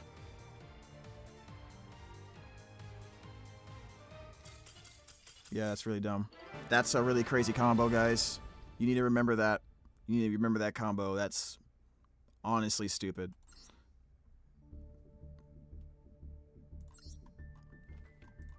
It's really good when you have either Fall on the Virtuous,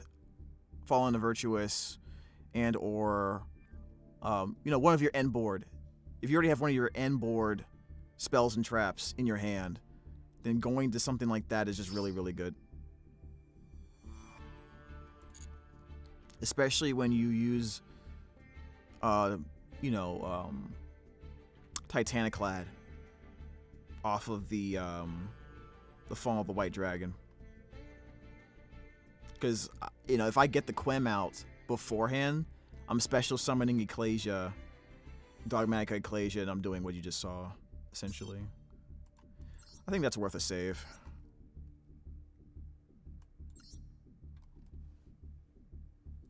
It wouldn't work since you use Cockatoran, but the benefit will otherwise be sending Dogma Dragon with Fab the Search Mercourier. Yeah, if I had access to Mercourier, then that'd been sick. That'd been sick nasty. Gee, I wonder what deck he's playing. I think he's playing Branded, guys. This is gonna be fun. Let's see if we can. I may have to adjust my play. I may have to adjust my play so that he doesn't get to super poly my shit. We'll see. All right, so we're gonna go ahead and. I think having Albaz in the graveyard in case I get my courier is going to be good. So. Okay.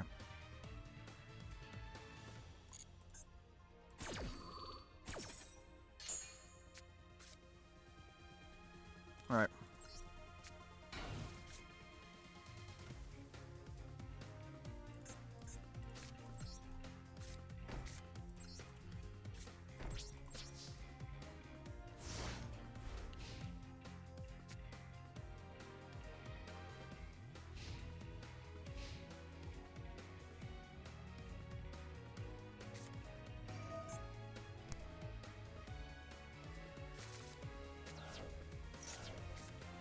It's probably Malice. I'm gonna guess Malice. I don't know. Oh, it's an OTK deck.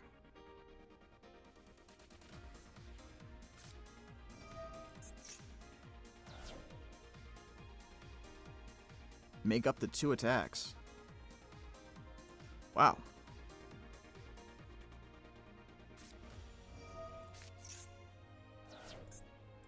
Two normal summons, I guess. Oh, this might be Ancient Gears, actually. If he did all that, this might just be straight up Ancient Gears. 7th Tachyon. What the hell? Okay. Probably dead, dude. Morgana.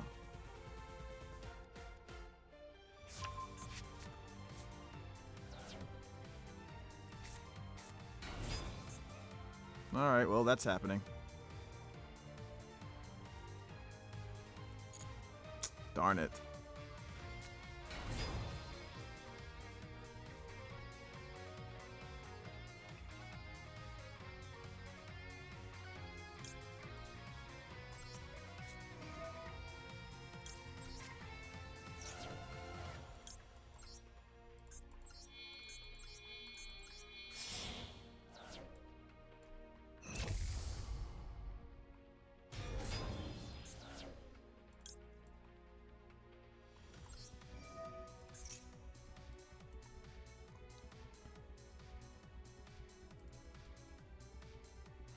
Yeah, I'm just gonna bring these back.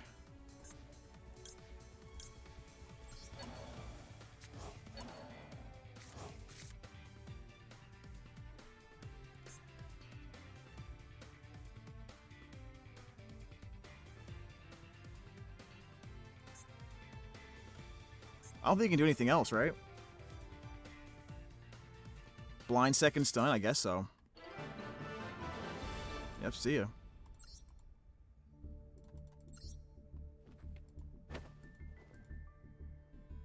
Yep. The Dear Servant follow-up is kind of brutal there. Yeah.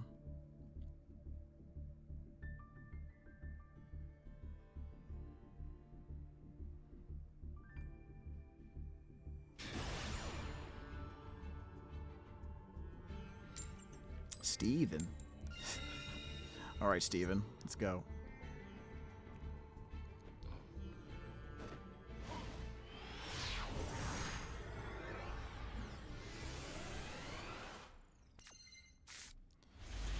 Alright. We have one opener. We can summon Cartesia. We can do that. But we'll do this first, see what we can bait. We don't need our normal summon, which is great, actually.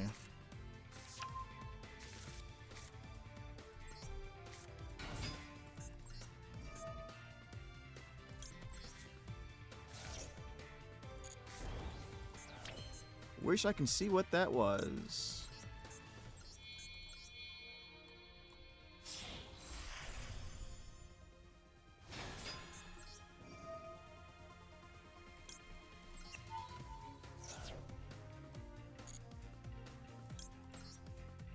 All right, bird up.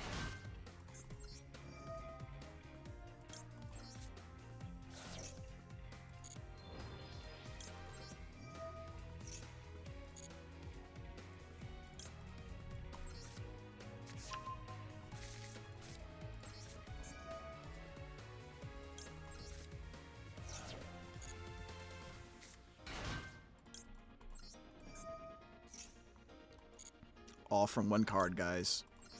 All from one card. This is a Fenrir. A Fenrir did all this, by the way. I have not used any other cards in my hand. So if he nibs this, we are totally fine.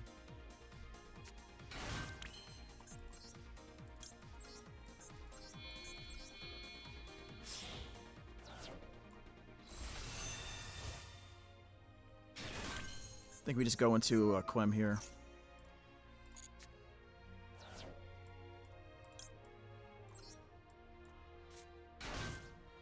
Chain link 1.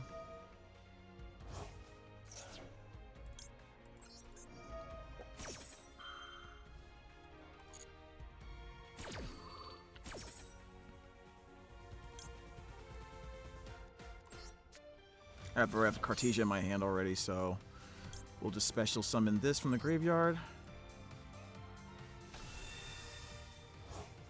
When I make the golden sword soul, when I make this, we're gonna go get the Dogmatica Ecclesia.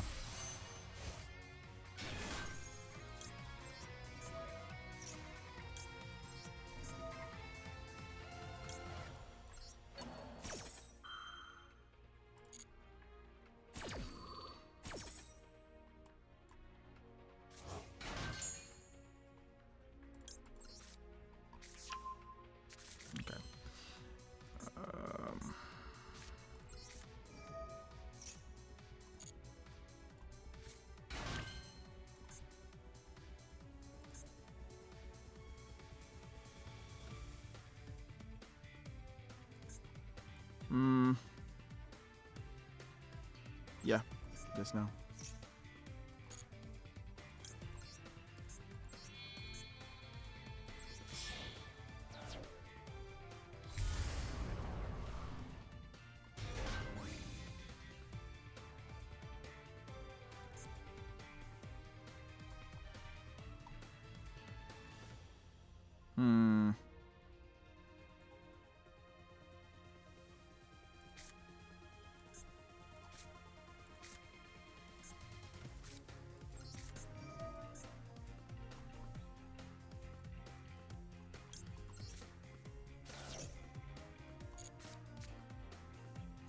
All right, I'll take it.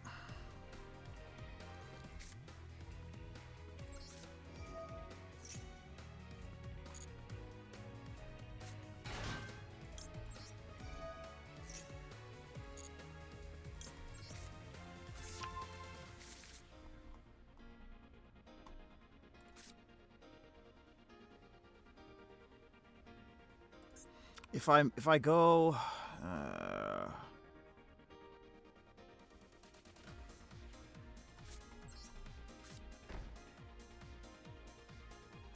nah, we'll keep that for a discard. We'll keep that for a discard.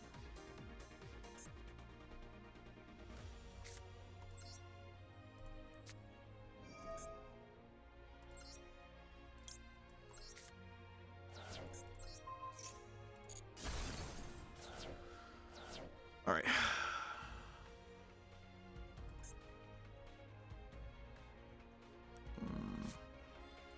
Did we use? No, we didn't. Actually, I'll set this. Yeah, we'll set this. Because we can discard the kit and reborn something.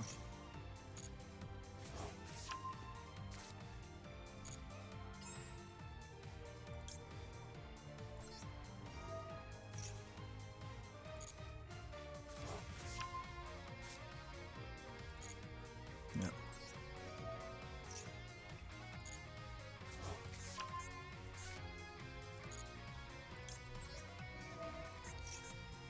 We get the Fallen, the Virtuous.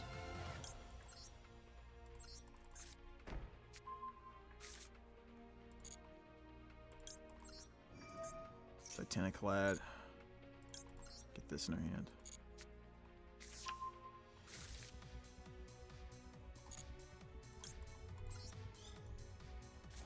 All right.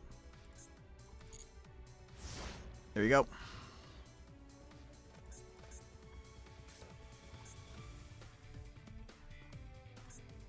We could Fenrir too.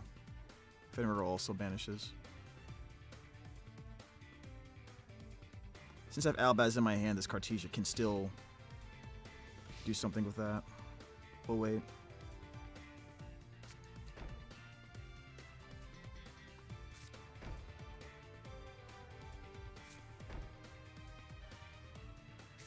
Are you serious?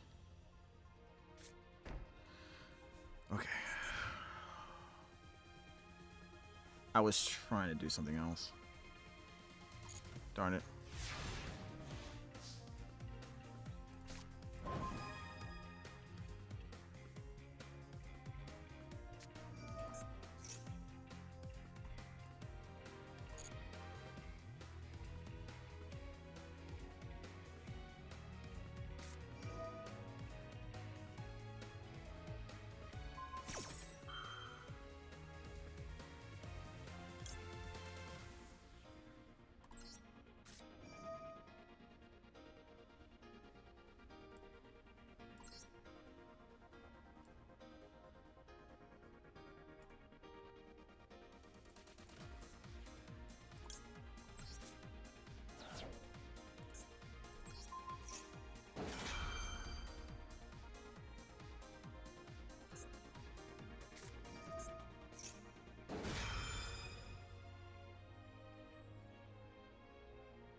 Again.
Hmm.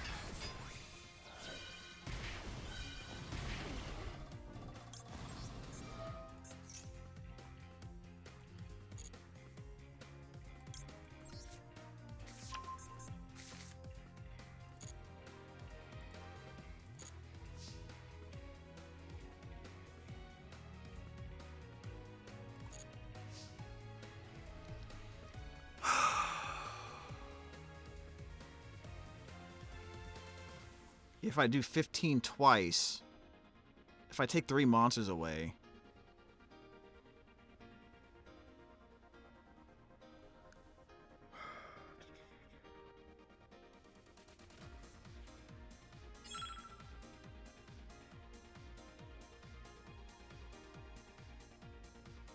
yeah, this is dumb. Alright. This won't kill me, though, at least. If he... does go into something.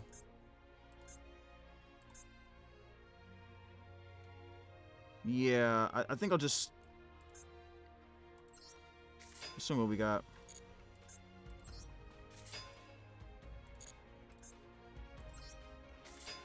All right.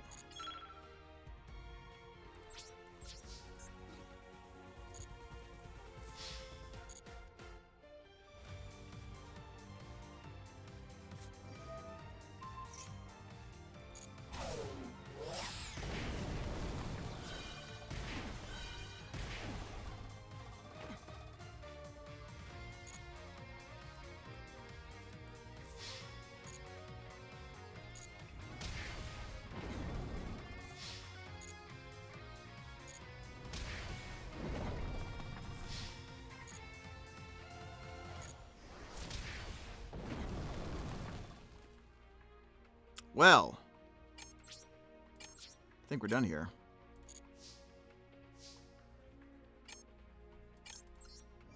Ah, crap. Should not have done that.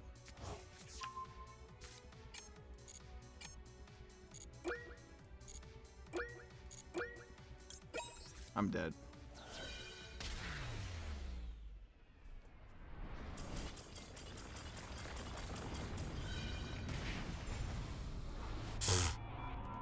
Yeah, okay, that doesn't count. That was stupid. Yeah, I flubbed on that one.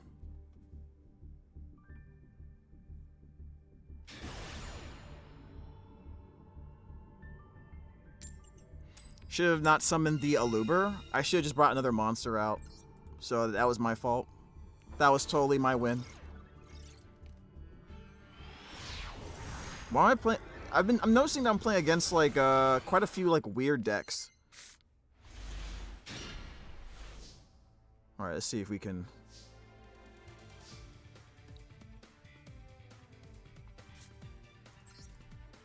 See if we can do this. See if we can get that to resolve.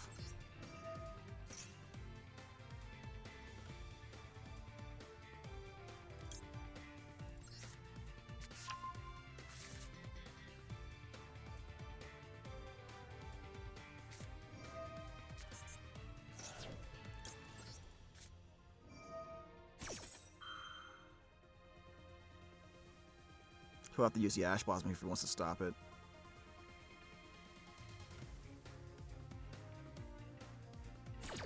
He does not stop it.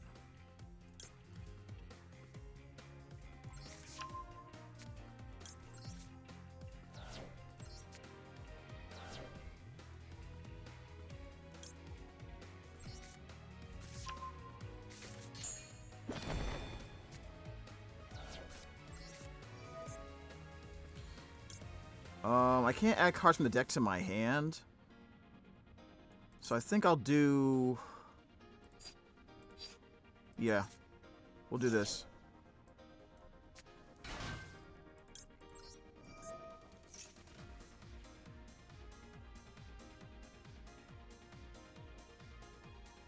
And that means the Brave Sword Soul line isn't going to be that great. Unless we bring back the Cartesia from the graveyard, which is totally fine.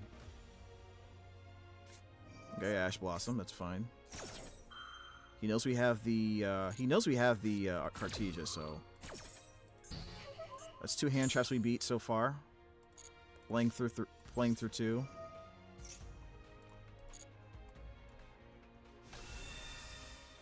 So we don't use this effect right now. Go into this.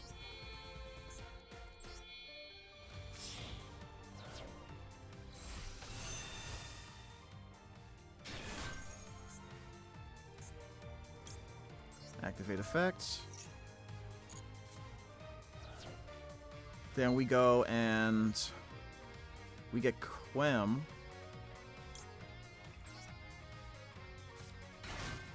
Quem's activates his effect. And we're gonna dump Spraygan's Kit here. Get that Cartesia back on the board. Alright. I'm gonna activate this. And we're just going to go for Grand Guignol this time.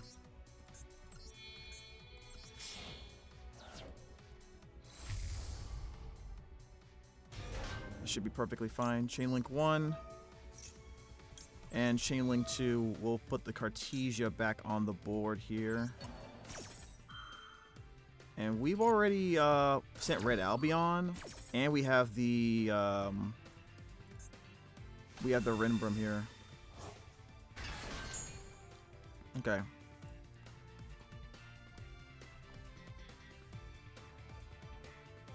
And, so I guess we can get this. Although that won't help us, actually. We can't put the card in our hand. So the best option is what?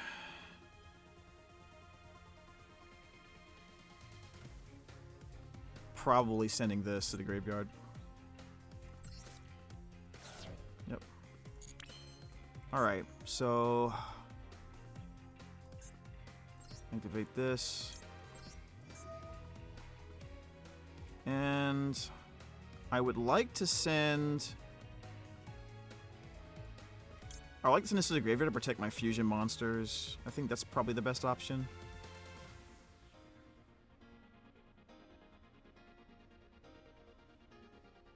Yeah, we'll send this instead.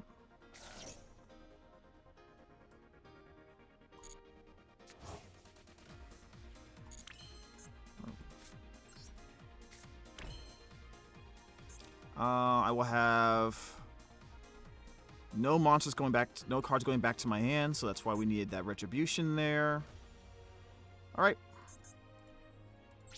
Enter. Still solid. Still solid. We'll go ahead and grab the Fallen and the Virtuous.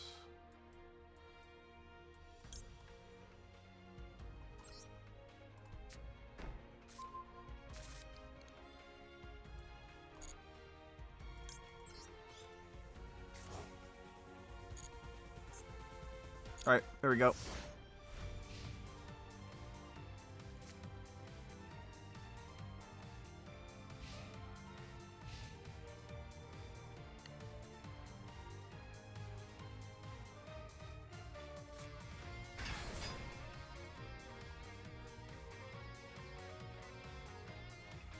For Genesis, negate the activation and destroy that card. Okay.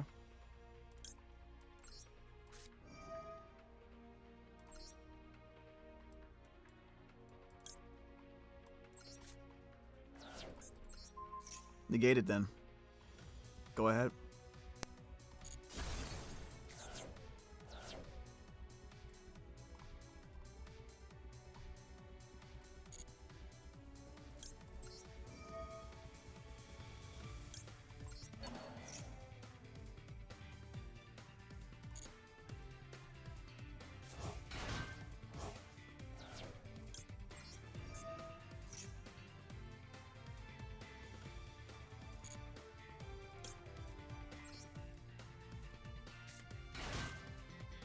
He has another one in his hand, so we gotta go Mirrorjade now.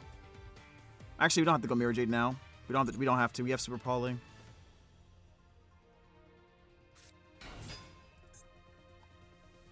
Goblin Bikers, huh?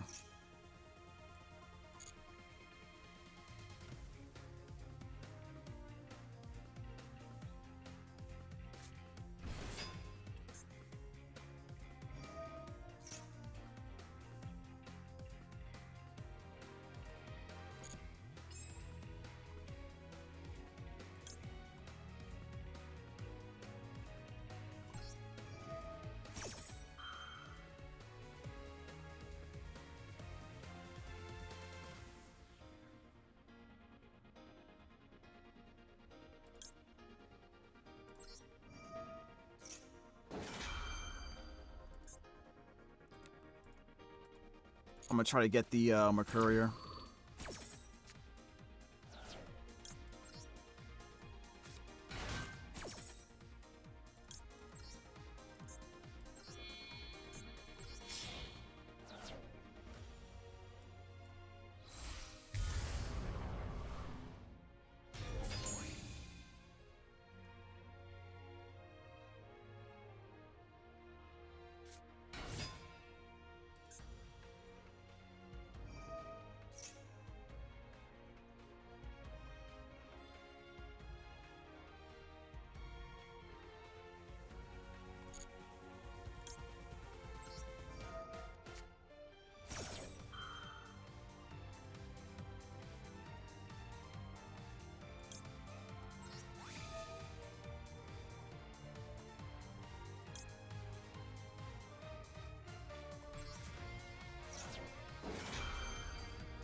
All right.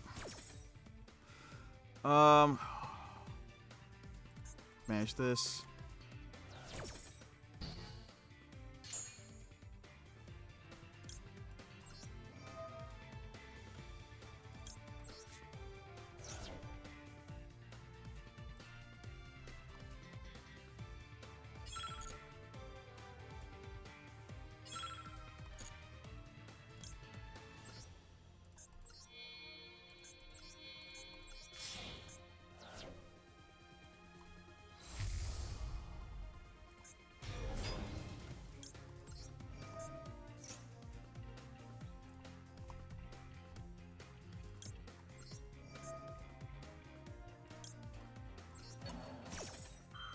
Back.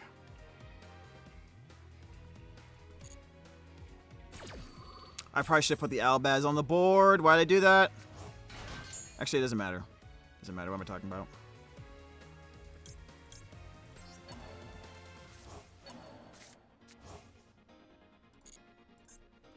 Right.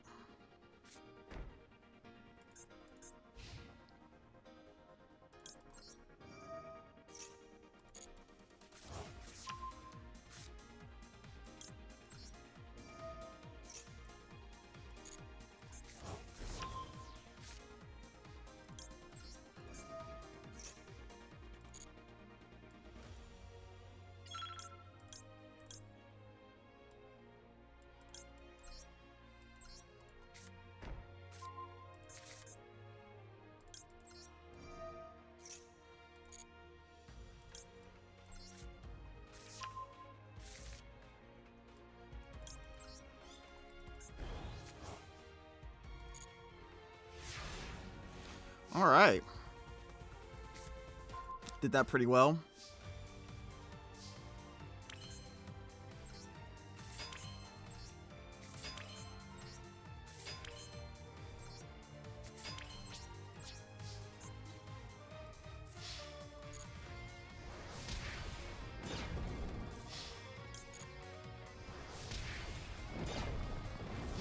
That's it.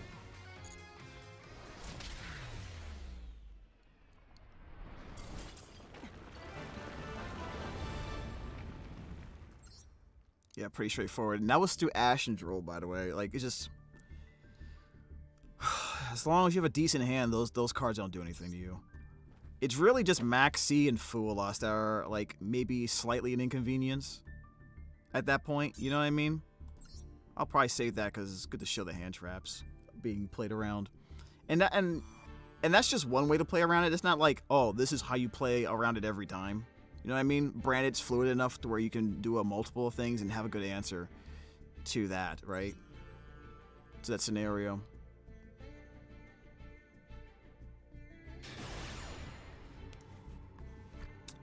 He had Ash Blossom, which is crazy because he could have just Ash Blossomed the Luber, but I guess I understand why do that, right? He should have kept the Ash Blossom for the High Spirits, if that's the case. But he didn't want to use the High Spirits on that. I mean, it's hard to tell what else I have in my hand, right? So, I mean, he has to make that decision, I suppose. All right, so we have fun stuff here.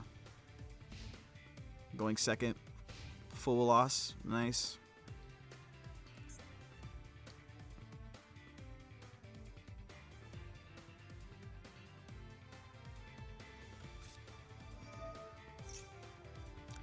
Oh, Endcraft. Okay, well, I guess full loss is useless. First going second match where I have access to full loss, and it doesn't even work. It's pointless.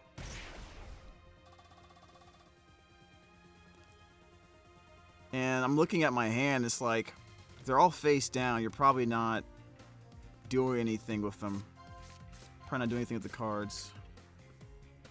Right? He's gonna get the same card. I wish I could see what they are.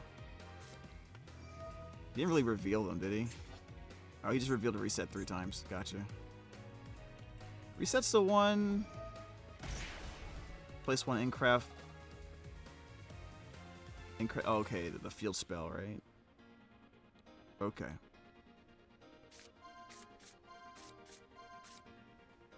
Oh. So if that's in the graveyard, he gets to just have a good time.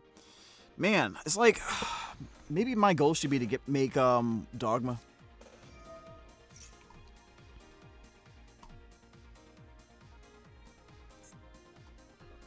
Is Endcraft good in the TCG, or is it not really a thing? Out of curiosity.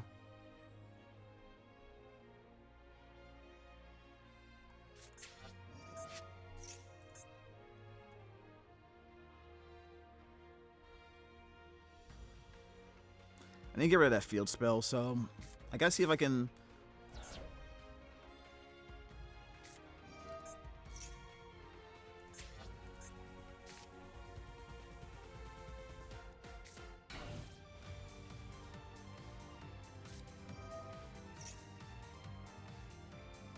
Wow, this is the negator. Okay.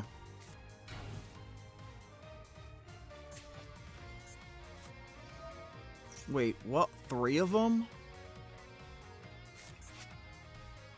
All right.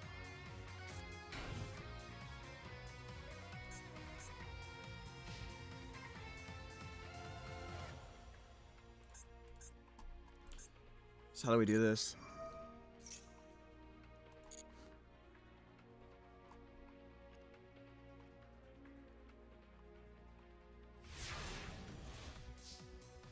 I don't think he put all 3 of them on the floor though.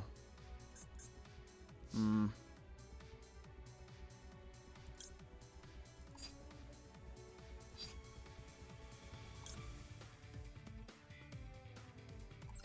See if he'll bite on that. I mean, it's a really good card to negate, so.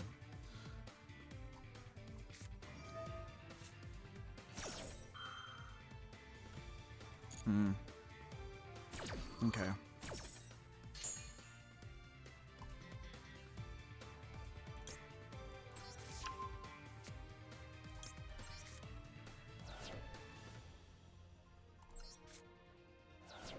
All right. I really wish I could get... All right, so we're going to get Cartesia.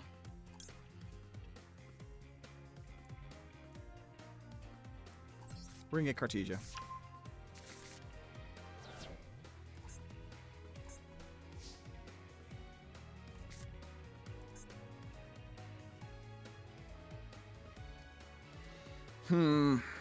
Alright, how do we want to do this? We could special summon this. He gets 1 draw.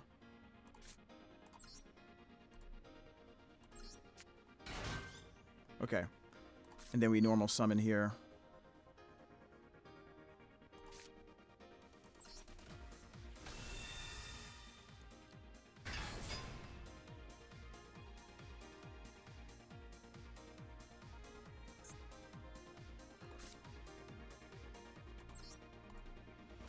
I guess I'll go ahead and pop this.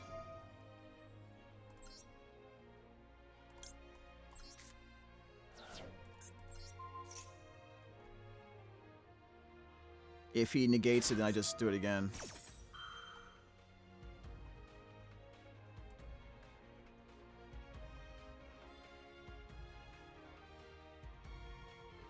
Okay. So he negates it, that's fine.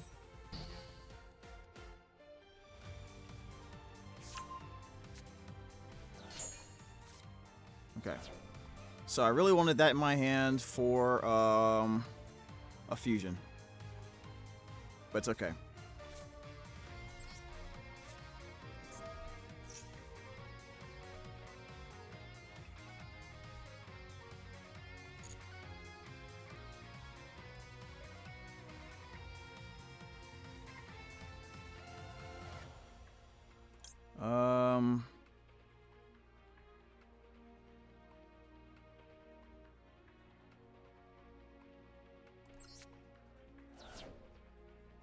I'll add this to my hand.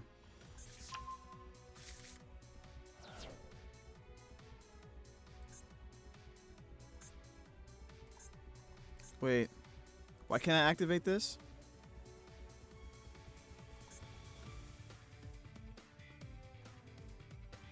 Wait, what happened? Why couldn't I activate it?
Wait, I couldn't activate this?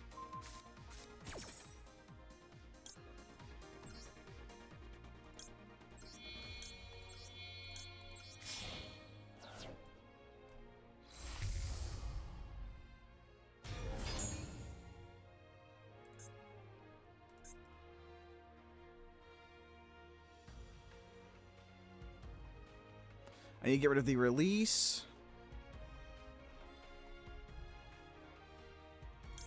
You get rid of the release and the reset, probably.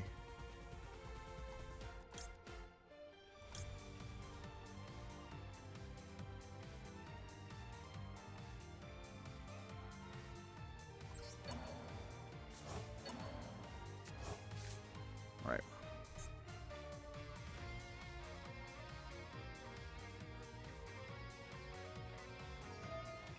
I thought I could pop that, but the thing is, if I chained, he probably would have used his face down card to negate the whole chain. That was the problem. Yeah, because he probably has that that one that negates the whole chain. So I couldn't even do it. At least with this, I'm unaffected by stuff. So, and I have another Ecclesia in the graveyard, so that helps. I don't know if this is gonna work out though. I really need to get these things. I need to pop these things.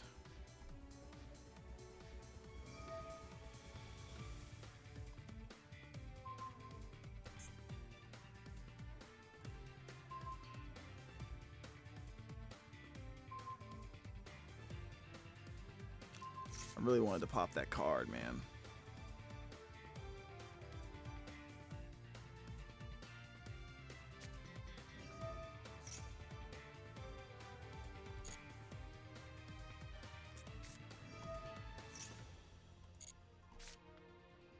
I do have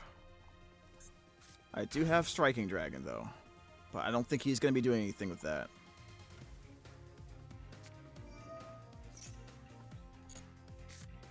I'm probably gonna have to try to make double Dogma, to be honest, guys. I'm probably gonna have to try to do double Dogma.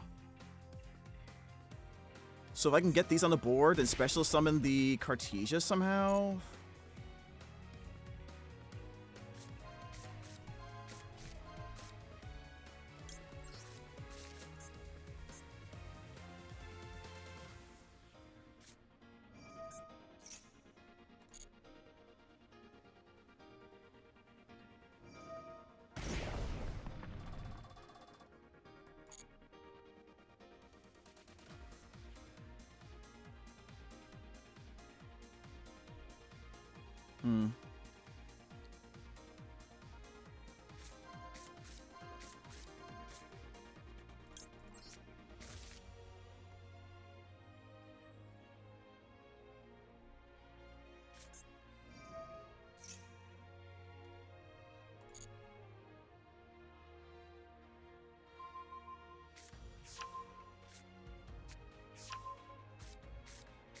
Man, drawing cards. That's crazy. He's probably looking for an answer to deal with this card. He probably has like a kaiju or something.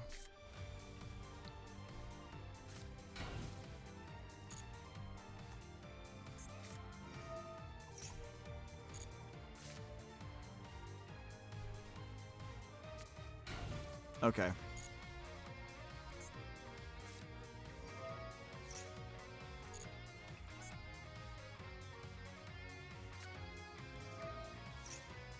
I feel like for me, I need to get the Anopolis off the board before I do anything. Yeah, because he's just trying to burn me.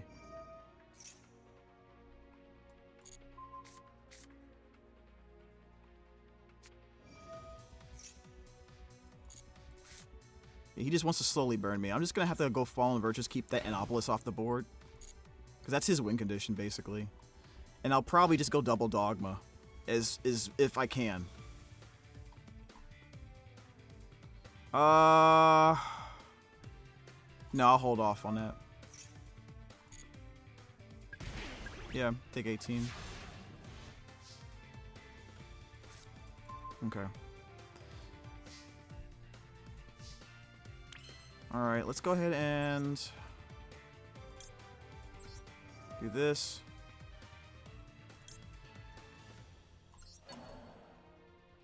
Put that back in the deck.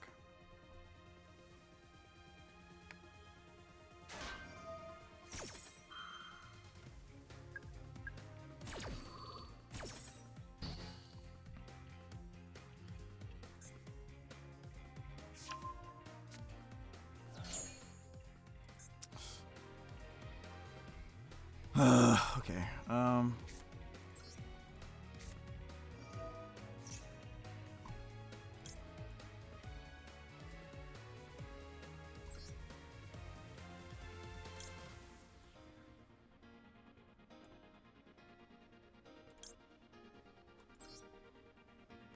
And if I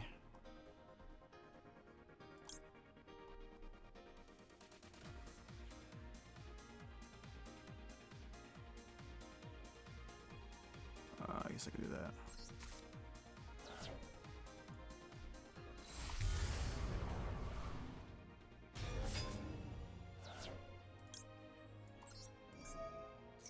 Chain block it.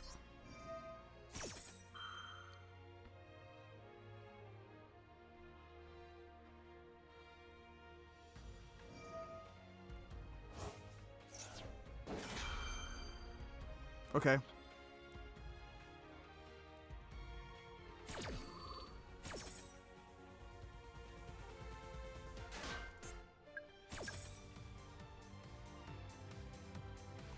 All right. So we're banishing this. Oh.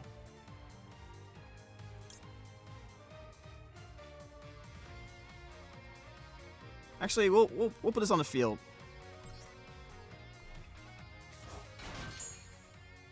And then we'll make this.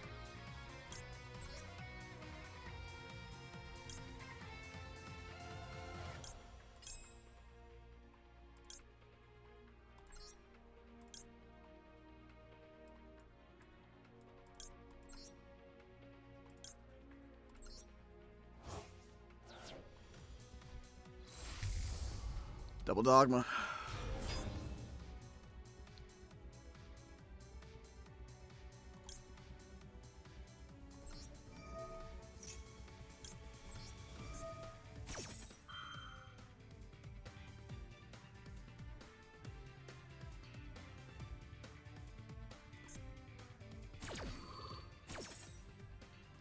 All right. What do we want?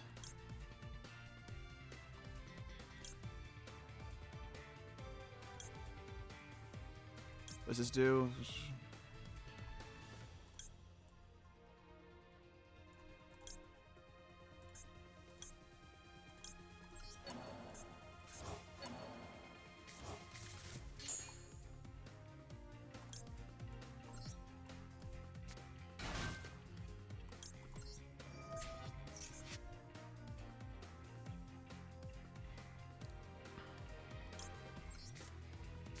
Here we go.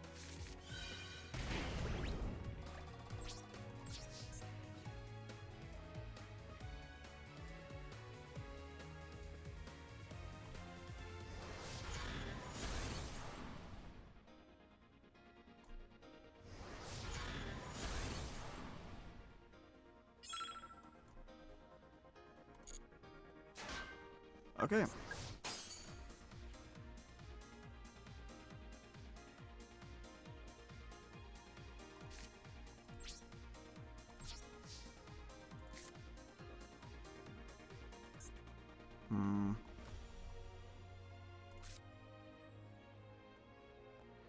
I don't know, man. Yeah, we just set.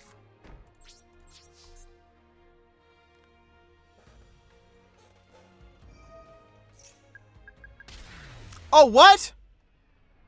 Huh? Wait, what?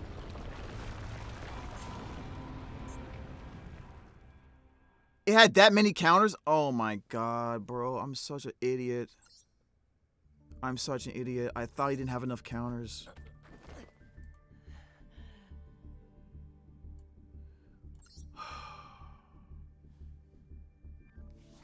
I thought he had too many. I didn't know why. I don't know why I set that card. I thought he didn't have enough counters. I was gonna pop it on another turn, but maybe that was stupid. Yep.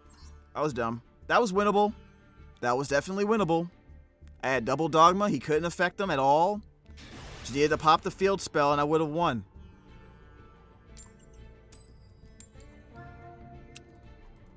Yep. That's my bad, guys. Because all I would have had to do is just kept on bringing those cards back, and I would have just burned them out. I would have just ran him. He would have ran out of gas. So stupid.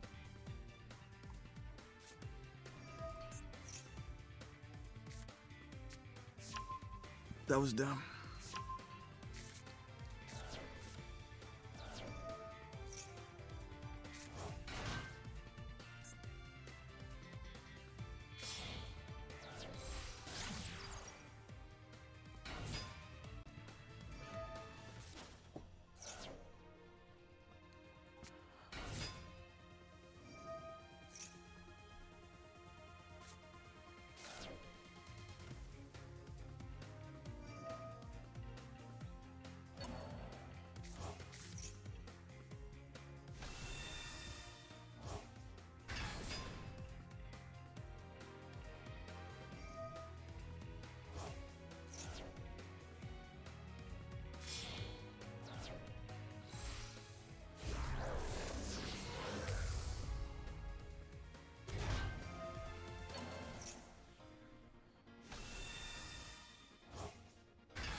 All right. Is this Caesar? Probably, right? Oh. Okay. Wait, why would you do that? That might help me out, to be honest.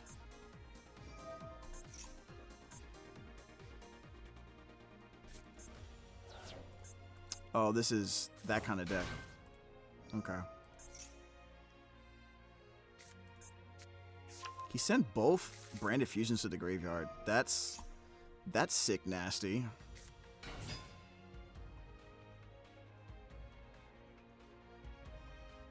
Do I have a Ecclesia on the... I do not.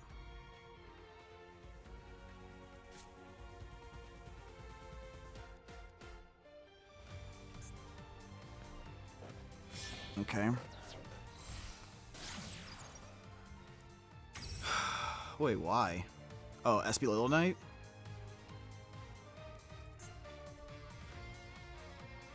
Don't do that. Why would you do that off of this?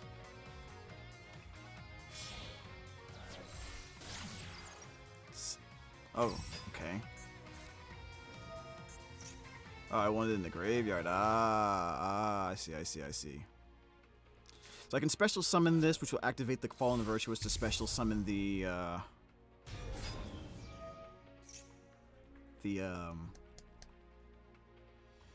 Albaz. I could... Not Albaz. The kid if I needed to. So kick Kalos since it's nonsense. Okay. When this card is sent from the field to the graveyard, return all set spells and traps on the field to the hand. Albaz looks mighty fine right now. The question is, I don't see anything that would negate my summon. So that's good.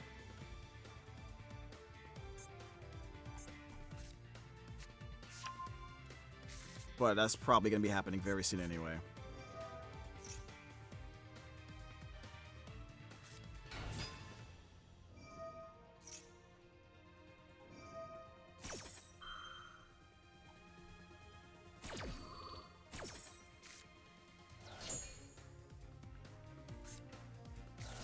Wow.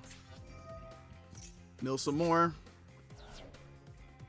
Kashtira Fiendsmith plus Telements plus Brilliant Fusion plus Gem Knights. Basically like a slop deck, right? This is like the definition of slop. Bro, is he milling me more? This...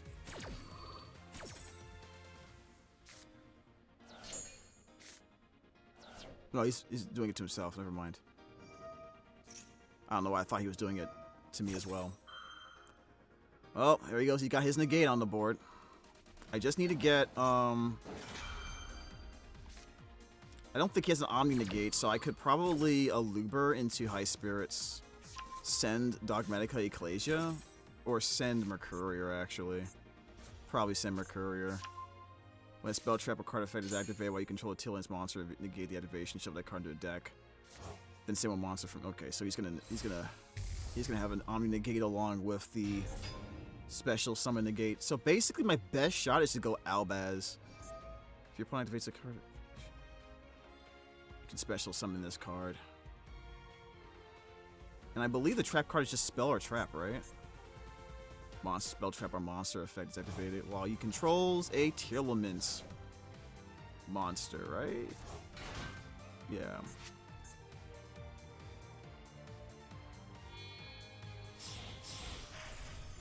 Dugaris, okay.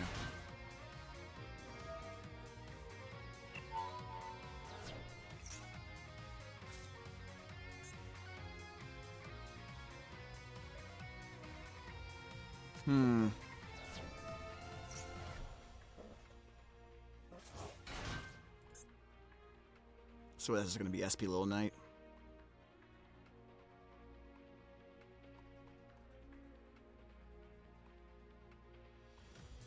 I just need access to Albaz.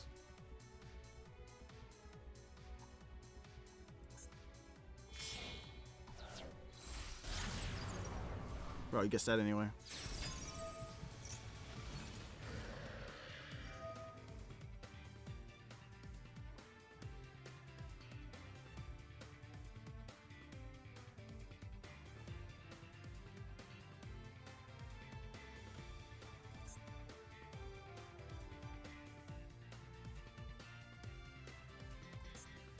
I think this stops the fall on the Virtuous no matter what mode I pick, actually. Why would he banish that? Why didn't he banish one of my cards? I guess because I'm branded. Wow, okay, so he's going to have a negate. He's going to have 3 negates on the board.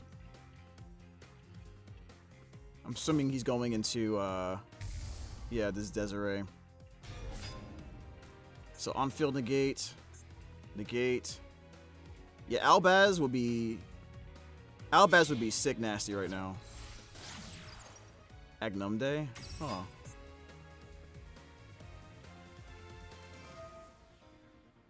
Okay, he brings it back out.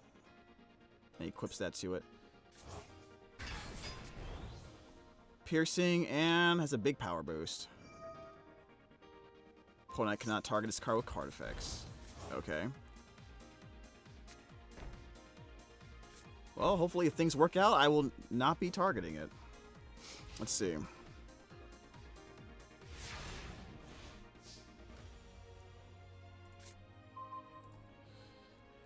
Okay, let's see if we can do this. I should be able to normal summon this. He'll try to negate it with probably the Desiree. I go High Spirits to pop it. That's like to indicate that I need this to work. He'll probably try to negate it with the Counter Trap or with Rukalos. That's the only thing I can think of.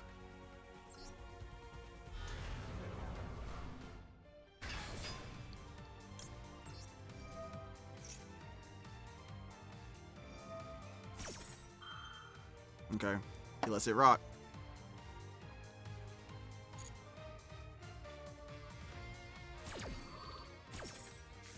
Does this negate the activation? It negates the effect. Okay. He can negate the effect. Okay. I guess I'll grab the Fallen Virtuous. Okay, cool. Alright. So, I could take this monster and go Super Poly and lower the attack of all of his monsters. Which, I could actually do that.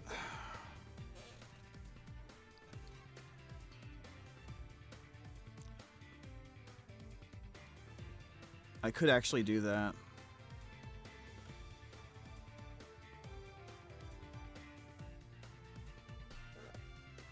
His counter trap requires...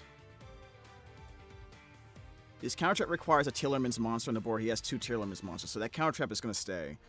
Probably want to go Fallen Virtuous here. No, Fallen Virtuous, he'll respond with this or that or the counter trap, and I won't be able to do anything about it. I can go Super Poly here. Yeah. I think the best bet would be Super Poly, actually.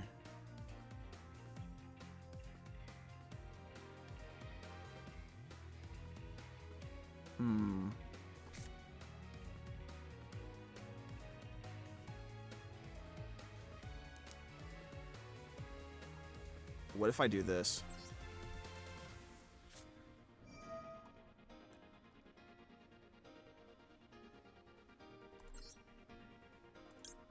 This should bait him. This should be a strong bait, I think, right?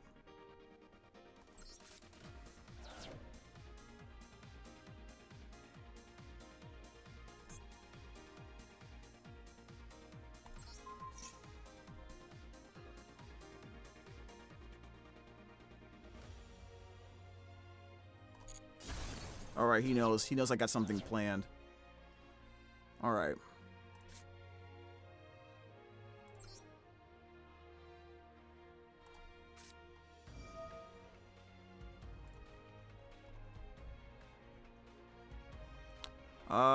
I'm gonna send this other one.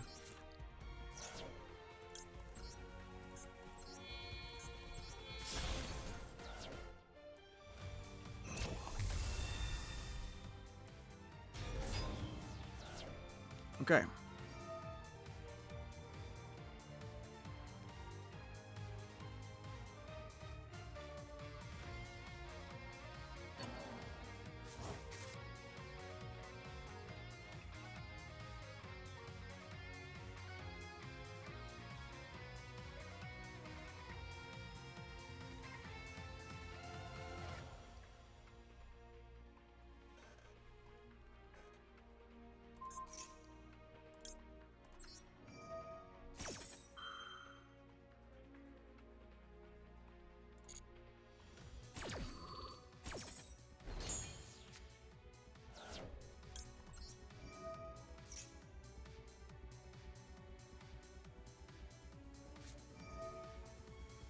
Ah, shit.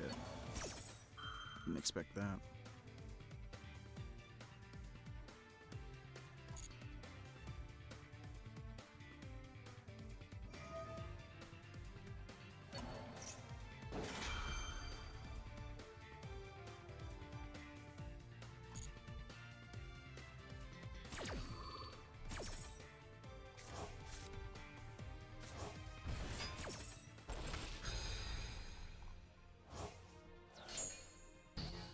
Damn. Okay. I could special summon this.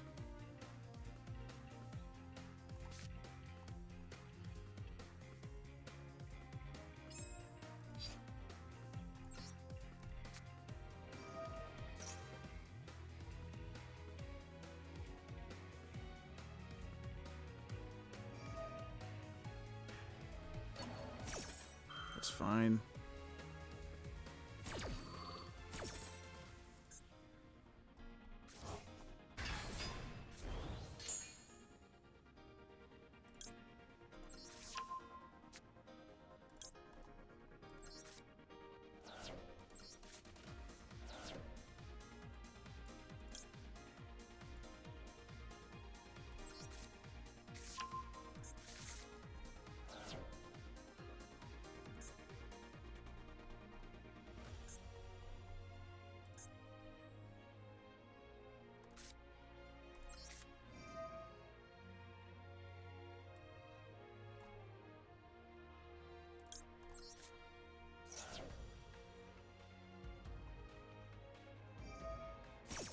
Yep, okay. So he destroys it, okay.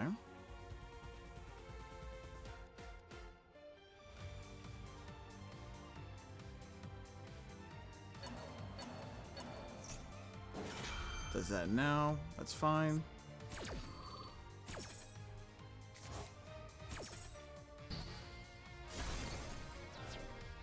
Okay.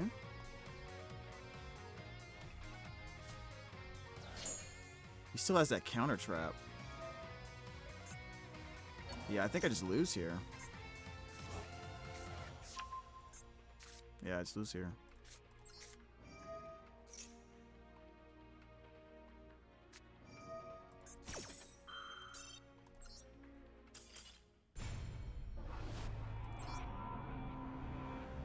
I couldn't get access to Albaz.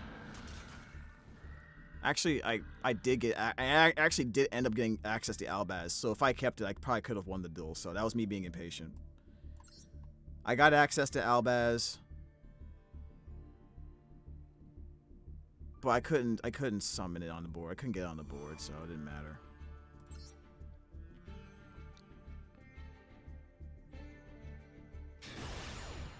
Should have went high spirits. Yeah, next time I'll go high spirits first to see if they do anything before I just... yeah, I think the order was a little bit wrong. I should have went high spirits and then gotten the Albaz. And since I know he can negate the normal summon, I should just negate special summons. I should just normal summon the Albaz and see what he triggers against it. Then super poly take 2 of his monsters. That was a better move. Because he ended up getting that guy back out, so it ended up being a waste. The super poly was essentially a waste.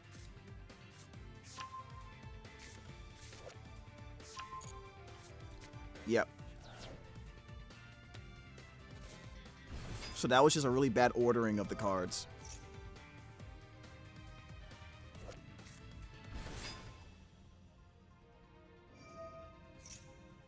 Cosmo.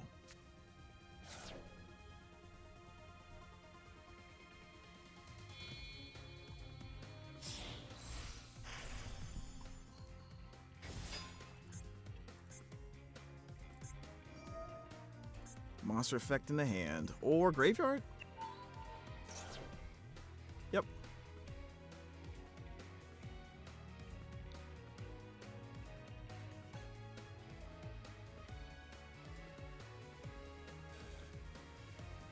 Alright.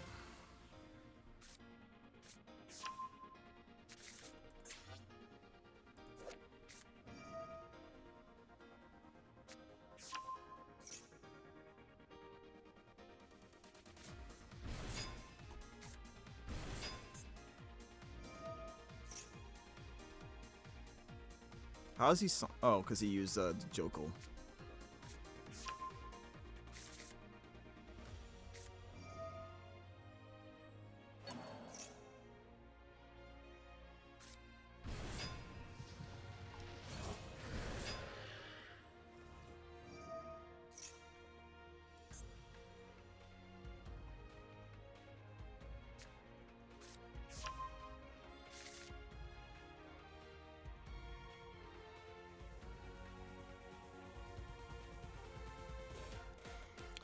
Oh, now I got a hand for a comeback. I got both the kit and the sword soul in my hand. I actually got 3 bricks in my hand. I just realized that. That's absurd. I mean, High Spirits is an opener, but he can just ash it and I'm done. My turn is over.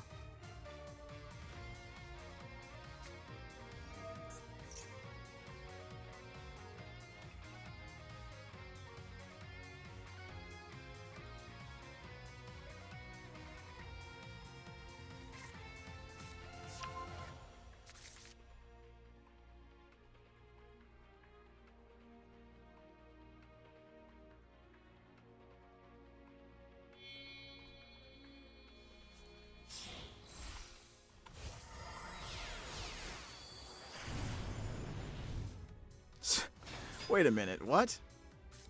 Sue ships?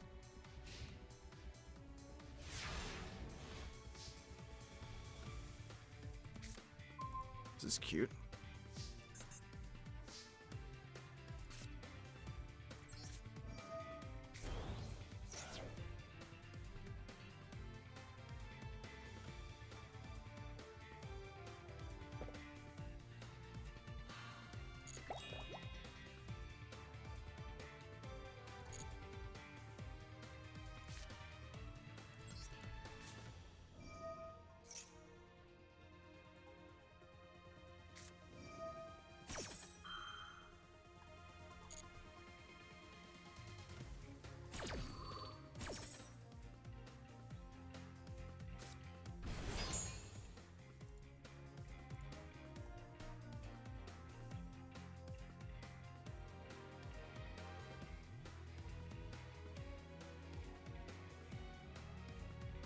He has a negate, bro. Oh my god. Okay.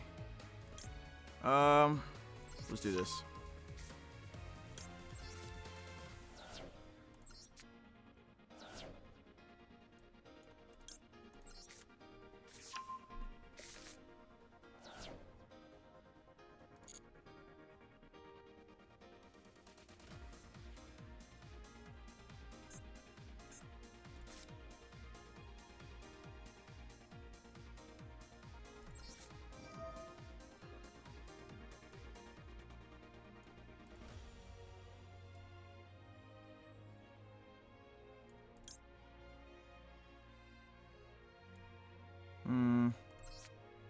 Maybe, I guess I'll do that.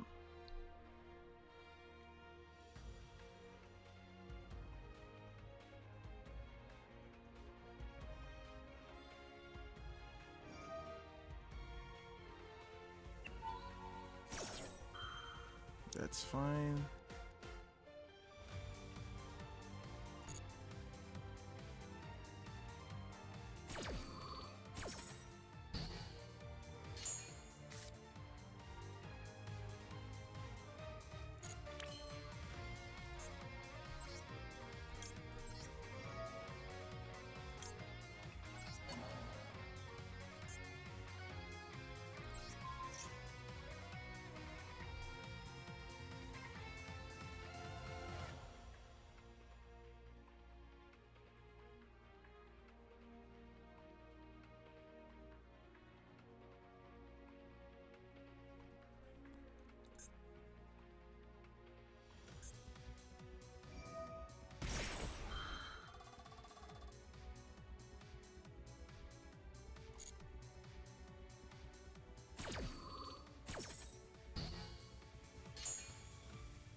Okay, so if I play this, he's just going to negate it.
opponent activates a card or effect, you can attach one material from this card. Banish one card each from your opponent's field or graveyard and graveyard.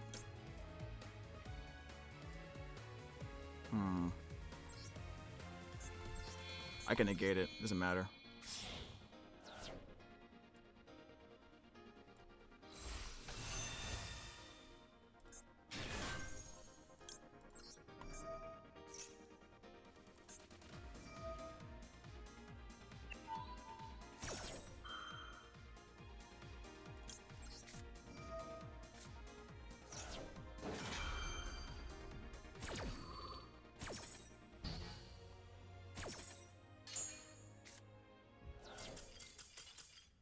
There we go. Oh, man. That was that was crazy. Trying to break that. Trying to break that was annoying. And I had a crappy hand, too. I had Mercurier, Fire Brigade Spring-Ins Kit, and Golden Sword Soul. If you really think about it, that's how stupid High Spirits is now, right? But that kit was really good. That kit actually helped me, you know, recover some resources. So it was actually a pretty good duel.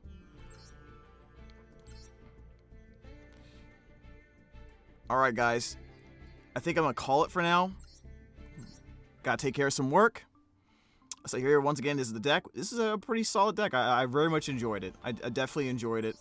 Early on, we saw a lot of Fenrir's trying to go into our place here. The Fenrir did a lot of work, to be honest. Later on, we didn't really see it as much. Hand traps, lack of hand traps didn't really bother me too much anyway. It was like I was breaking boards much easier with the Fenrir's. The Fenrir's gave me more value over time than I think just a one of you know, low quality hand trap would. Even though Ash Blossom is pretty good, to be honest. I do like Ash Blossom. But yeah, this is the deck. Pretty fun stuff. Grand Guignol didn't come up one time. Not having to. I really like that Raid Raptor gives me a lot of starters here. Additional starters through the engine. The what do you call it? The Kashtira. Just so you are aware, let's count these starters in the deck. So we have 1, 2, 3, 4, 5, 6, 7, 8, 9, 10, 11, 12, 13, 14, 15, 16, 17, 18, 19. So we have 19 cards that can get us into our engine. Just one card, basically. I guess you can say it's 1.5 high spirits or opening, but whatever. I count as a starter.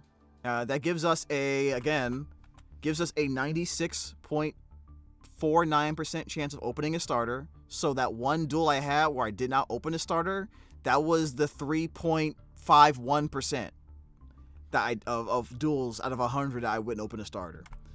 Then 77.94% chance this deck will open 2 openers or 2 starters, however you want to call it, and is about a little under like 42%, about 40% of your games you'll get 3 of them.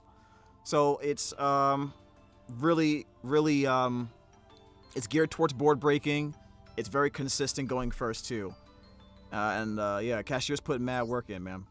I think you can run 3 pressured planets in the TCG. I don't know if that's worth it. I don't know if it's worth it. I don't want to see this card too much, to be honest. But it is there for starting. All right, guys. Appreciate you coming. I'm going to head out. Leave comments in this stream if there's something about the stream you like, there's something about the videos, the matches. You can leave comments about the matches or about lines you think you would have done differently. All about having those conversations about Branded. Too bad there's no Divine Beast High Spirits target. That would be kind of funny, wouldn't it? We could run Sphere Mode for times like these. I don't know. If I had Sphere Mode, I don't think I wanted to send it with High Spirits anyway. But, I mean, I guess going first. But why would you have Sphere Mode in your deck going first? I don't think many decks want that. Alright, let's get out of here, man. You guys have a great day. Take care of yourself. Until the next time, where we have another conversation about Branded.